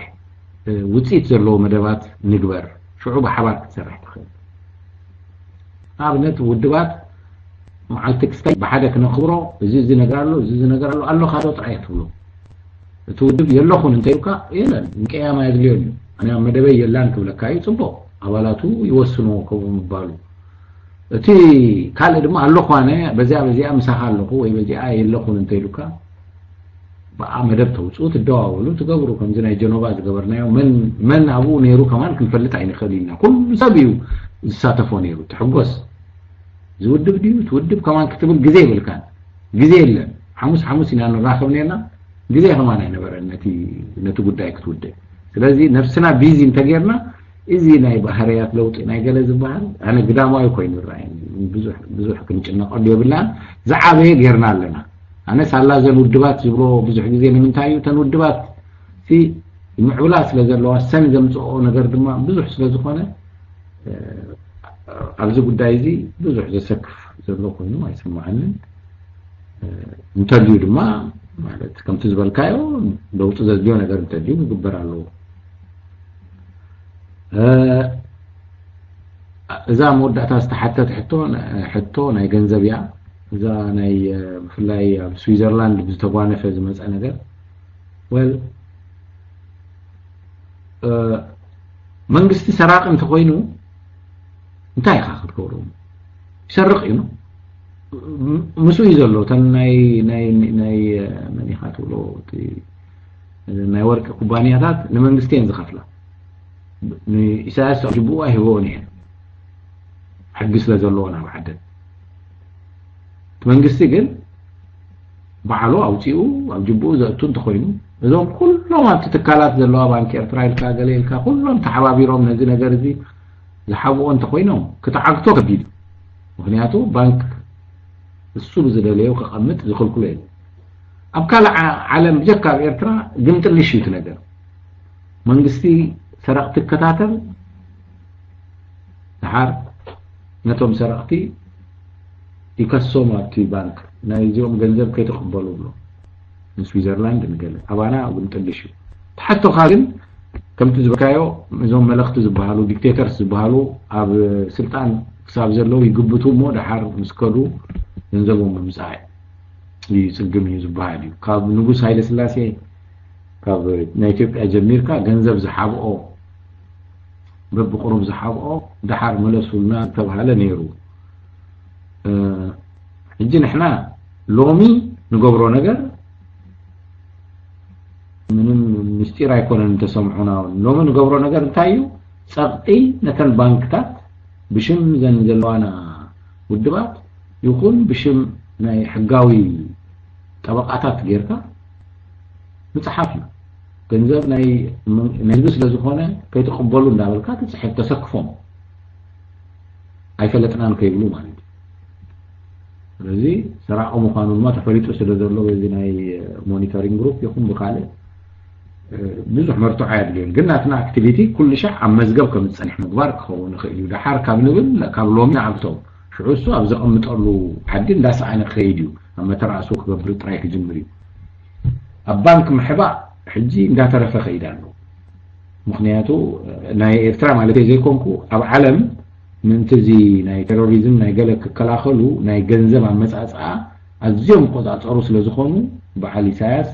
ብቐሊሉ ከቐምጡ ዝኽእሉሉ ግዜ እንዳሓለፈ ኸይድ ኣሎ ከምዚ ሰረቕቲ ባንክታት ከም በዓል HSBC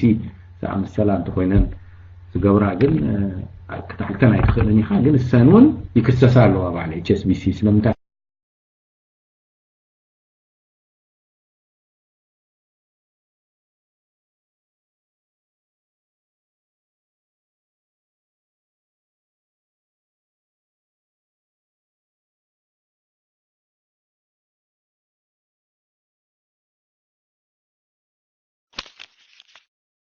اوكي دافلا حوي ودي كلا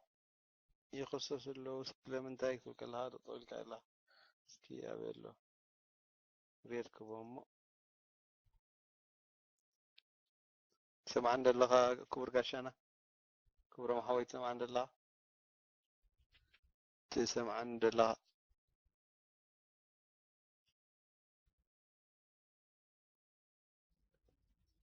سكي حسب يرفلمو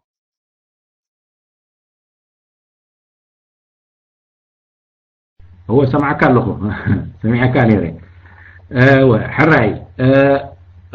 تتوز بالكوا نجير كان لها لوك سلازي قبر كوايو هذا مايكروفون مو تي بعد HSBC زي عمل سلا كم بانك مثلا الناس رقعة ناي الجنزب ناي أمتى يوحد اللغة السنة كمان يكسس اللغة وحل HSBC بانك ስለዚህ ምእንትሩሱ ጉዳይ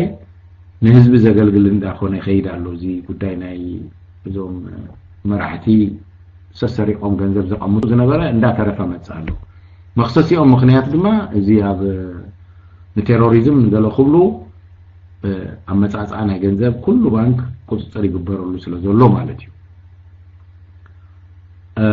ብውልቀ ሰብ ምቕማጡ እውን ንዓና ክጠቕመካ ክእል እዩ ምክንያቱ እቲ ውልቀ ሰብ ኤርትራዊ ክሳብ ዝኾነ ደሊኻ ረኺብካ ከም መንግስቲ መጠን ክትሕድጎም ትኽእል ኢኻ ካብያ ኣንፂኻዮም ክትብሎ ትኽእል ኮይኑ ይስማዓኒ ግን ረቂቕ ስለ ዝኾነ ኣሰራርሓ ናይ ኢሳያስ ምናልባት ካልእ ሜላ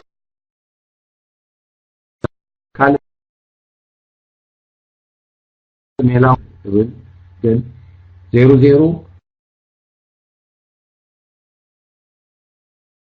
تحجزنا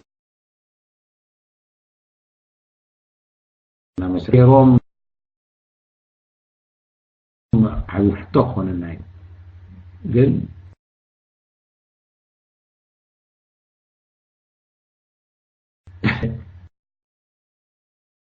ናይ ብምግባር ክትከላኸለሉ ትኽእል ትኸውን እዩ እዚ ግን ምናልባት ካብ ኣርስትና ውፅእ ዝበለ ስለ ዝኾነ ንካልእ ግዜ ንግበሮ ዛሕስቲ እዚ እሞ ማይክ ንገዛ ገድፎ ኣለኹ ኣነ እውን ሕጂ ናይ መጨረሻ ሓቶታት ክቕበል ኣፍቅዱለይ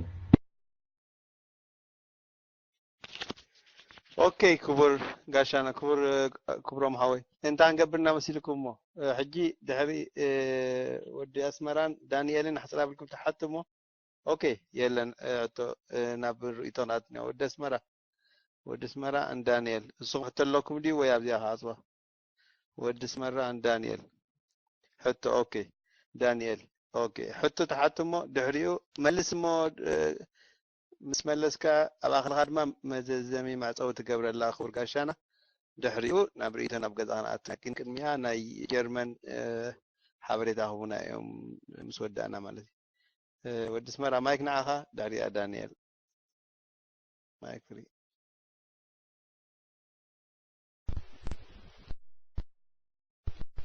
اوكي سلامات كمان مسكم كلاتكم يقنيلنا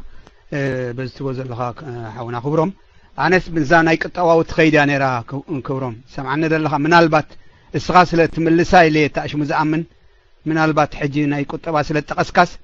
نع حنتي نيشتي ملسي بكالي كتكيد يدلي معناتوس وخبزار استوصا ديكونس يتناخفنا سلو زخونه مالتي انت دليت الله كاخت ملسا سانتاي مسلكا بخل تشحن تشعتن إسياس 276 مليون دولار أب تشاينا بانك ألوو يبهال سلازس إذا جنزب زيخه بولك أسب بناتو شمدين بشمودن بهال اللمو نز جنزب زيخه كمي ناب هزبخ من اللي تخيل تبلو يا أنت فقادني أخون كاخت من اللي أوكي سامعكم ندور كأري سامعكم سامعكم نختكون تسفاق بريغاني اللي thank you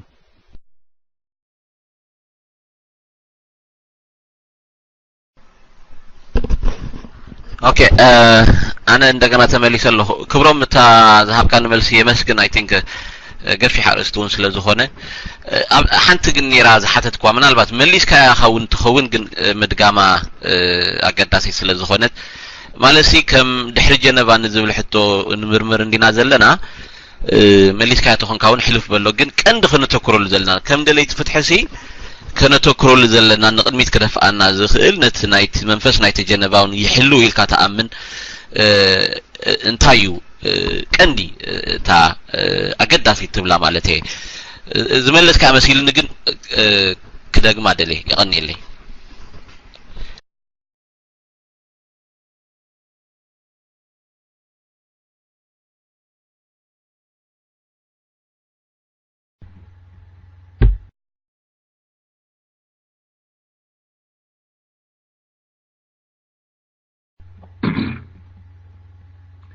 اوكي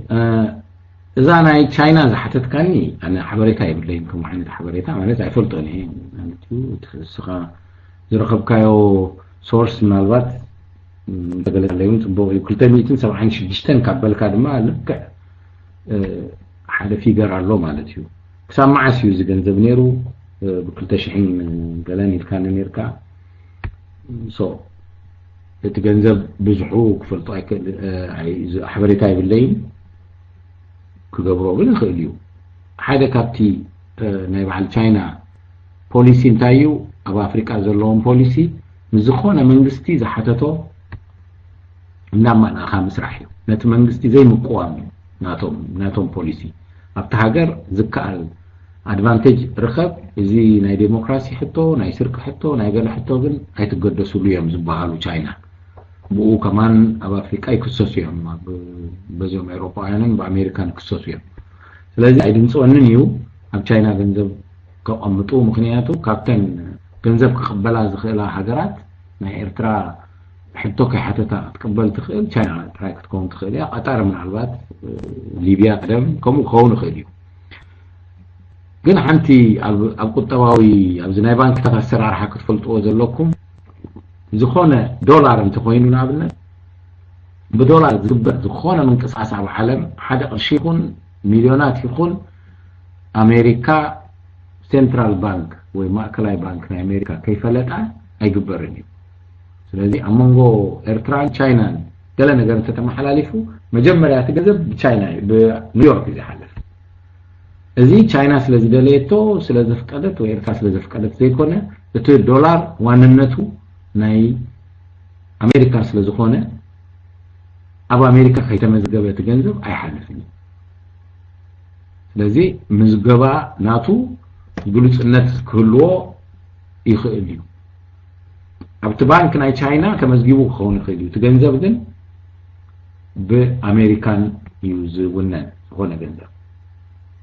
ካብ ሓደ ቆፎ ናብ ሓደ ቆፎ ይመሓላለፍ ኣሎ እምበር እቲ ዋንነቱ ናይ ኣሜሪካ እዩ እቲ ገንዘብ ስለዚ እዚኣ ምናልባት ኣብቲ ውሕስነት ወይ ከዓ ሱቕ ኢሉ ተሓቢኡ ክፀንሕ ኣይክእልን እዩ ኣብ ዝብል ሓበሬታ ክኾነካ ኢለ እዛ ሓበሬታ ዝረኸብካያ ግን ካበይ ናይ ምዃኑ ይበሃል ኣሎ ድዩ ዋላስ ኣብ ፅሑፍ ወይ ኣብ ገለ ዝተረኽበ እዩ ክትገልፀለይ እንተትኽእል ፅቡቕ እዩ መወዳእታ ዝሓተትካኒ ዳንኤል ፅቡቕቲ ሰጊርያ ኣይመለስኳን መስለኒ ቀንዲ ኣብ ጀኖቫ ድሕሪ ጀኖቫ ክነተኩረሉ ዘለና ዝበሃል መጀመሪያ ዝወልኮዩ እሱ ድማ ጥርናፈ ዝብል ቃል ናብ ውድብ ክቅየር ኣለዎ መጀመሪያ ኦርጋናይዜሽን ክግበር ክኽእል ኣለዎ ነዚ ዝገብር ኦርጋናይዜሽን ክግበር ኣለዎ ማለት ብዛዕባ ቆሎ ጥጥቆን ብዛዕባ ሽሮ በርበረን ፕላን ዝገብር ማለት እዩ ብዛዕባ ዓበይቲ ሕቶታት ዝዛረብ ኣይኮነን ብዛዕባ ሓድነት ብዛዕባ ዘተ ገለ ዝዛረብ ዘይኮነ ብዛዕባ ከመይ ጌርካ ትውድብ ሓደ ነገር ከመይ ጌርካ ተስርሖ ክንደይ ገንዘብ የድሊ ኢሉ ዝሰርሕ ውድብ እዋኑ ኣኺሉሎ እሱ እዩ ዘድልየና ዘሎ ብልጫ ናይ ህግደፍ እሱ እዩ ልዕልና ዘሎ ሳቶም ቅልጡፍን ሓደ ነገርን ክገብሩ ክእለት ኣለዎ ንሕና ጎሰስ ንብል ምክንያቱ እዚ እኳ ንሕና ኮይና ውድብ የለን ዘበግስ የለን ማለት ብውልቀ እዩ ዝብገስ እምበር ሓደ ውድብ የለን ስለዚ ድሕር ጄኖቫ ናይ ኦርጋናይዜሽን ሕቶ ብእንግሊዝ ክትብሎ ከለካ ዶ ቅሩብ ክብድ ይብልኸውን ናይ ውዳድባ ሕቶ ማለት እዩ እሱ ይደል ሓንቲ ምስላ ክተቕሰልኩ ምናልባት ከም መስሓቅ ክትከውን ቀደም ኣብ ናይ ትምህርቲ መጽሓፍና ዝነበረት እንግሊዝ ክንምሃር ከለና ኤሌመንተሪ ስኩል ትፈልጡ አንተኮንኩም ኣብኡ ከለኩም ግደፍዋ ግን ጆክ ያ እንታይ ያሳ አናጾሲ በድሙ እንዳ መጻይ ሸግሮም ነይሩ ኩል ሻዕሲ ሓሲሮም ብድሙ ሕጂ ኣብ ምኽራአትዮም አናጹ ኣብ ምኽራአትዮም እንታይ ኢሎም ነዚ ድሙ መከላኸሊ ክንገብር ኣለና ኢሎም ይዛረቡ መወዳእታ ጽቡቕ ሓሳብ ተረኺቡ ተሓሳብ እንታይ ነይሩ ኣብ ድሙ ኣብ ክሳዱ ቃጭል ንግበር ሰረሞ ክመጽእ ከለኹም ሰምዖ ብማዕዶኹም ሰምዒና ሽዑ ገገዛና ናቱ ኢሎም እዚኣ ከም ሓንቲ ስምምዕ ወሲዶም ማለት እዩ ኩሎም ኣጣቂዖም እዚኣ ዝበለጸት ሓሳብ መጽኣላ ተባሂሉ ኩሎም ከይዶም በስ ተወዲኡ ማለት እዩ ድሕር ሰሙን ምስተራኸቡ እታ ሕቶ ሓደ ሓታ ማለት እዩ ነቲ ቃጨል መን እዩ ዝኣስረሉ ነቲ ድሙ ትብል ሕቶ መጽኣ ማለት እታ ፕሮግራም ብምልእታ ኣብኣ ጠጠው ኢላ ንዓና ተጓንፈና ዘላ ሕቶ ልክዕ ከምኡ ዓይነት እያ እቲ ዝዓበየ ሕቶ እቲ ዝቐለለ ዝመስለና ዘሎ እዩ መን እዩ ከኣስራ ነታ ቃጨል ዓይነት እቲ ዘረባ አንጻር ድሙ ምክልኻል ዝኾነ ነገር ምግባር ወዘተ ኣይኮነን እቲ ሕቶ ሕጂ ንሕና ኣብ ሓድነት ንዛረብ ኣብ ኩሉ ኣብ ቀቀሊሉ ንዛረብ ንጠርነፍ ንብል ተንቃላት ገለ ንጥቀም መወዳእታ ግን መን እዩ ዝገብራ ነታ ስራሕ ትብል ግን ኣይንዛረብና ኣለና ዝቐለለት ክንሳ ከምታ ናይ ኣናጹ ኸማን ኣይኮነት እናትና ትቐልል መን እዩ ዝውድቦ ኣይንብልና ኣለና ከመይና ንውድባ እዚኣ ንወደብቲ ንግደፋ ማለት ሲ እዚ ሳይንስ እዩ ሙዳብ ኦርጋናይዜሽን ሳይንስ እዩ ንቢልዮናት ዶላር ዘካይዳ ካምፓኒስ ይምልከት ንፖለቲካል ፓርቲስ ናይ ዓለም ይምልከት ንሆስፒታልታት ይምልከት ንስፖርት ጋንታታት ይምልከት ኣብ ኩሉ ሕቶ ኦርጋናይዜሽን ዋላ ንእሽተይ ሳይ ኦርጋናይዜሽን የድልያ እተን ንኣሽቱ ነገራት ዝከታተል ብውሕልነት ድማ ማለት ብፍልጠት ዝገብር ሰብ የድልየካ that's why managers ቁጸሩ ዋላ ንእሽተይ ነገር ሕጂ ሳይንስ አለው እዚ ሙዳብ ሞ ንሕና ጻውዒት ሕጂ መጸና ዘሎ ደወል ውድብ ናይ ምግባርን ናይ መጠርናፍን ነቲ አክሽን ዘብጽሐና ፖለቲካ ውድብ ኣይኮንኩ ዝብል ዘሎ ዝደለናዮ አክሽን ዝለኣኸናን ዝጥርንፈናን ውድብ ንግበር ትብልያ ዝጥርንፍ ነቲ ንደልዮ አክሽን ከይተ بجيجا خيتردوني نتي كجبر ندليو جبراوي سرحات وأكشن زترنفن زمرحن حدا ودب وحدا أكل نقوم تبلي زيادة أنا زرتها كابنا جنيف زود حمكم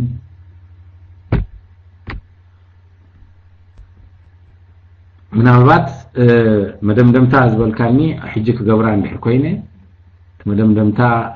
ወላ ሓንቲ የለን ኩሉ ተዛሪብና ኣለና የቀኒየለ ዝብለኩም ነዚ ዕድል ዝሃብኩምኒ ንዓኹም ድማ ክንዳኩም ቆፂርኩም ምሳኩም ክማኸር ኣኽቢርኩም ስለ ዝዓድምኩምኒ ብሓቂ ይመስግን ሞራል ስለ ዝሃብኩምኒ ይመስግን ኣብ ዝኾነ ግዜ ድማ ዕድመን ተኽቢርኩምለይ ክመፅእ የብለይን ኮፍ ኢለ ዝውዕል ዘለኹ ክበልዕ ክሰተየ ዝውዕል ዘለኹ ስራሕ የብለይን ስለዚ ዝደለኹሞ ግዜ ክትዕድሙኒ ትኽእሉ ኢኹም ሕቶታቱን ክተርዕሉ ትኽእሉ ኢኹም ክብረት ይሃበለይ ዝወድሓንኩም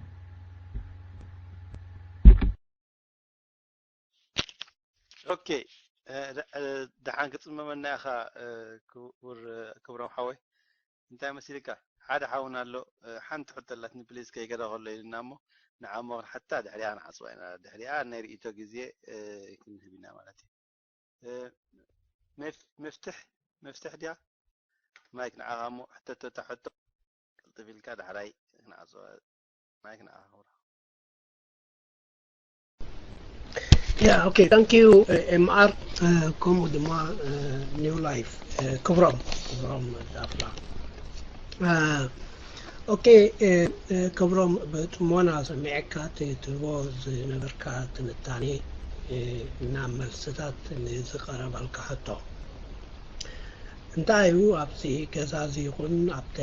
Abkalum Gaza, Tamzahawla Dan Il Mustaqaso. دحري جنيفا حج غلابي بزبل حجتها تلحلو حسابات يمتصنا رو مالتيو كابت دمتصنا برا حساب عادة ككفلة كايمو كما كم تريو أبتبوتا يواسع اللقص لزبالكا مستيني جنيفا كوردينيتين كوميتي بارت كم لكادماس لزغلسكا نعقا مكفالنا ناتكا الرعاية نسمعوا قداس يكون رقيبا يوم مالتيو انتايو كم تزبالكايو أحد كلمة ارنافة تي كترنف سخيل دايركتيفز كل اخذ خيل اترانا نفا يكون او تادبا دايركتيفز كل اخ بريسكرايب قبل سخيل organization كله على الكا which is right. انتايو دم بتقاومهم بغيرو زلو هذا حيال مرحنت نقول ترنفو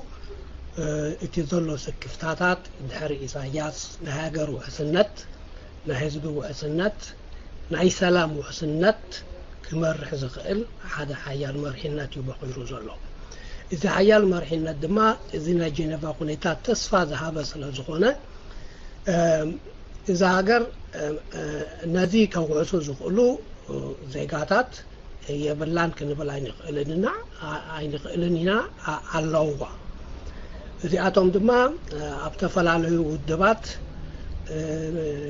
محبرة كومات سبعة يمثل تطابقتي مغران أكلات إنصافور زلو إذا حيال مرحنات كابزياتهم by election زي كونس by selection مقام أي حيشن دو نتوقع داي كفاتنو أي خلن دو كم زغن قبر كلنا أو الدبات زلو ب executive level ويكا board members زخونو أب civic محاورات زلو بإكزيكتيف ليفل يكون ببورد ممبرز زلو عبيت عدي زبالو عب كتماتات كله زلو إرتراويان مسزوم زوجنو نملكاوي سرعات زمكتو قومو دما موران إرتراويان نزيز قبر لقالسي كونتريت تقابرو ريسيرش تقبرو كونتريبيوشن ترعايو عدما تقارو لو زوم دما أب إسرائيل سلاموي سلف زغبارو كوردينيتورز أب إثيوبيا سلاموي سلف زغبارو كوردينيتورز أب جنيفا سلاموي سلف نغبر كوردينيت زغبارو حيلتات أب نيويورك تما خومو نزياتهم باي سelection أب حد هولام سيخا اتزدلي حيلي مرحنت أب هاجرنا أتونا زخيل ناي سلام وحسنت كمص زخيل دحر إسحاياس كفتر عيك آلندو زي مرحنة زي منجستي حزب على تايقونن جين نتي رئيسايان تمس نجار حدا مس عالم كراخه بيخل ناي سلام وحسنت ابت هاجر كهلو يخل اتي وانا منجست جين اوشت زلو حزبنا يتوسنو جين ተደጋጋፊ ከመይገርካት ትራንዚሽኒንግ ክመጽ ከምዝኽል አርኪቴክት ክገበር ዝኽእል ክኸውን ይኽእል እዩ ዝብል እምነት አለው ስለዚህ አብዚ ቲታት ጋር ኢቶ መስማዕ ደለለኹ ማለት እዩ ማይክ ፍሪ ታንክ ዩ ማአትነት ዛብ ካን ሕድል ድማ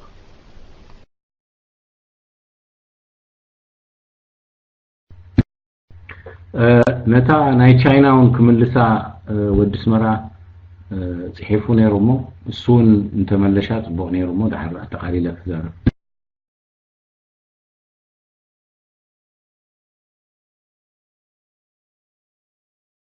اوكي سلامات كلاتكم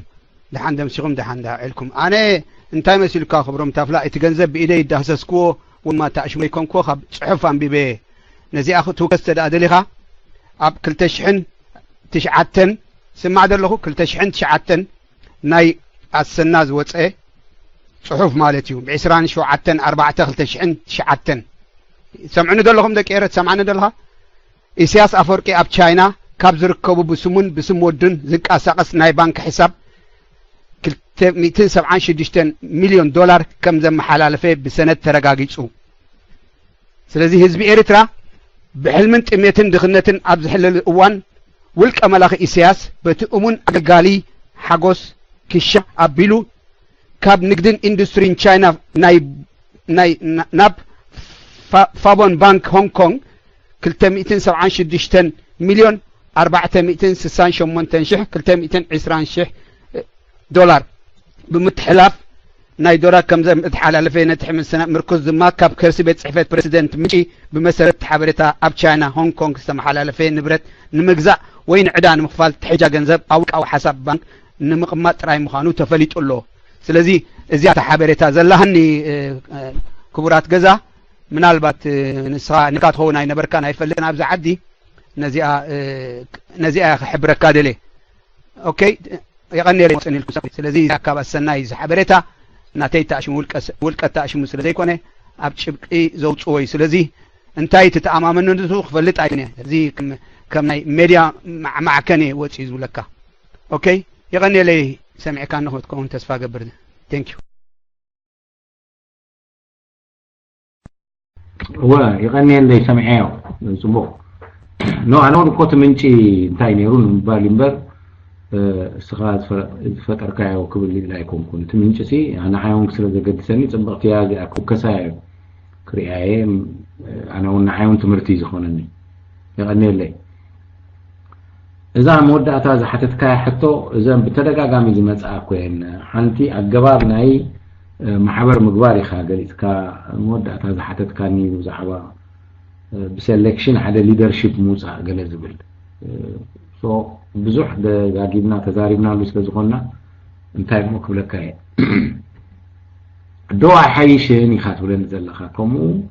مغوار دو حيشن كابزوم اب جنيفا تساتفوا يكونوا باسرائيل لابغلا يحيش حيشن كبل اتي اتققل لينا نزارب زلنا اسرا انتو يزولكو كوي ققل لينا نزارب كغبر صبوق يوينا يغبر انتيلنا ግን ይካል ዲዩ አይካል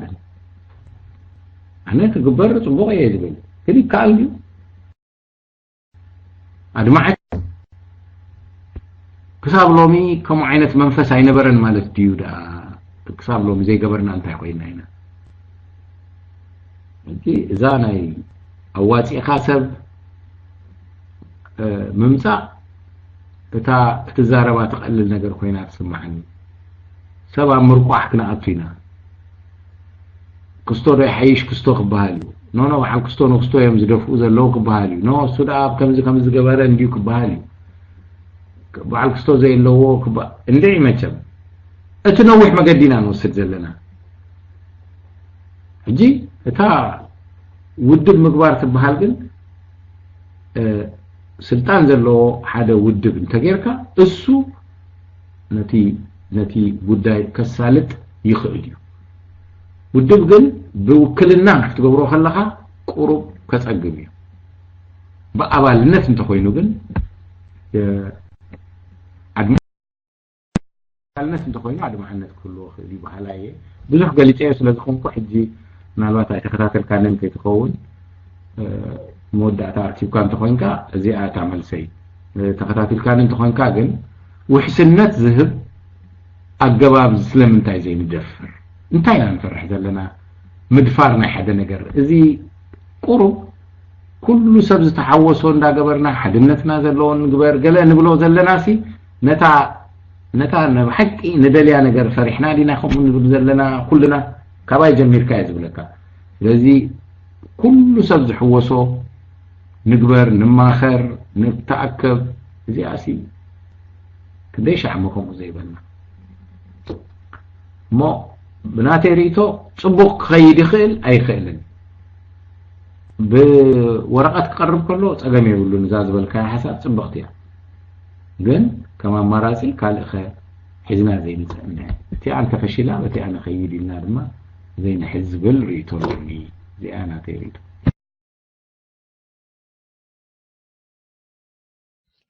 أوكي يقدني لنا كبر قاشانا أتو كبرم دافلا اسكي إذا جزا لما أنتي سني لغسمي أمسيا روم فارح حونا دما دريت بتعيك عن ساب كوينا مسانا أمسيا من مشت فيورسكي اسكي فيوري كنتن أستمر دستمرناين دي دوسناين كنتم ميكا عاوي كما يعيلك ودع دي دري يغني لنا نبلمو أي تدفعنا دعرايك كم زاد بالكيا قال أتخاننا بعلغاها أجيب علغاها حزو يلو دحاني أنا مو أبدلو خمني صوعون مخمسية كابلكا نحنا يمكن صوعة كائنات كائنة يقن يلنا ممهري نحكي صبوا استمهرو أجي عدنا ريتو نهبينا كوفيل كاس جاب تدست بلكا كوفيل كام سنة سمع أم مونجو كواريس كات ملس انتللي غات ملس كنا فكر الكائنة دحريو جن نابريتين أوتوماتيك كلمة نابريتهم أتاونا مرحبا بازيد حوي كلمة نابريتهم أتاونا خا كلتا حبريت اللوانا تحنتي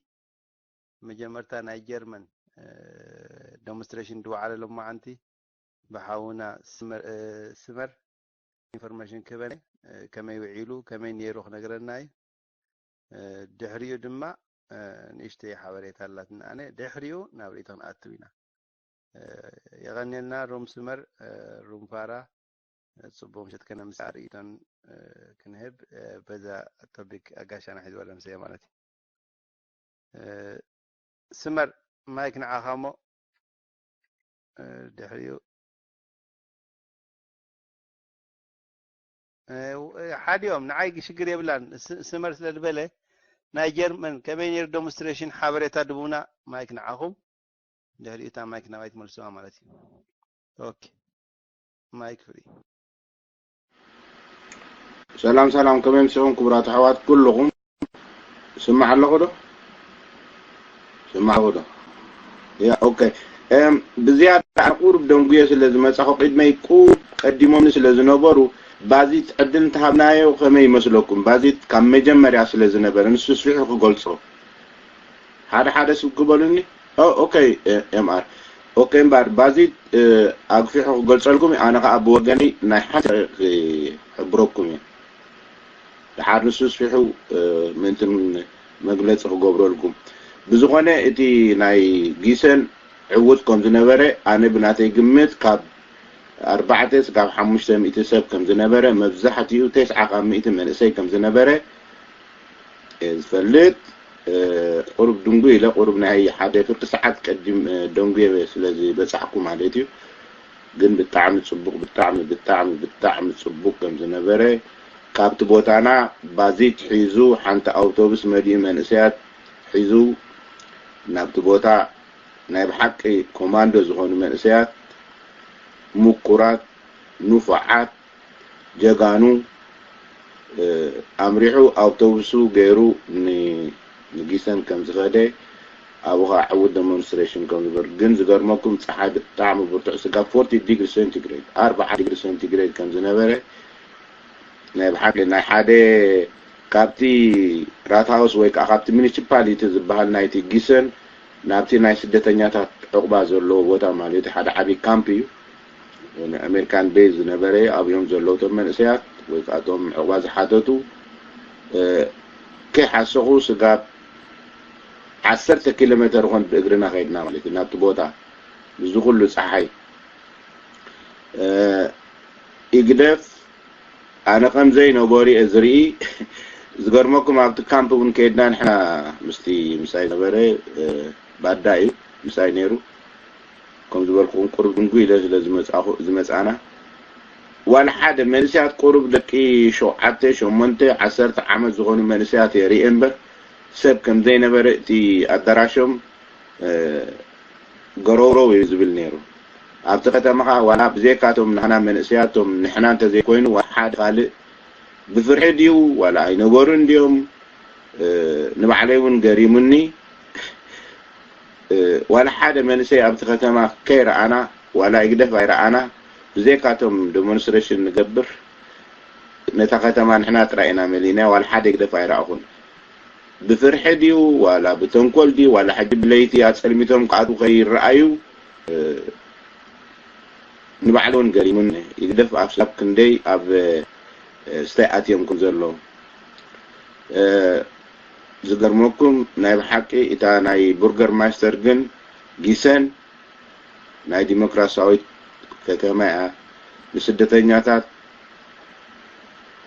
ብሕልፊ ንኤርትራውያን ቅቡላት እዮም زيادة كمان نقفة بجرمن دا خوين نبر تقولكم على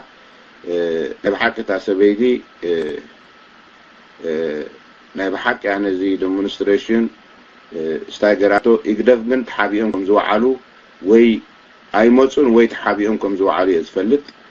زيادة جن بازيت الدلقوة نسو بزيادة خام مجمع أصل زي جمرة تي ديموجن عود كم زنبرة كحبركم فوت غني لنا 320 كيلومتر وهنا توعدنا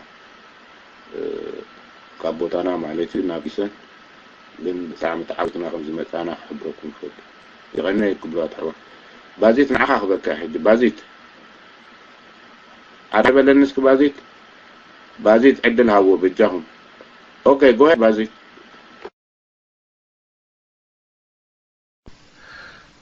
اوكي سمعت له الله خدم مايك غير مجمرة سلام كابل على ساب تحتي حتى نقدر قلنا على تايس كلمة قال سب يرو حاجات لزول كاسي حتى دي ريتو نامت كساكيت قبره اوكي فلازم ما كوصل مالتي اوكي مجمرة سلام كابل على ساب تحتي بموصل انا تا ايدي حسب بلتني أبتي ناي كبرم نافلا دموي دا يوتمبر أبتي ناي كم نافلا زهبو زنبرتي ناي حتى وديو خمسي كم رئيتو كأربعة دلينيرة بزخوله جن كم حبيتات للولكا أدمين نتي نايتي سلام وصل في أكل نايتي قعدنا أكل لك أصلا كابكونه نأخذارب هو ناقيسن فستيفال ناقوجي له قدف عمل زقباريو حدش هيكونن نحنا سلام وصل في مقبارنا لو زي كنا جن كاب نوح ماته في نوح كأني كل ساعة داون إلا ترح المال ثنيرنا مجمع ياجن سلا كوماندو سويس حسب حوار قري سلزاتو مامي زما بقو كوماندو سويس واجه هذا خفلو واقو أمجن زي كفلا يمون زي حاجة زي يمون زي الدقيمة كل ساعة قبله أبطالك هذا اللوبيوم كم تزنبر كتاب حجي بوجله قدف أي منبرن أي مقنين كمان أي منبرن أي مقنين كمان كل جزء نايد حلفن نايلومون من حكوينو كوماندو سويس مرسات سويس يغني لنا أجهم كسونو تكيفهم يهم كلهم يدل نقر مقدة لو بجرمن كمتي سمارت بلادناره 950 أبغيسز نبره مرسين يرو كابسود غارك أوتوس حين حكي كلنا كل مرسين أنا ترى أرجيتهم مالتي ኣርቢቶም ክብል ድሓን ሕጂ ኣሪት ማለት ሰብ ኣሪት ክብል ከሎ ዝኾነ ፈነ ግን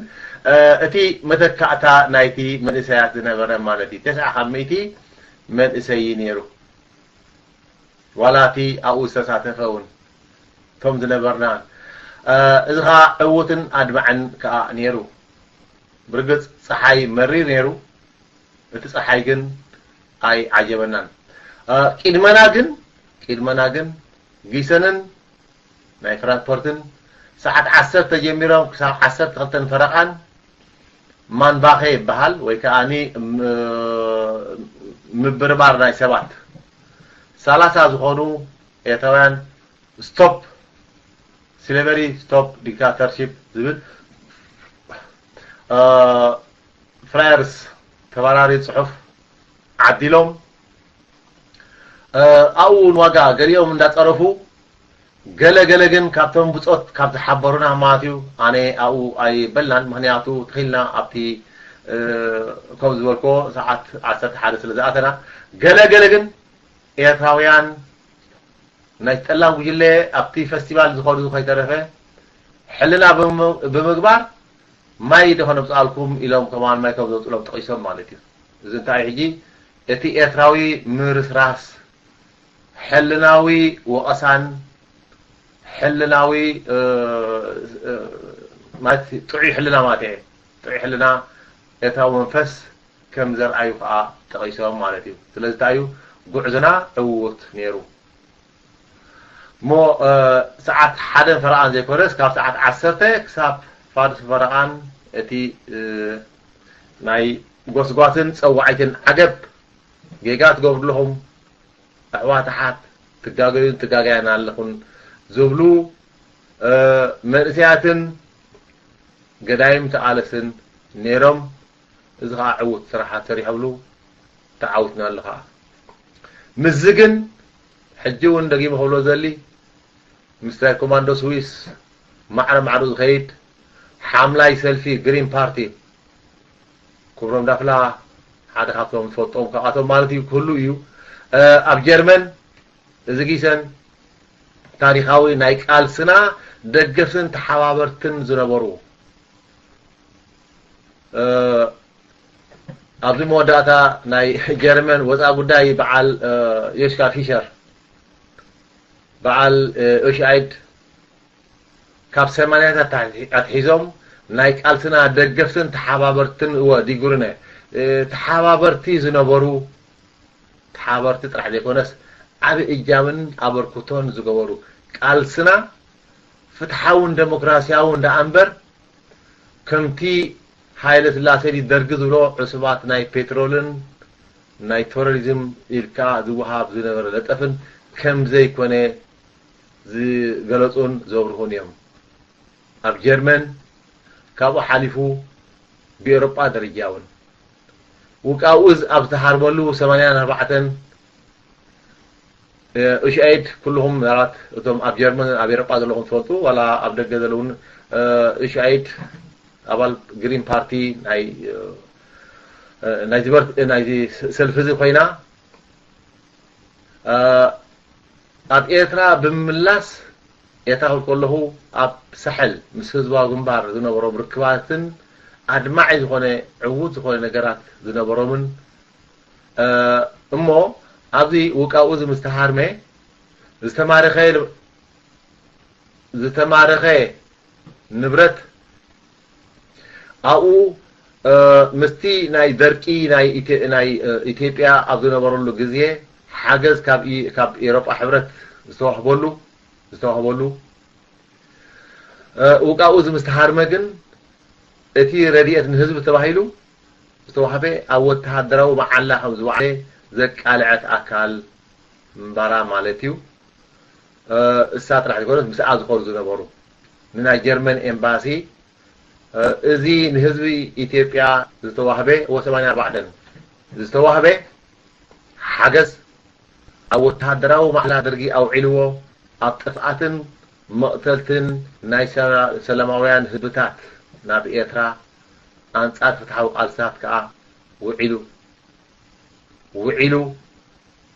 ብምባል ዘቕረቦ ፀብፃባትን ተቃውሞ ዝሃብሉን ዝነበረ እዩ ሕጂ እንታይ ንምባል ዝኽእሉ ዝብሎ ዘለኹ ኣብቲ ብረታዊ ቃልሲ ኣብ ዝነበርናሉውን ንፍትሓዊ ቃልስና ደገፍቲ ዝነበሩ ሕጂ እውን ጠጠው ኢሎም ምሳና ንፍትሓዊ ዴሞክራሲያዊ ኤርትራ ህዝቢ ኤርትራ ንኩሉ ዝቃለሱ ዘለዉ ደገፍትና እዮም ንምባል እዩ ሓደ ካብኦም ግሮቴ ዝበሃል ሰብኣይ ሓደ ኣባል መጀመርያ ኣባል ናይቲ ፓርላማ ናይ ጀርመን እዩ እሱ ከዓ ኣብ ሰብኣዊ መሰላት ዝከታተል ካብቲ ናይ ፓርላማ ናይ ጀርመን ኣብ ከተማ ጊሰን ከዓኒ ወዲ ዓድን ናይቲ ከተማን ከዓ እዩ ነዚ ከዓ ወዲቦም ዓብ እጃምን ዓብ ኣበርክቶ ዝገበሩ እዮም በዓል ንሳቶም ዝገበርዎ ከዓ እዩ ኣብ ከተማ ጊሰን እቲ ባይቶ ናይ ጊሰን እቲ ምምሕዳር ናይ ጊሰን ክግበር ክካየድ የብሉን ኢሉ ውሳኔ እሕሊፍ እዩ بقى اوكي دحان مو قدي فيل اوكي خلاص دحان قدي اوكي احتير يله كحطرو عوتن صبغو نيرو بقى تحققوا له ودي معناته اب قال انا ايدي حظ مبليون نعو اي نبرن سلازي ولكم تراحي سلازي قرات حبيتها نسيت ترجمو قدانا هانزي بزغنا بين انا تاي كبل دلي كروم دافلا نذهبوا مبرهن دمجي اتي تي اوسو زنبره زقربو لحطو زهبو زنبره ملسي زغريت ناي حق صبو زمسجن اب ريدي ارنا اني بتا زفلطان بتا اعميو كم جبو زفلطان سرحلان مجدها نحزبن يمهرن يسمهرن الله حزبي اتراها سمعنا بو نخيد نايلو زغورو اسمروها كون عوتنيو حانت نجر جن الله دحر جنب كنابي تبل انديا صبو دحر بولنيا كنابي كا نبل نراينا حدش مهان طرح زي كونه جن مست مدرخ جن حجيو نقعد اوكي نا بولنيا حليفو اب جنب كا اب اوكي فتحي دحان هدر دحر جنب نابي نزبل حطو جن هو دحر ودع علي بولنيا دحر بولنيا ها جنب بنتيو مس حدش اي نخيت ننكس نخشنا نقالس ودبان قرنافن وسانن اگداسني كروم دافلا قطبا قدم ገንዘብ ودبا اگداسنت ይሉ حق ይሉ حساب አይኮን ጠፊና ዘሎ እንታይ ዳሉ እቲ حساب ኣብ ግብርና ይሙዓል شجر علينا مشيت أبالتو كنزارولو كم والفي كوينولو كم والفي يعني دقاقي مبلئ صبوك كورم دافلا أتبقو تنتينو أتبقو هاويو كورم دافلا ترح ديكوين لكن كالوتون أولوهم سمعتن تزارتن ترح ديكوين حتتن أواتتن ترح ديكوين لكن ግብራውያን ንኹን ዝገብር ነዲኡ ነይነግር ንገብሮ ኣይነግርን ኢሉ ኮሮም ዳፍላ وحازا خما كان خس كعوتنا ዝኽእል ከኣኒ መደባትና ኣፓርታዊ ንዛረብን ኣብ ከባቢና ግን ተወዲብና ተጠሪፍና ክንሰርሕ ኣለና መባሉ እኽልቲኣ ስለዚ እዚኣ ክብል ደሊ ከባቢና ነጥሪ ከባቢና ነጥሪ ከዓ ንወደብ ንጠርነፍ كيف تبكى نسرح على قال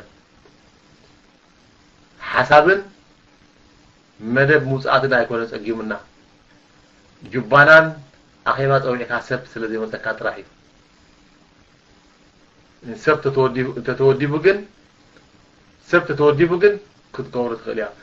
አባል ህዝባዊ ግንባር ጸማም ኮይኒ ይኮን ጥርናፈን ወደዋሊ ኢሳያስ ስን ጉጅሉን ኣብ ውድባትን ኣብ ጥርንፋትን ቦታ እንበር ኣፋሕ ዝበሉ ቦታ ከይዶም ኣይፈልጡን ለምሳሌ ተጠቅስ ማህበረኮማት ቤተክርስቲያናት መሳጊዳት ኣብ ኩሉ ቦታት ማለት እዩ ኣብ ኤሮጳ ኣብ መስጊዳት ብዙሕ ናይ ጉጅለ ህግደት የለን ኣብቲ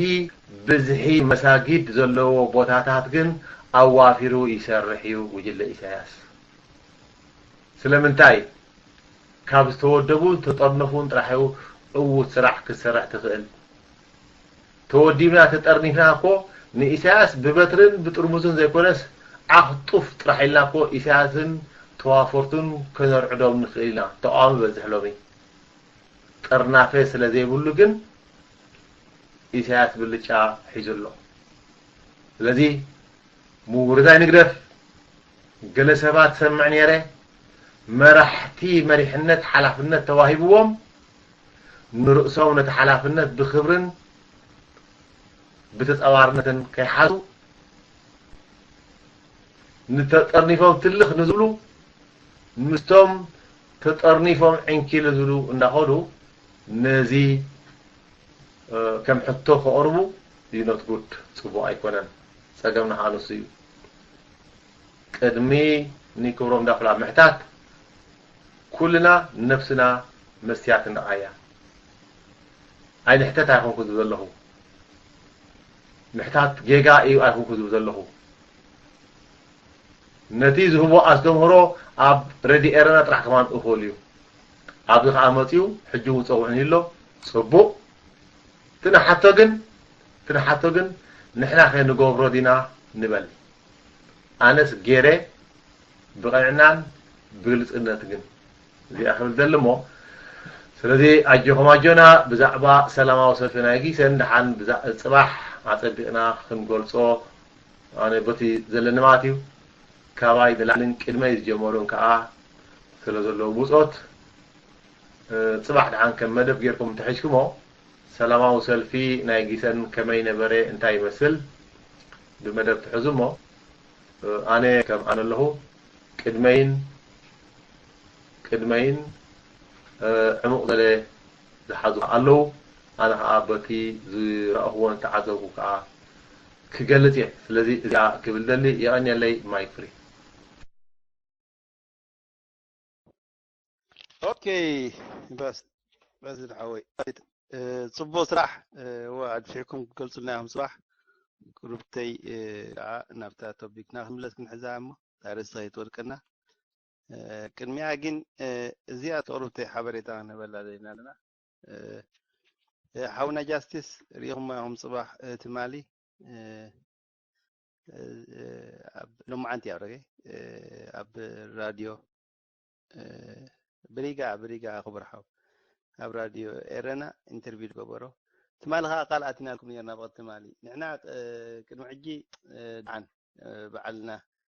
መኒ ጃስቲስ ኢልና ክንዛረብ ኣይደለናን ግዜና ሃቦ ገለ ኢልና ተሳሚዕና ንሰርሕ ነርና ጃስቲስ ከዓ ኣድሚና እዩ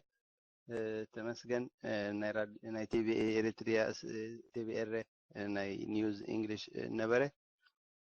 ህግደፍ ከዓ ሕጂ ሓይሞም እንዲኦም ብውግእ ብየማንን ብፀጋም እዮም ከፊቶም ደለው መስሓቅ እዩ ግን ትውግእ ፌስቡካት ድዩ ብገለ ድዩ ሕጂ እቲ ነገር ኮንትሮል ክንገብሮ ስለ ድመረፀ ዓውና ጃስቲስ ወዲ ገዛ እየ ኣብዚ ገዛ ኣለኹ ከም ጋሻ ኮይኑ ኣብዛ ሰዓት እዚኣ መፅአ ንዕኦም ከም መብርሂ ኣብ ሰዓት እዚ በቲ ብሕጋዊ መንገዲ ስለ ንሕዞም ዘለና ኣብዛ ሰዓት እዚኣ ብዙሕ ነገራት ኣሎ ሒዝናያ ክንፀንሕ ኮንትሮል ጌርና ክነውፅኦ ድብል ሓሳብ ሒዙ ኣሎ ኣብዚኣ ከዓ ምስኡ ንሰማማዕ ንሕና ግን ካልኣት ኢልና ኣሎ ኣብ ዝቐረበ ግዜ እዛ ጉዳይ ኣብ ትሕቲ ኢድና ምስ ኮነት ከም ተደለያ ምስ በፅሐት መደብ ተዛረብ ኩሉ ክድሕድሖ እየ ይብል ኣሎ እሞ ነዛ ናይ ፅባሕ ከነሰጋግራ ኢና ሎሚ በዛ ናይ ራድዮ ኤረና ብኣ ንፅናሕ እሱ ከዓ ወዲ ገዛ እዩ ኣሎ ምሳና መዓልታዊ ግን ኣብዘን ቅሩብ ሰሙናት ገለ ዓልስፋ ሓቢልና ናይ መደብ ተዛረብ ብዛዕባ ቲቪኤር ብዛዕባ ተመስገን ውልቃዊ ሕቶታት እውን መን እዩ ተመስገን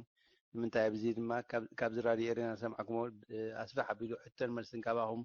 ንገብሮ ኢና ግን ኣብዛ ሰዓት እዚኣ ምርጫ ናቱን ናትናን ነታ ቃልስና ንቅድሚት ተኺደላ ጉዳይ ስለዘላትና ንፅናሕ ብድሕሪ ስለ ስራሓሉ ደሎ ኣብዚኣ ወፂኻ ምዝራብ ኣብዛ ሰዓት እዚኣ ንዓና ጥቕማ ጉድኣታ ካብ ጠቕማ ስለዝበዝሕ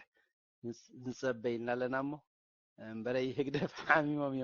ሓሚሞም ደለው ፌስቡካት ኣይገድፉ እንታይ ደይበሎ ነገር የለን እንታይ እዮም ደብሉ ጠፊኦም ይደሎም እሞ ሕርር ዳ መን እያ ሓንቲ ሓፍትና ሕርር ትብል ነይራ ሕርር ዳ ህግደፍ ያ ስመሩም እዚ ቃልስን ሓደ ዓቢ ተቓላሳይ ስለድረበሐት ሕረሩ ተሰይርኩም ኢኹም ሓውና ተመስገን ወይ ጃስትስ ካልኦት ውን ከም ንመፁ እምነት ኣለና እሞ እዛ ናይ ፅባሕ መደብ ኣሳጊርና ያለና ቅሬታ ንሓትት ግን ንጠቕምና ኢልና ስለዝሰጋርናያ ተቐበሉና እሞ ካሊእ መዓልቲ ግን ፕሮመስ ንኣተወኩም ከምዛ ድበለኩም ጃስትስ ሓወይ ኮፍ ኢሉ ኩሉ በብዓደ ብስእልን ብድምፅን ብዲኮድን ኢኻ ንስማዓኩም መሽዑ ስጋብ ሽዑ ዝግልና ንፀበይ ከምዚ ኣብል እሞ የቐኒየልና ሕጂ ናብታ ቶፒክና ናብታ ርእስቲ ሒዝና ዘለና ሓውና ክብሮም ዳፍላ ሒዝዋ ነበረ ናብ ኣርእቶ ንብለሲና በታ ርእስቲ ዘላ ድሕሪ ጅኔቫ ብኣነ ኺድ እሞ ፅቡቕ ምሸትካ ይግበረልና ሕጂ እዚጋ መን ነይሩ ኣይፈልጥን እየ ኣብዛ ከምዘላታ ግን ክኸይድ ኣነ دحان وحدات نازل لنا قصيدة بلنا نخيط ود اسمرة حويدها أنا أخطب بالي عندي حجي ده غمزي أخاف حضرتكم أنا أتكون عندي ود اسمرة يس ما يكن عغاري تون تاشمون أحسن ربلنا جزي أخي قبل لا شو عادي هذا قبوتي كان حسابك أتنوع حساب تحصل سرخونات بجاهم ده جزي ده تحلل لنا نخيط تمام ريسكات بزاريات صبتي ود اسمرة حوي ما يكن عغا أسامينيرو أوكي نعاول ودس مرة صنع هو دكالا خلو بزيحو أسم الله غدمو أسم نعاول أنا قبلك ما يكن عاقه برحو ماين سايت مرحبا عبسب where have you been نعاول أسم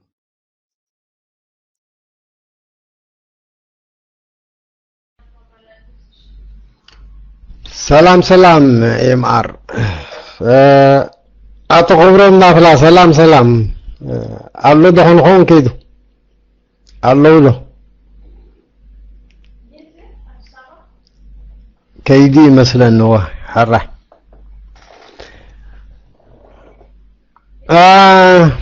انتاي مبالكو عني تي نايجينيرا زمصو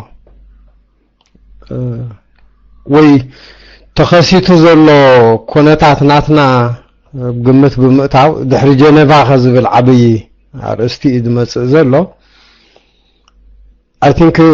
ንጽበዮ ነገር እውን እዩ ክኸውን ማለት እዩ ሕጂ እንታይ ግን እቲ ዝሓሸ ዝብል ርእይቶ ኣለና ኣነ እዚ ኣርእስቲ እዚ ዓብ መወዳእታ ዘድልዮ ኮይኑ ይስማዓኒ بكل شنخاتو جمجام زلهم يكون كم ترئيو زنتاي كم زمثلن فليتهم دحر جرا قد سلطاناتون خهلو كحسبو كم حد بحرياو ترئيو مخانو كم فلتو صبو يزبل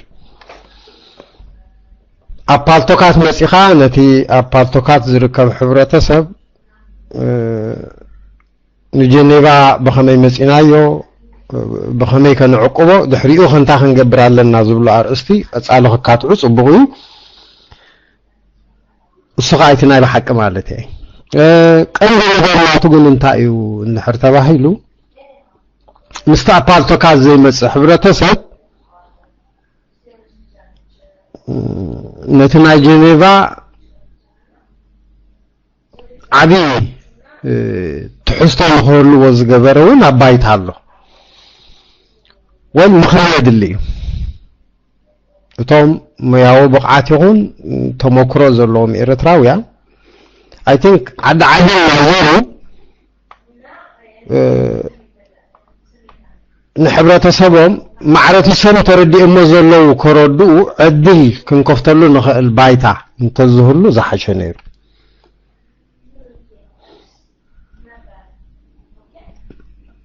حدا مخرج اللي كاسي بقت تتاون نعو تقومو معناتها يكونن ግን እቲ ሕብረተሰብ ማዕሪኻ ምእንታን ክርዳእ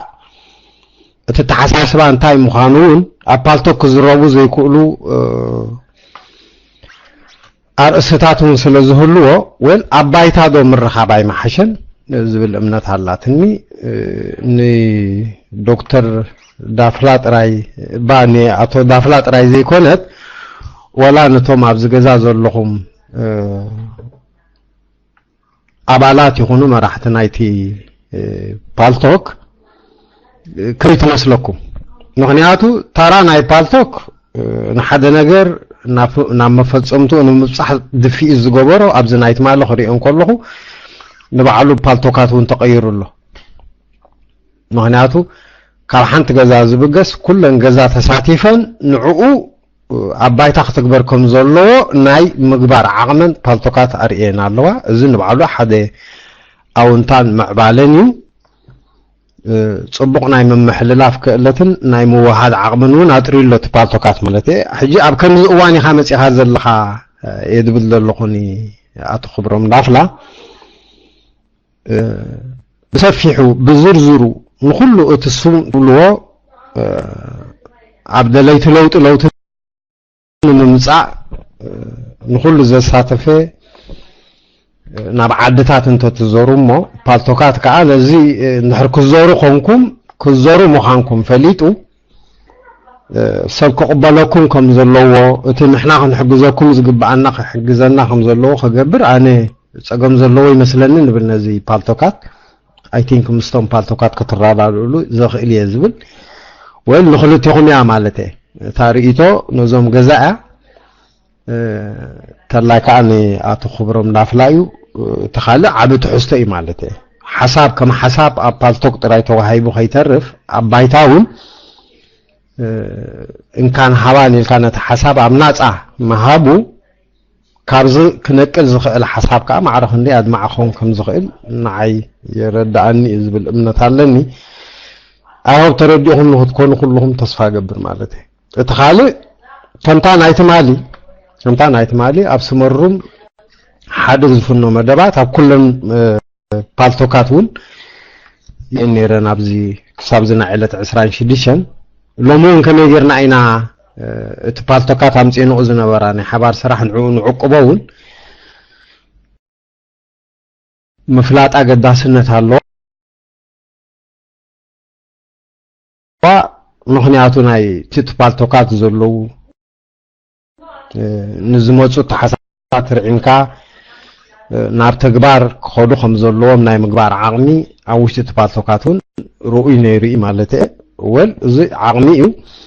እሱ ዘምፅኦ ምዕባለ ከርእናዮም ካብሃለና ናብኡ ከመይ ጌርና ኢና ብሓባር ክንከይድ ዝብል ሕቶ መልዓሉ ገዳስነት ክህልዎ እዩ ዝብል እምነት ኣለኒ እቲ ካልእ لن كيكون اتو خبرم دافلا تاناي دمو ناي چوان زمصا قاچل سحقاتني غن حدا غيزه ابس مرام كله على قدر زمصا مسحق زربا خام نغر كون يره مالته يلن مالتي حجه اتو خبرم ولحن ثانك يو اب قال غيزه نرخب نخون مالته تحتي بالزرب تحتنا لو ግን አፍሉጦ ከአመሊ ማለት ያጅ ሁሉ ጊዜ ንሱ ከም ዝናትና ዓዊልካ ስለንዛረብ ካለ ፀገም ኮሉ ወኸኢሊ እንኪ ማይክ ፍረ ሓደ መዓልቲ ክነግረኩም የስብ ዘለዎ ግን እንታንሱን ክስሐ ሓደ መዓልቲ ቴንክ ዩ አይ ሆፕ ተረዲኹም ክትኮኑ አድሚናት ናይት ገዛ እንታይ ንሓስብ ኣለና ድሕሪትናይ ጀኔቫ ናብ ጀኔቫ ለመኻዝ ነበረና ውህደት ናይ ኩሎም ፓልቶካት حجه دحر جنيفا انتاي كنغبر علينا زبل ارستون كاباخاتكم رئيسو دحراي كسمع دلي مالتي اندي ثانك يو مايك فري ناب كبرحاو ودسمره ثانك يو اوكي يغني لي سلامات كلاتكم كما يمسيكم كما حاضركم كلاتكم سمع دلهو ثانك يو اسام ثانك يو بازيت انا عاكم نقول اب ديمونستريشن دوعلكم مجمرتا صبق عود دمغسكم انا بون بوغني مغسي يغلص مالتيو نزت وعلكم وعلت مالتي اوكي قال ايد ما انت قبل مسيلكم ان ادمينات نخلهم ما انت زغبركم وانا يزي كبر حونا صبق استمروا نعكم كمسكن فتو ካብኡ ክብለኩም ደሊ እቲ ስራሕ ዝነበረ ስራሓት ኩሉ ብጣዕሚ ደስ ኢሉኒ ንዕኡ እውን ዓዲምኩም ብምቕራብኩም ሓሳብና ዘይንፈልጦ ክንፈልጥ ክኢልና ስለዚ ኣፍታ ናይ ተኣሽሙ እታ ድሕሪ ጀነባ ተባሂላ ዘላ ናብ ቀጻልነት ክትህልዋ ማለት እዩ ስለዚ እቶም መንእሰያት ኣጀኹም ክብለኩም ይፈቱ ምክንያቱ ናተይ እንተ ነገርኩም እቲ ናይ ቀደም ቅድሚ 43 ዓመት ዝነበረ ኣወዳድባን ሎሚ ክሪኦ ከለኹ ሰማይን ምድርን ይደቂረ ትረዲእኩም ምክንያቱ 73 ኣነ ክውደብ ከለኹ ኣብ ኤሮጳ ግዜ ወሰድለይን ባዚ ትረዲእኩም ኣለኹም ኣብቲ ዝነበረ ውዒ ተኣሽሙ ዝነበረና ሃገራዊ ስምዒት ተኣኪብና ዳርጋ 73 ኖቨምበር መፅአ ድሕሪ 2 ቀን ተጠርኒፈ ረዲእኩም ስማዕ ዘለኹ ደቂረ ስለዚ ኣጆኹም ኣጀና ኣብ ሎሚ ምርጫ ስለ ዘለኩም ንስኻትኩም ተመክሮ ስለ ዘለኩም ኣብ ተኣሽሙ ብሜዳ ኣቢልኩም ብብረታዊ ቃልሲ ብኩሉ ተመኪርኩም ስለ ዝመፃኹም ነዚ ናይ ቃልሲ ተመክሮ ንስኻትኩም ሲ ቀልጢፍኩም ግዜ ክወስድ ኣይብሎን እየ ነይረ ትረዲእኩም ኣለኹም ስለዚ ኣጆኹም ክብለኩም ፈቱ እቶም ደቀይ ዘለኹም ናብቲ ንዓትኩም ጥዕመኩም ብዝቐልጠፈ ተወዲብኩም ነስርዓት ቀልጢፍኩም ከተውፅልና ማለት እዩ ስለዚ ካልእ ክብለኩም ኣይደሊን እየ ፅቡቕ ኣምሲና ዕድመን ጥዕናን ይሃበና እንዳበልኩ ይቐኒየለይ እንዳበልኩ ጥዑም ለይቲ ክብለኩም እየ ነዚኣ ክፋንወኩም እየ ቴንክ ዩ ይቐኒየለይ ደቂረ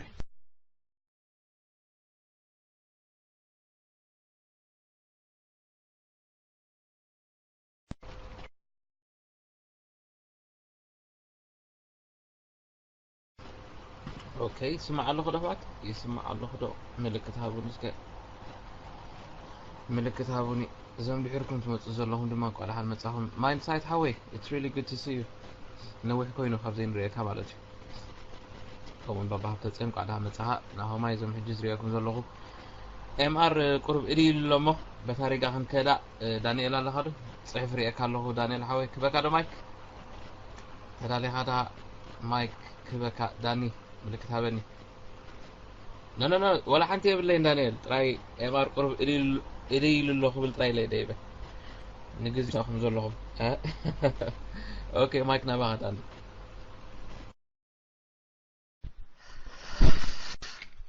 اوكي جاستس يغني لك كبرتها بالله اول حاونا دفله صبو استمر هي وانا قاطام امريكا تفلطيهم جولاي 40 زلو نتم ኣብ ኣሜሪካ ዘለኹም ኤርትራውያን ነዚ በዓል ተብዕሉ ዘለኹም ኩልኻትኩም ሃፒ ጁላይ 4 ነቶም ኣብ ካልእ ከባቢ ዘለኹም ካብ ጃፓን ስጋዕ ኣንታርክቲካ ዘለኹም ካብ ኣፍሪቃ ስጋዕ ካናዳ ዘለኹም ኩልኻትኩም ሃፒ ጁላይ 4 ክብለኩም ደሊ አይ ቲንክ ኩላትና ኤርትራውያን ወላውን ካልኦት ኣለኹም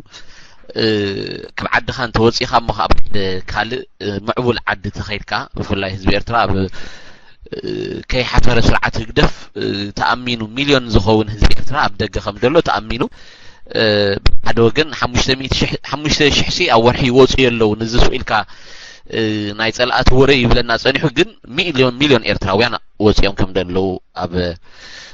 ኣብ ደገ ከም ደለው ተኣሚኑ ኣብ ናይ ዩናይትድ ኔሽንስ ኣፍቲ ኮሚሽን ኦፍ ኢንኳየሪ ማለት እዩ ሶ ወላውን በትናቱ ፀብጻብ ሚልዮን ዝኾኑ ኤርትራውያን ኣለና ማለት እዩ ኦፍ ኮርስ 600 ዝኾኑ 400,000 ዝኾኑ ኤርትራውያን ኣለዉ ብሱዳን ዝነበሩ 34 ዓመት ዝጸንሑ ኩሉ ሻዕ ክንዝክሮም ዘለና ኣብ ሕማቅ ፀገም ዘለዉ in the meantime ግን ከኣለና ኣብ ኤሮፓ ኣብ ኣሜሪካ ኣብ ኣውስትራልያ ኣብ ድሓን ኩነታት ዘለና ኣለና ሶ ኣብተን ዘለና ሃገራት ነቲ ኩነታት ክንከስበሉ ኣዳፕት ክንገብሮ ነቲ ኣብኡ ዘሎ ኩነታት ክንዋሃድ ክንክእል ኣለና አይ ቲንክ ስጋዕታ ኣብ ኤርትራ ብሓባር ብተሓጒስና ብሓባር ትናጽነትን እቲ ፍትሕን ፍቅርን ነብዕለሉ ግዜ ኣብ ዘለናዮ እቲ ንቡር ህይወትና ክንደፍኣሉን ነቲ ዝሓቆፋና ዓድታት ክንረብሓለንን ናትና ክንገብረንን ጽቡቕ እዩ ገለገለ ሰባት ኣለዉ ኩሉ ሻዕ እንታይ ስሙ ዘይገብሩ ማለት እዩ 4 ነጥብ ዘይገበሩ ኩሉ ሻዕ ኣብ ኤርትራ ይዝክሩ ኤርትራ እንዳርሓቀ ይኸይድ እሞ ኣይካብቲ ኮይኖም so you know take advantage of it ማለት ኣብዘ ዘለናዮ ንርባሓሉ ኣብዘ ዘለናዮ ንክሰበሉ ኣብዘ ዘለናዮ ህይወትና ክቅፅል ክንገብረለና እንደሚንታይም ከዓ ጉዳይ ሃገርና ጉዳይ ህዝብናን ከዓ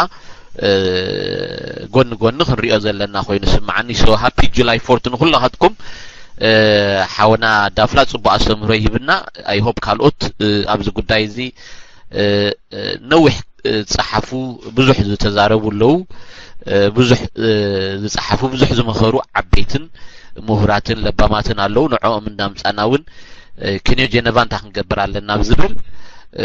ሓባራዊ ሓሳብ ክህልወና ሓባራዊ መረዳእታ ሃሊና ቀልጢፍና መደብ ክንገብር I think መኒኻ ትብሎ ዝበሎ ኣቦቱ እንዲ ዘሎ ትካላት የልያና ኣለዋ ማለሲ ኣብ ዘለናዮ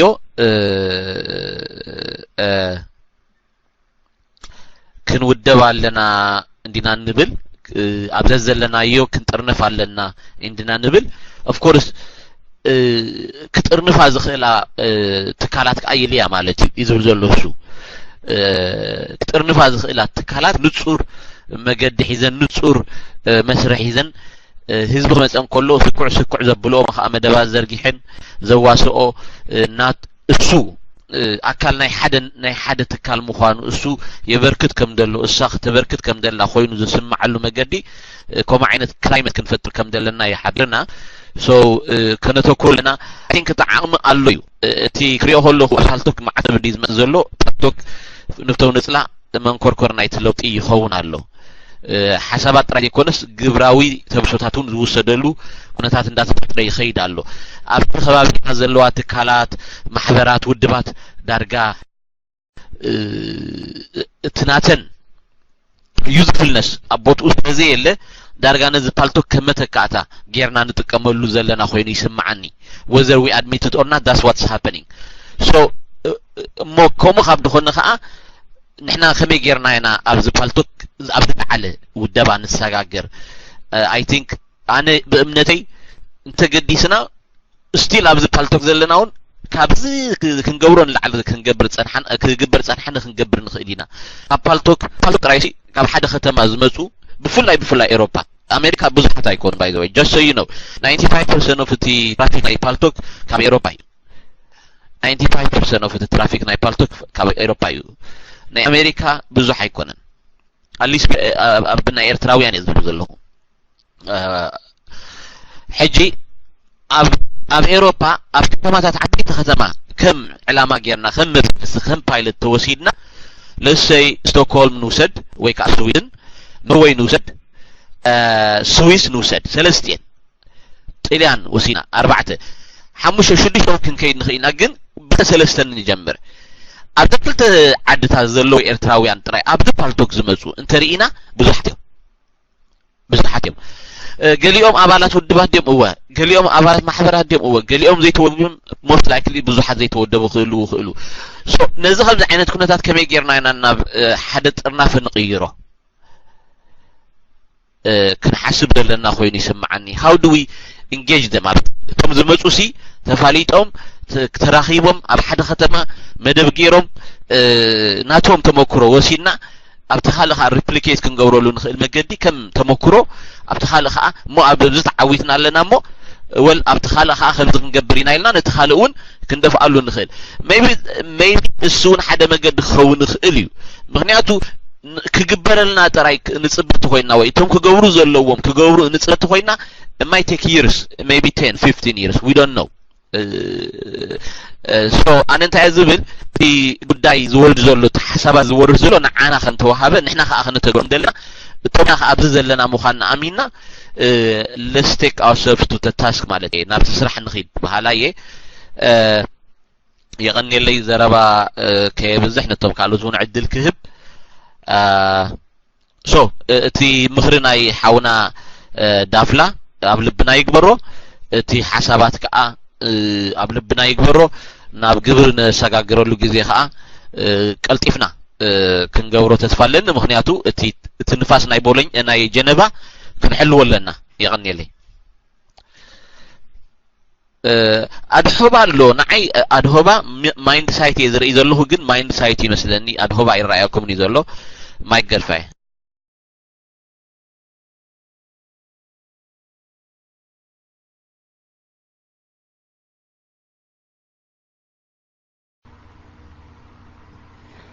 خلاص سمعت الله اسكم لك تابني كبرات اخواتنا حاتم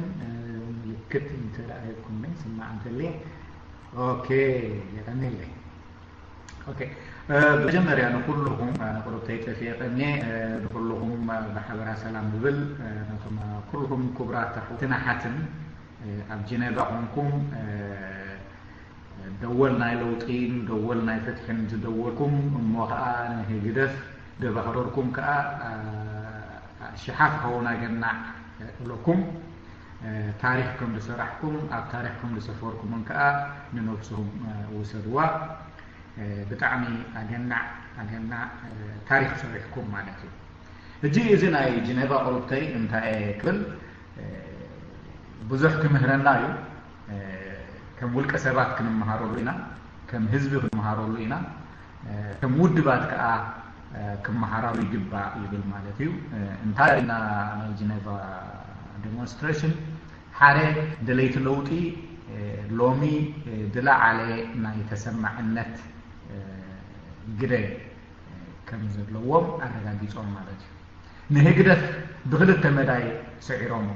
حد ناتو جيم مالتي حدا كنامبر جيم زي أيش أوت الله نيروه زي هجدف أبزي أتسعيرا ما يهجدف تاكتيك مالتي تا نمبر جيم توسيدا حاول مالتي كلا ايتي اتي مفرح تبل مالتي بازيت اسك قريبا ده هزا يادلهم منالبا داتي مسمر كيكون نمبر درجه بتاعت دقيقه هزا يادلهم فجدو حاي شفون I don't know سكتي فوليوم كاكري اوكي هجرة اوكي بازيت انت حرة هجي هجدف بزي ان كلت من قدي سعرنا يو سعركم مالتي ما قدوا عليكم معنا نقول لها وكيلكم اتي انا نمبر جيم هجدف عباي حمام يا مخنياتو حزب مسايالو እንዳበለን ጊዜ ሽቅጥ ንዝኾነ ነገር ከአኒ بأخشفنا يزفتن نيرو أبا تجوز محقولتو تسيرو مالتي وتندف محاور أجنع لكم فخلأيتي فرهين رعدين يعني زي أخذت أنتيف آية مثلا ده رخص عشان منتج بجمة الموقع مزحت من إسيوتيو نتي أفراره أي تخيلو أي تبولو نابل زغيز نبرة بروباغندا تجريه لومي برؤي يتمن إسي كمكت مخالو فاني عبي سعرت نهجده فيه هجينا هنا غابزان كل التنات بزيان بزوح كنا مهار نخيل مالتي اتسال سي تنتلي نحنا دليت فتحي خنقبر مخاننا خاء مثلا نفسنا تماهرنا لنا مالتي هجيتي organization دو بقعد بحال دليت فتحي اتبقعت كمزلو اب وشتنا اتكيلت كمزلو organize كجبر كمزكاال اتتبعات اتخيلت اتي دليتات كله ازي تملسو يخو كويني يسمعني هجي زي حكمت زولونا إلى كنا كتعك أجد ستتعيو دحر جنيفا أنتاي نقبر دبل كا ندرقاو كوينو تبو غيرنا نزارو بولون كن لازم بولون كا بوبو كويني يسمعني أنا كوا بزوجة الزربانة يلومي أيركب كله نعتمد الرشتات فتحات كبل كله سامي أي تبو حتتات من الستاتني نيرو كومو بتسأل كأني نظم أدمينات بتعمل تبو صراحة يزبل بتعمل كحجزنايو كلها أنا بستحات أمرهم بتعجستن إن ذات مهاخرنا كن لازبن كن مسحون يجيب بايبل كله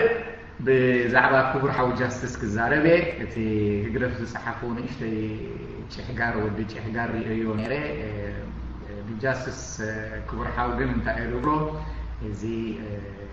ملكتنا يورك أوتوميو نسخة آخر زبحر كايوم يو دري هجرف اتي last time ناتهم gasps my breath يوصل زلو justice كبر حاو ሓደ ኣገዳሲ ኣባል ኣብ ደንብ ናይ ደለይቲ ፍትሒ ስለ ዝኾንካ እሞ ኣገዳሲ ሓንጎል ስለ ጆይን ዝገበረና ካብ ቀደም ብዙሕ ኮንትሪቢሽን ስለ ዝገበርካ እዚ ስለ ዘሰንብዶም ኣመል ናይ ህግደፍ እንድዩ ፈራህ ከዓ ኩሉ ግዜ ከምኡ እዩ ኣብ ውድዕነት ስለ ዘይዛረብ እቲ ዝበልዎ ትርጉም ከም ዘይብሉ ኢና ንኣምን ንስኻ ከዓኒ ኣገና ዓጆኻ ዝክቡር ሓው ንሕና I mean, I personally have a great pleasure and privilege to know you and have you as a partner of the Khalsizi. بتعني وعزهم ككبر حويها قدوس فلات بعلى أمره سلوزهم كا أجداسي contribution أبتنا إيركا democratization كأسلوزهم كا همام رئيس سلوزهم كا يمنعهم يتخاب دمت response ملك عناية ناتكم نجار سلازخانة أنا بزي قط أمزي أنجوها خبر حاوي زبل تنساتهم جن ملكة ناس عرطاني فجميل لأن ذلهم سؤاله هو تتكلموا دروا كورس تبدل هاي صبوا على عليكم نافقت زروا على زارب اليماتي بس تي زدله كم دليل فتحنا دوليوسي يمسنا اللومو أجهم عيننا كلنا حنقولنا نسفح نسيت سلزي جاستس مايك معها حق الفلكاء قالوا تلو مايك يسفل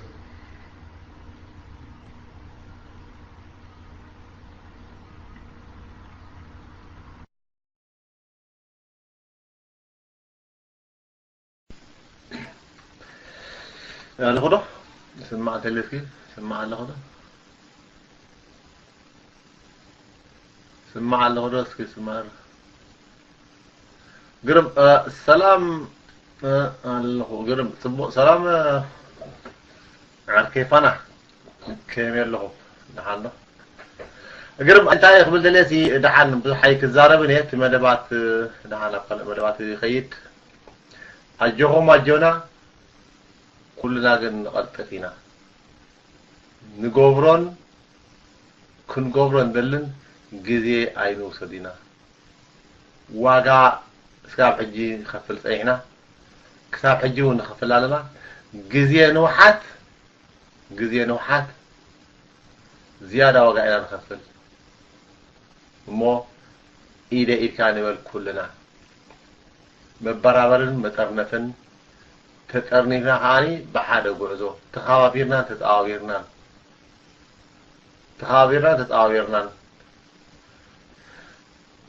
زي ترح كبل دلي نعاية زيادة خسمر لا تزلزل له مالتي معناته إساس كتاب حجي زقناه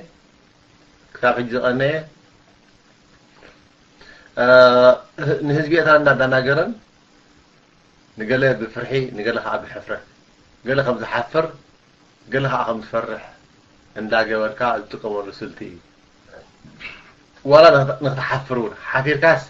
أب أخي باخي خيد حفير كاس أب سلام وسلف خيد